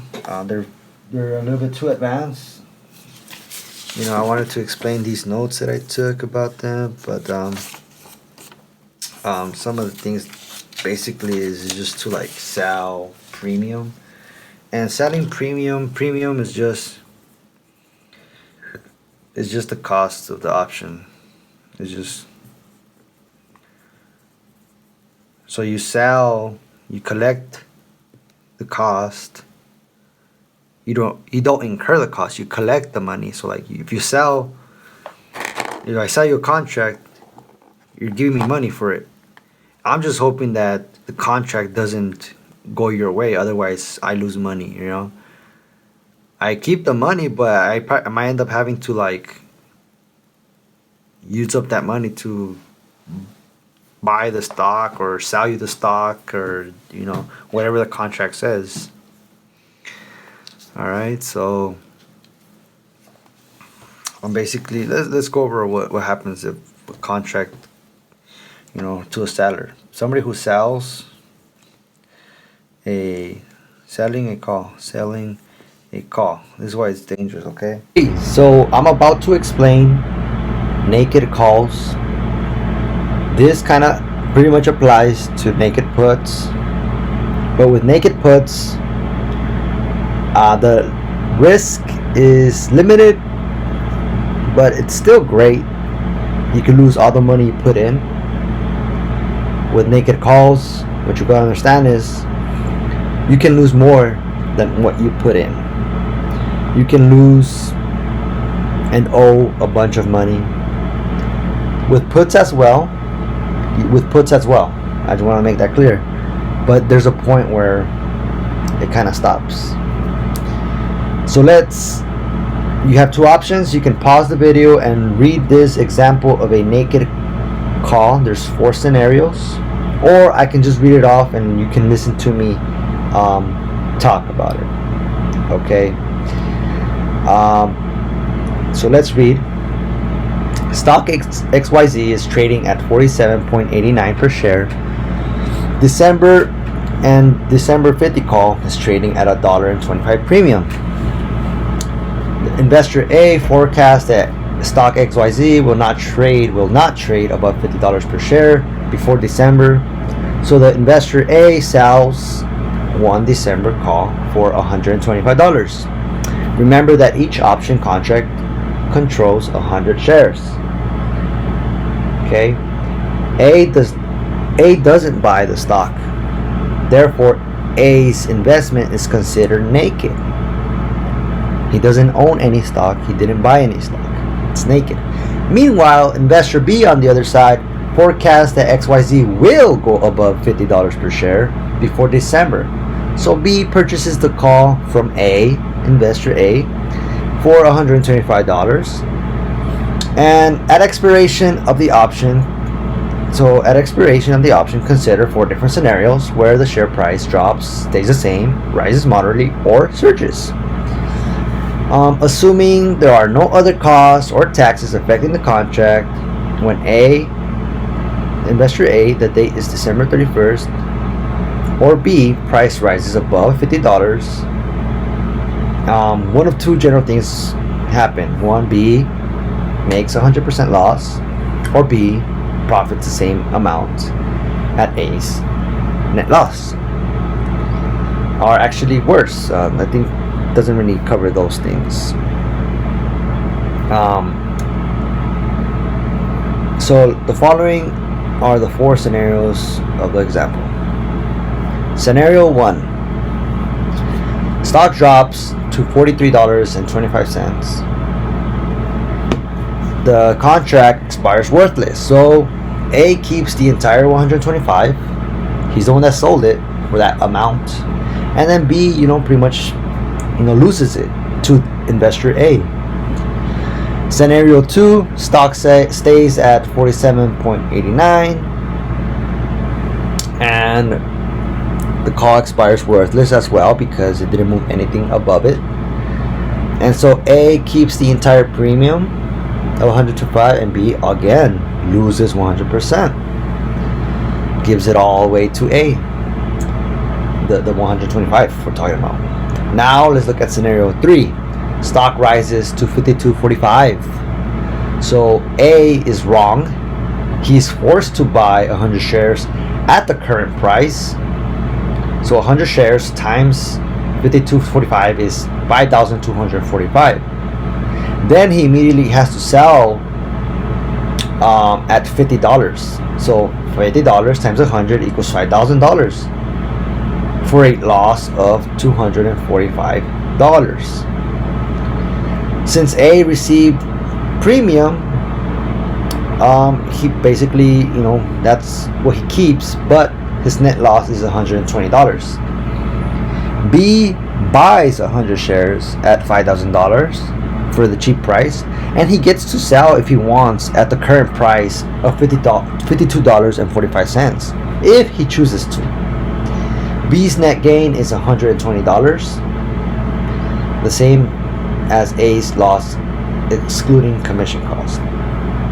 The cool thing about this that's not really mentioning is that the contract could increase in price, but in this scenario B let it expire. So because he let it expire, they both let it expire, the net gain is 120. He could have made more if he sold the contract possibly, but if he wants to own the shares, great, he gets to own the shares. Alright, scenario 4. Stock surges to $75 on a news announcement, so there's hype around it. So the December 50 call is exercised, meaning that investor A is wrong again by a lot, and it is forced to buy 100 shares of XYZ at $75 per share times 100 shares is $7,500, and he is obligated to sell that to investor B for $50 a share because that's the contract. December 50 call says that the buyer of the call gets to buy it at the cheaper price. So $5,000 is what the cost of investor B, and investor A loses $2,500. That's the loss.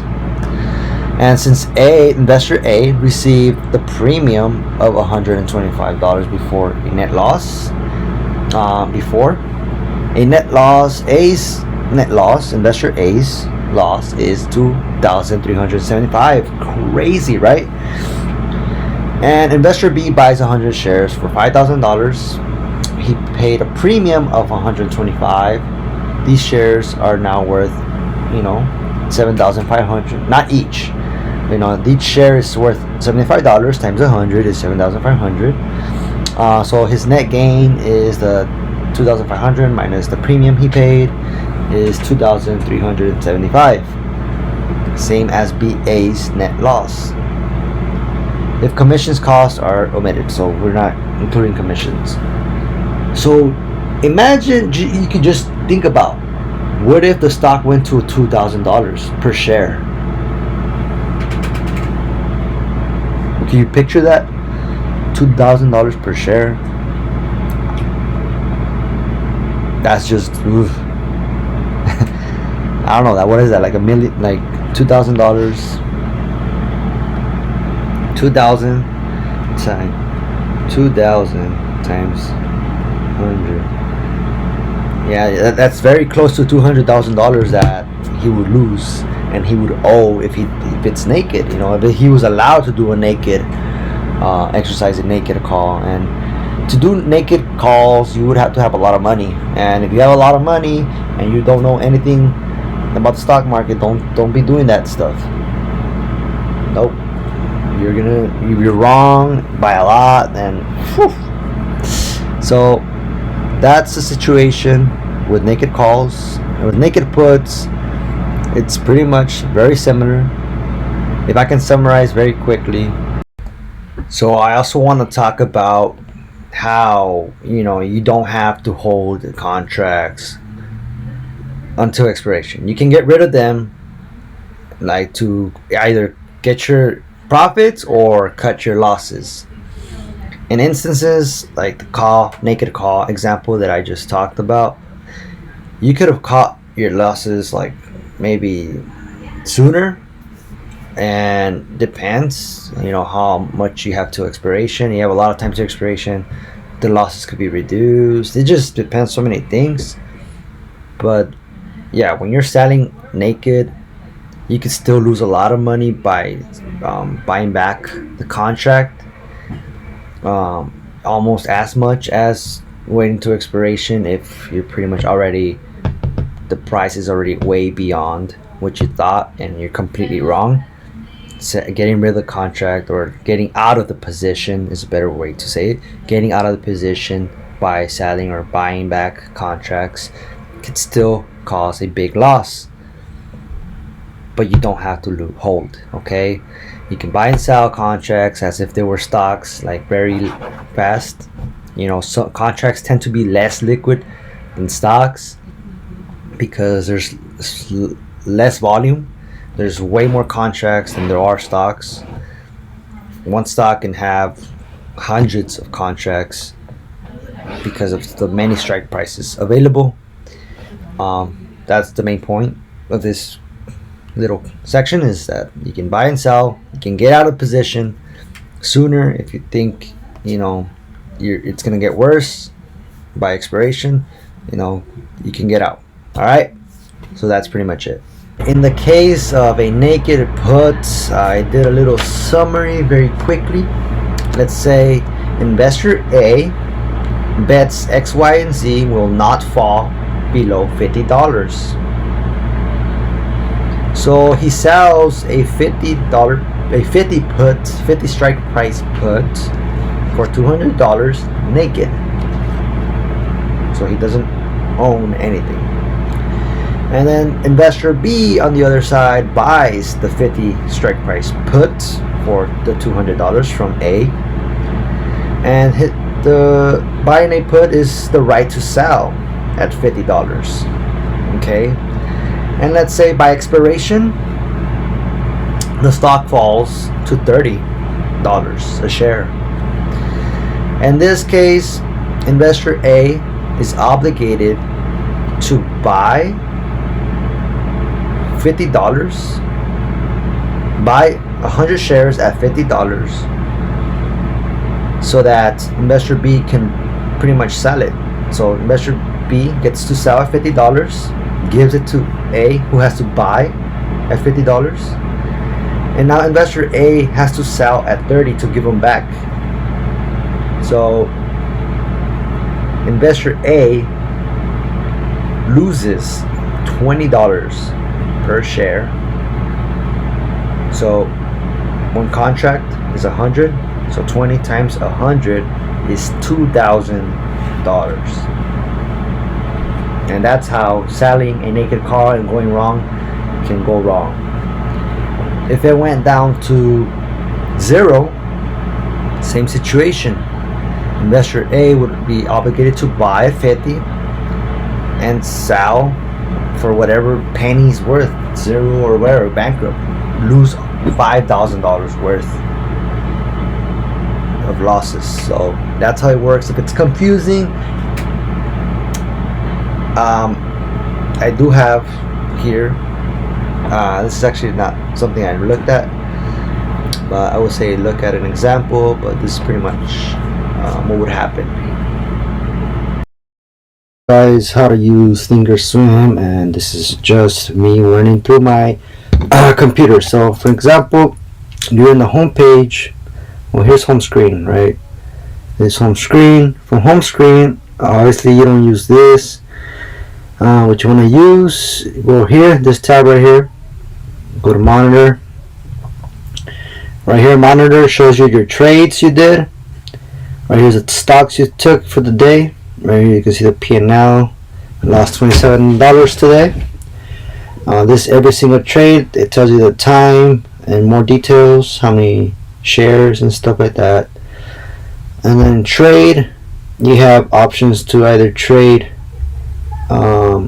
stocks or options. So let's go back to monitor. So monitor, you have activity and positions, and then you got account and statements, random stuff, FX. I don't use this, and I don't use this. For trade, you go all products. For options, this will say waiting for data. Right now it will pop up. There we go. So right here's a chain. These are, I put all. So here you could change how many you want to show. You could put 8, and now it shows 8. 1, 2, 3, 4, 5, 6, 7, 8. Alright, it shows you the strike price right here. How much is the bid? How much is the ask? How many open interest are there? How many people are pretty much like the volume and stuff. And here are different dates. Alright, under trade, there's also Forex trade. I don't use that. Futures trade, I don't use that. Active trader, I use it. So this is where the main window I use. Here you have charts. So the way you set this up is, here's on this side you have how many blocks you want. So you could set up many blocks. I only use 2. So go back to 2. There we go. Obviously you could move this around. There we go.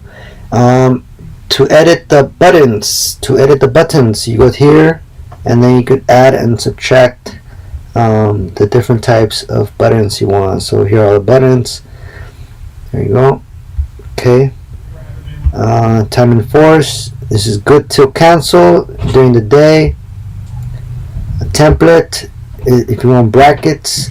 Right here, pretty much for the top one is the first bracket. You will stop out when it goes down $1. You will take profit when it goes up $1. Here is the second bracket. Like half of the shares are for the first bracket. The second half is for the second bracket. And you could move it around. You could put a trailing stop, which means it moves when the stock price moves by a certain amount. You could change that however you like. So you put trailing stop. You could change this trailing stop eventually. Alright, I mostly use single. And again, if you want to add this, you just go back here. Here's an example of like a standard buttons. So here's the button thing where you could add all these buttons here to make it look like here in this side. Okay. Here on the side of each little square, you have time and sales, which pretty much shows all the prices as the top market's going. Trade, that's just a different, that's this. You have big buttons, I don't use those. It's pretty much the same thing. You got chart, chart, chart. Alright, I only use one chart, the main chart. You got, what is this? Phase scores, I don't use that. Dashboard, I don't use that. Level 2 is this thing right here. Pretty much just shows you the bid and the ask, how many people are bidding, but this is not so accurate in terms of how much people are bidding. This is just kind of a rough estimate. So this pretty much tells you the spread. People are willing to pay $325, but they're asking for $360. You got news, you can put news. Here's the news on this side. So basically you can select all these on every cube. You select if the window is big enough. If it's too small, it won't pop up. Alright, on this side, a little tab. You could add watch list. Go scroll down to right here. You could add watch list. So you just click it and make another one. Yep, I didn't want to, so you could just delete it. Delete gadget. There we go. Here I made one for options. I call it the option list. The reason I use that is when I want to pick an options, let's go to random one. Boom, click it. I click on the code. This is the code, the option code, and then go add to option list. Boom, it appeared right there. There it is. But let me delete these. Boom, boom. Alright, so that's when I use that. Alright, let's go back to active trader. So right here you have this button where you could change where you want to link. So you could link it up to this chart by pressing the same color, number 2. I have this little list linked up to number 3. Let me move this to the side so you can see. There you go, linked up. You can link it to any one. So I have it to number 3, blue. Change this to blue 3, and now whatever I type here, like BAC, it will pop up right there. Boom, see, it changed. Something I also want you to know is that you can make the option code show up on the table. You can, you know how I went to the option chain, I did add option code to the certain watch list that pops up on the side. So why? Because it's linked. You can press on the code and it's almost like a stock where it pops up and you can see the graph of an option, which is pretty cool. So just want you to know that you can also graph the option code and buy and sell with the hotkeys. Alright, and then for this one I have it linked up to this one right here. So whenever I click any of these, it pops up. There it is. So I have account info and stuff like that. Yeah, that's the watch list. Also, whenever I want to check for strategies, I just go up and down. Pops up on that window. And I also have it linked up to this other. So you have yellow. These are unlinked. This is the VIX. This is a SPY. The way you get another window is if you go to here, you press detach, and boom, that appears by itself. So make sure this is your main window. I would suggest, it's not trading advice, but my personal opinion, it's best to have the main window as the main trading place. Here's where you enter how many shares you want. You know, you could be trading 2 things at the same time, or you can link it up and trade the same one. Right here you have the chain of prices where you could like quick buy, quick sell. You go boom, sell, cancel. You got flatten, which is like also like get rid of it, close everything. You got join bid to pay for the bid. So that's why we got level 2 to show what you're bidding. You move this to the side. It doesn't want to. There we go. There we go. And the market is whatever's available, whatever price. Alright. I also got a scanner for scanning penny stocks. I'll make a different video for this. But pretty much these are my settings for the penny stocks. I don't really trade penny stocks, but I have it when there's probably something good. I have this arrangement. You can edit it here, customize, and then you could add it and arrange it however. You can move up and down to change which order you want it. You just press scan and they show up. Alright. Next thing is I don't want that closed. Alright. And then if you want, I also have this one. This is just pretty much activity and positions. as a detach, go to monitor, activity and positions. I detach that by doing this again, go like boom, or actually this one I think, boom, detach. There you go. And then you could, it's pretty much this one right here. It's just shrink. But yeah, I already have one. So we did trade, analyze. I don't really use it. This is more for like options. It gives you a probability of the price of something or the volatility. I don't really use it, but it has some statistics here. Scan, pretty much the scanner, which I detached this scanner. Again, you go to detach. Boom, you click that and you detach it. Are they different? Let me see. Yeah, they're different. Okay, so let's go to Market Watch or Scan. We also have Option Hacker, Spread Hacker, Spread Book. I don't really use these yeah, I don't really use these things. Market Watch. It pretty much just tells you like when earnings are coming up and stuff like that. So you can hover over and it tells you earnings conference call for running things. It tells you the symbol and all that. I think you change it to like month. You can see the month like that. It tells you earnings, how much they made. Today we're on the 23. Tomorrow there's earnings of what? Let's see.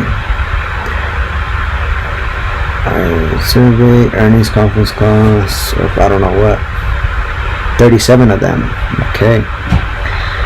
Let's go to day. Right here pretty much tells you the symbols and stuff like that. Let's go to week. Let's go Friday. I'm gonna click Friday.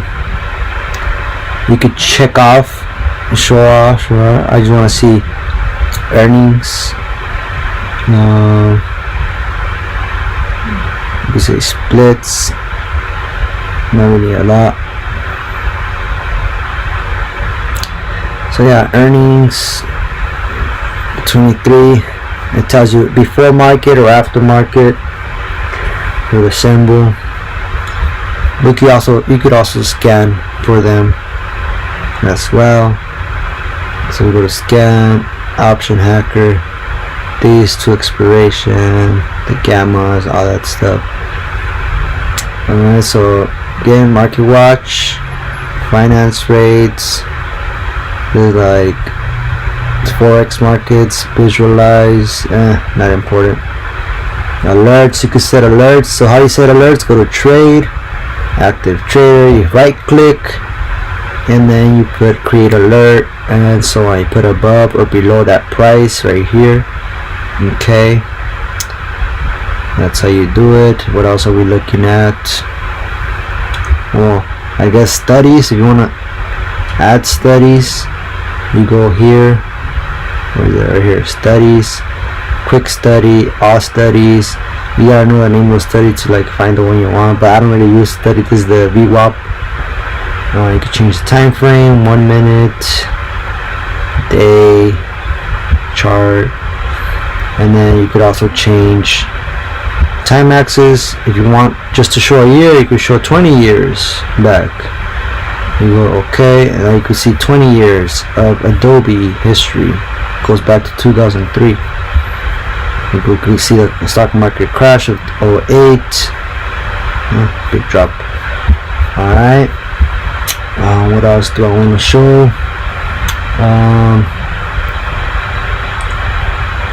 I want to show you hotkeys for Thinkorswim. Go to order defaults, you go to stocks. This is where you change how much you want the order to pop up. Like here's 5 increments. Is like if I press the plus sign, the minus sign goes up and down by 1, but you can change that however you want. There's a maximum quantity of orders. I guess how much in total I could add here, up to 300. Hotkeys, you go here. I only have one enabled, which is this one. These are my hotkeys. I don't really use them. but you could customize them right here.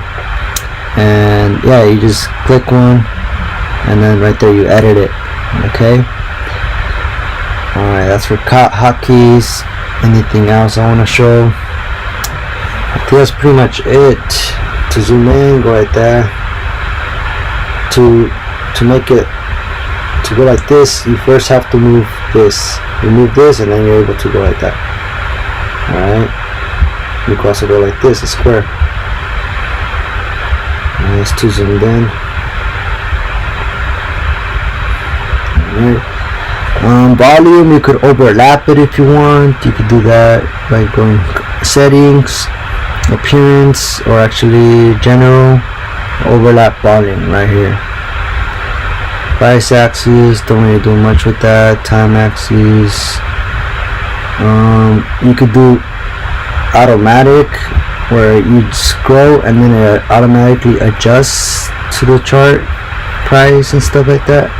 It fits the pattern, the chart.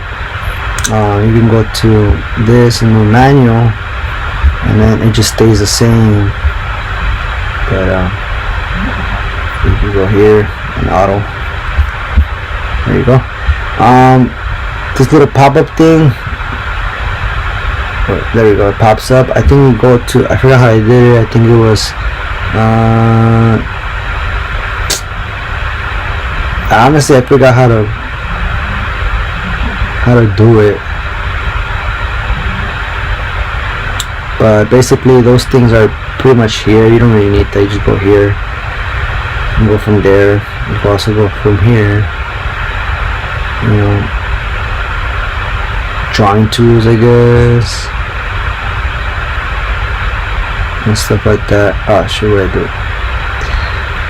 I think that's pretty much it.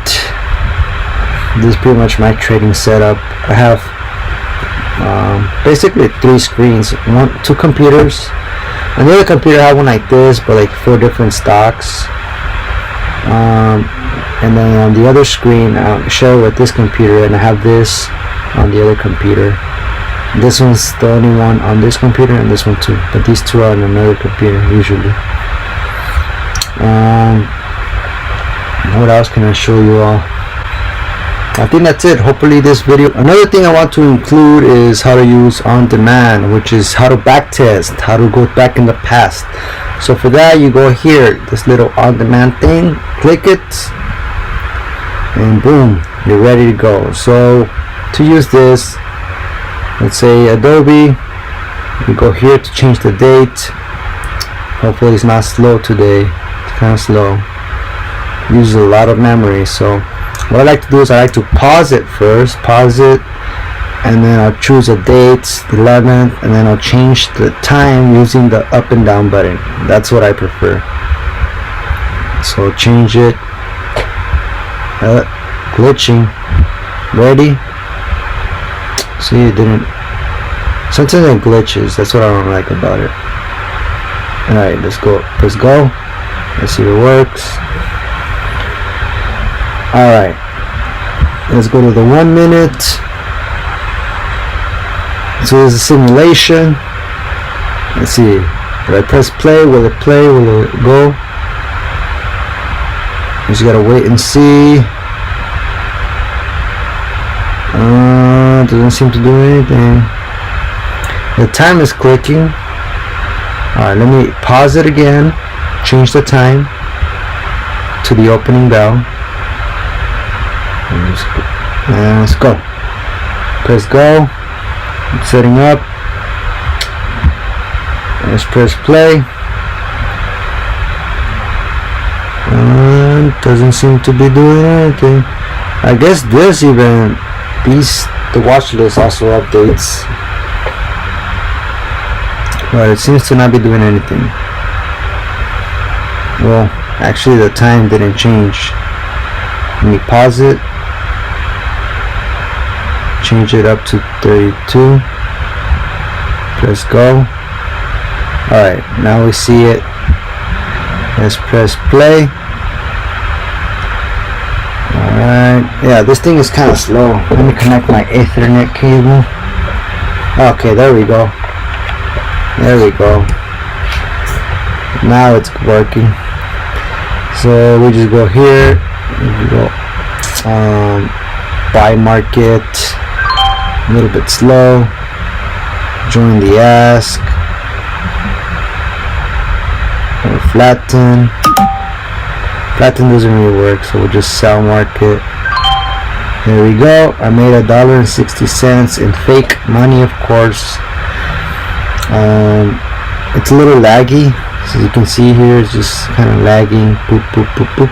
Because it's a lot of data. That's the reason why. Let me close this right here. It's also showing you all of your charts are back to that date, which is kind of cool.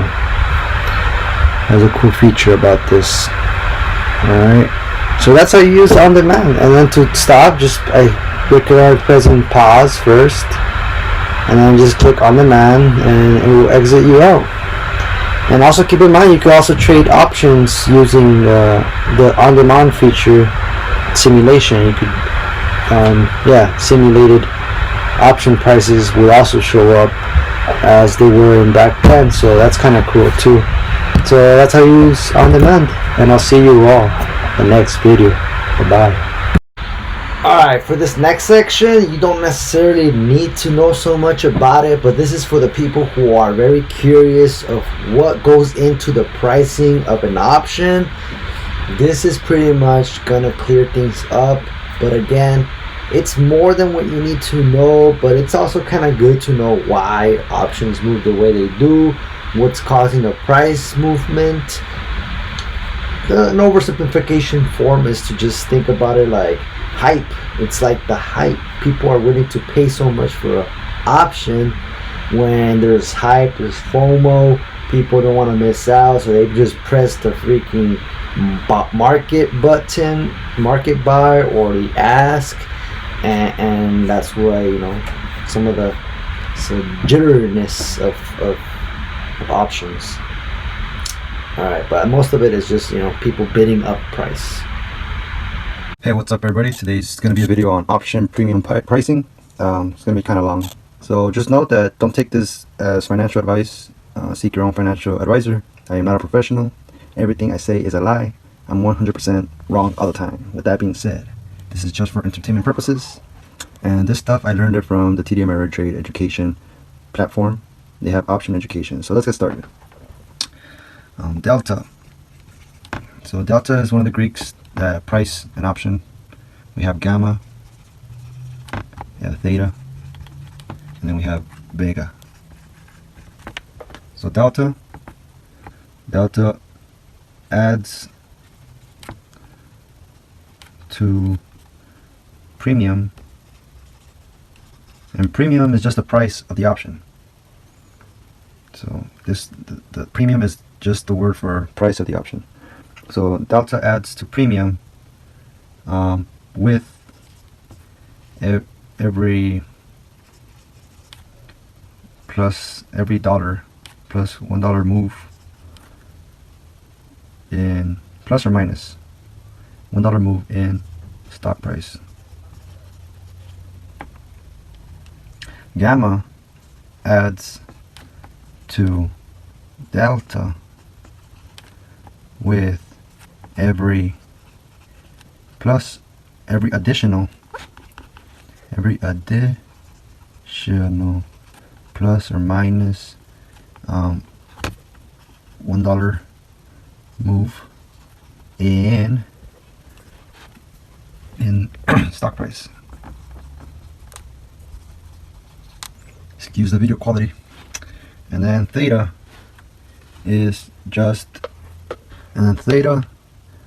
subtracts from premium every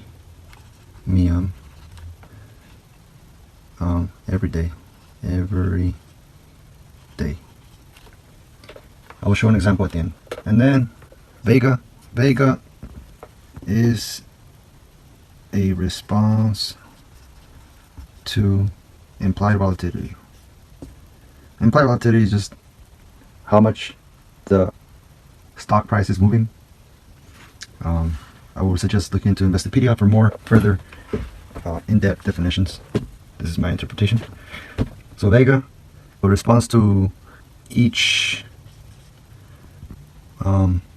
plus or minus 1% moves in implied volatility, to be more specific. So it responds to every plus or minus percent move in implied volatility. So let's say implied volatility moves by 1%. Whatever the value in Vega is, it will add to the premium. All right, with that being said, let's go to an example.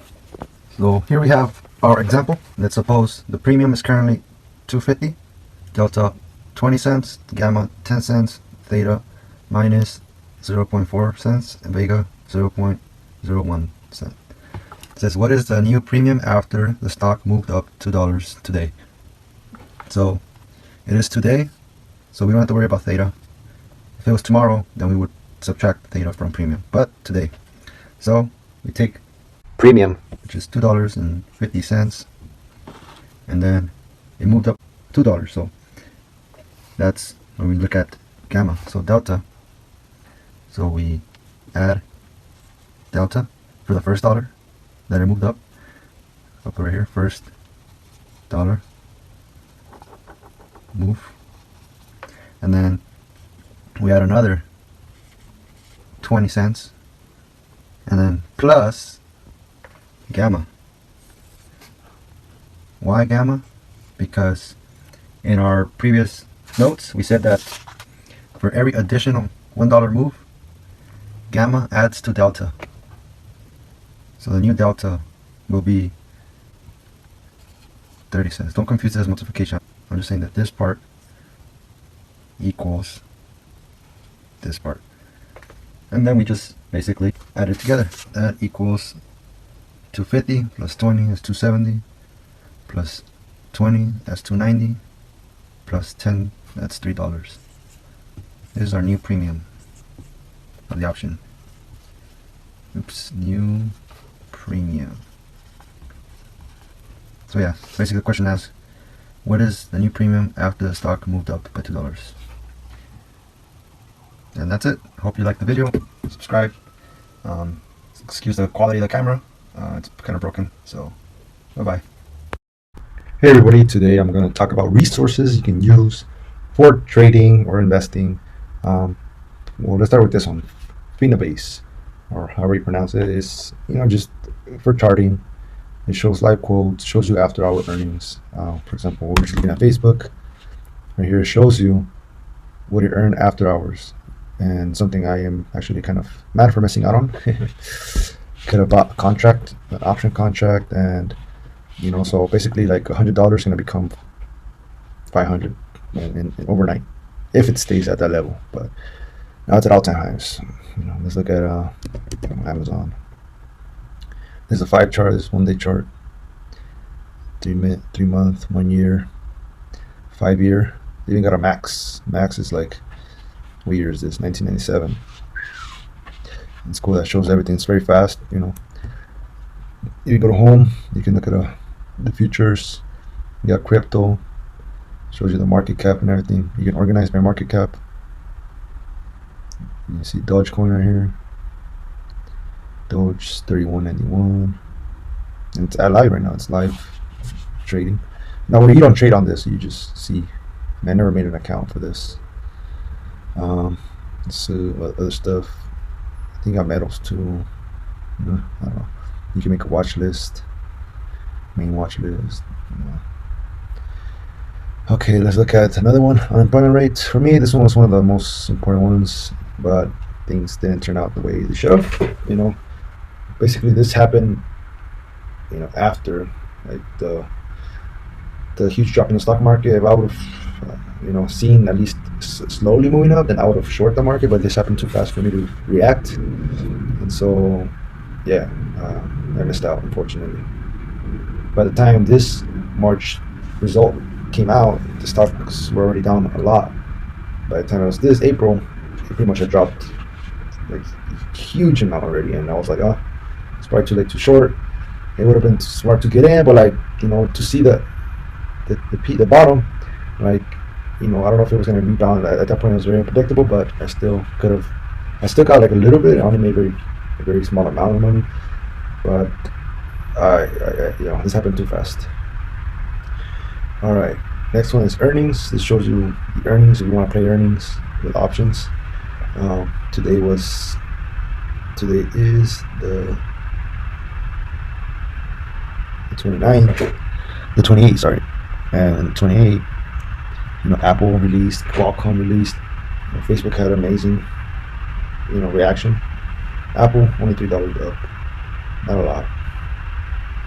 So yeah, just make sure you scroll here and don't choose Sundays or Saturdays because nothing comes up there. So go to the weekdays. It'll show you. If it's a little moon, then that means it's after market hours, and then little sun is the before market hours. Next one is just Google News, business. Let's refresh this.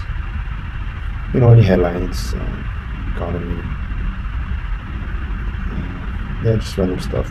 But it's not the best. The best one for news is probably like when you're on your Thinkorswim, and there's a place where you see the news next to the chart, and you'll see how to use TOS later. But I could probably pop it up if you guys want. Let me see. Open morning. Hopefully it doesn't show my account number. Okay, it doesn't. But there's a news right here. Like, see? You click on news right here, which says right here, news. And you click on it, and then it shows you right here, the news. And then they're all like time stamped. So, yeah. Okay. Next one would be, more news things like just like highlights and things that people write about. Just little story stock. That's what it's called. Story stocks. Seeking Alpha also has like trending news. Facebook jumps 5%. New Q1 preview. Apple rises 4% after easy rain probably beat. Yeah. This for more like for small stocks, small cap, day trading, penny stocks. It shows you when they halt, and when we resume, usually it's 5 minutes or 10 minutes after this time right here, in this military time. Next one, we already looked at this one. It's just YouTube. YouTube has a lot of sources. There's a book, Trading in the Zone by Mark Douglas, really great one. I like it. Let's play a little bit. Accepting the risk means accepting the consequences of your trades without emotional discomfort or fear. Wow. See, that book is so powerful that it's boom. It's a book you must listen to repetitively, like a lot. And a decent YouTube channel is financial education channel with Jeremy. And it's decent. At first I thought his videos were a little bit like too much, but I guess he does go into that with details.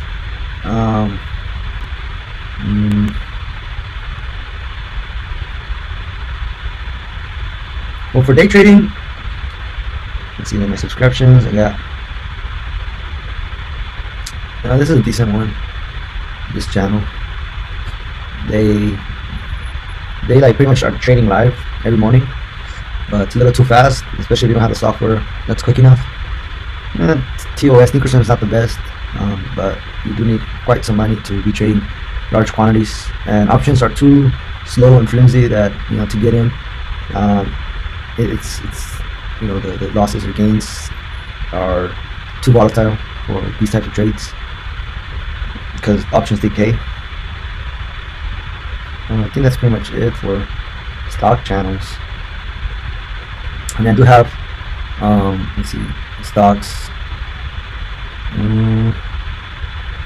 Yeah, I have all these channels, but they're not that great when it comes to stocks. Some are mostly day trading penny stocks. S&P Capital is pretty decent. Let's look at that one. They're decent. Talk about options. They're a prop firm. You can see here it's an office for traders.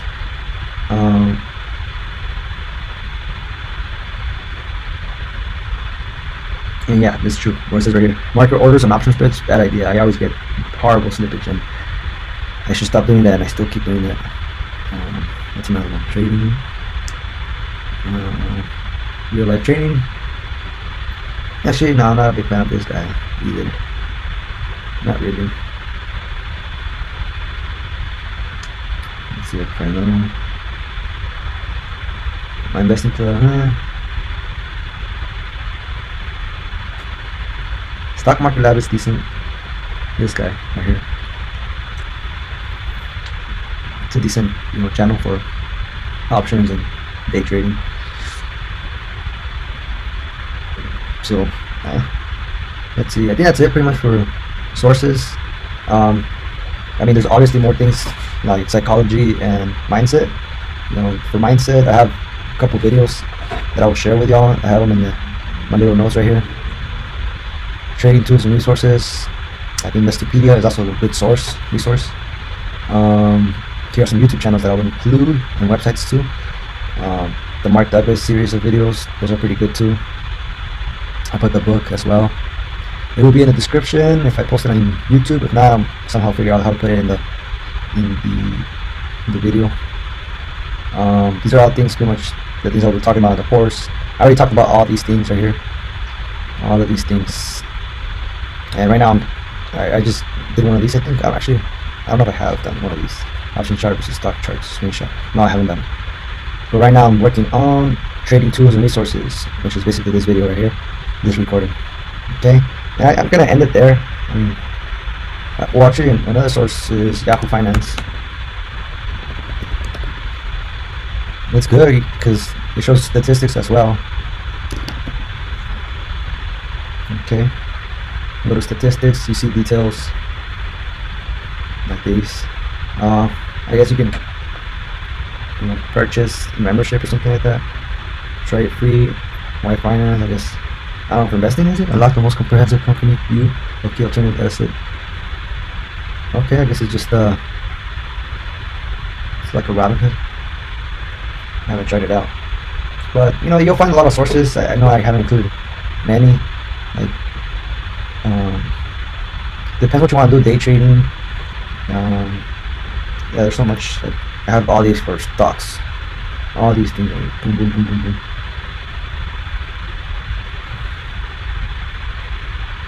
And brokers, I talk about them in the video. Natives, don't do natives. It's too difficult. And that'll be all. Alright, bye bye. Hey, what's up, everybody? I got a video. Hey, what's up, everybody? Today, talking about the difference between options and stocks, shares of stock, in terms of charts and pricing. Here's an example of Tesla 3-minute chart versus Tesla's 660 call contract, also a 3-minute chart. So here we have the contract option chart. Here we have the share price chart. This is a 15-minute chart, and this one's a daily chart. Well, let me just break down what happened here. So I didn't take this trade. I did not take a trade here, but I did see it happening. And basically what happened is that you see a breakout here. You see these two candles, and breaking above these two candles leaves room to move up in this area, and it did move up in that area. And this is a 1-day chart, so over the day it would make a big move, and that move is shown by I don't know how. I'm trying to grab this. What the heck? Oh, I guess you just scroll. As you can see, it went from 642.50 to 666. Very demonic kind of number. But it's a 20-point move, a little bit more than a 20-point move. That 20-point move, you can only afford so many shares of Tesla, which is a very expensive share. Whereas the contract of Tesla, that kind of moved what it produced. In the beginning, it was a contract that costed between $42 and $1. So multiply this 0.42 cents times 100, because a contract is 100 shares, and you can see this contract went from $1 to basically almost around $6 if people got out on this area. So that's a 500-600% move, and that's compared to Tesla's meager 3% move, almost 3%. So here it says 2.4, but it went up to like 666. So yeah, so you can see the big difference. But it's very dangerous when you're up here and you bought here and you see your contract drop dramatically. This tiny drop equals this gigantic drop in options prices. So option prices move very violently, and that's something you gotta understand, that they move very violently. If it doesn't fulfill, it's gonna move very violently. And here it dropped below 660, which was a call right here, and that's why it made a big move up in the money. It went above 660 at this point right here at 7:30. At 7:30, you had this huge move, this 3-point move, which is $300, per contract, that basically moved. Whereas here, it just moved this little, and when it came down and reached below, this 660 right here, this little move caused this gigantic move right here. And then this move, this little candle right here, reflects this candle. So they're all like, pretty much a mirror image. This one is just that, this chart is more extended this way. So the moves are very violent. Once it reaches below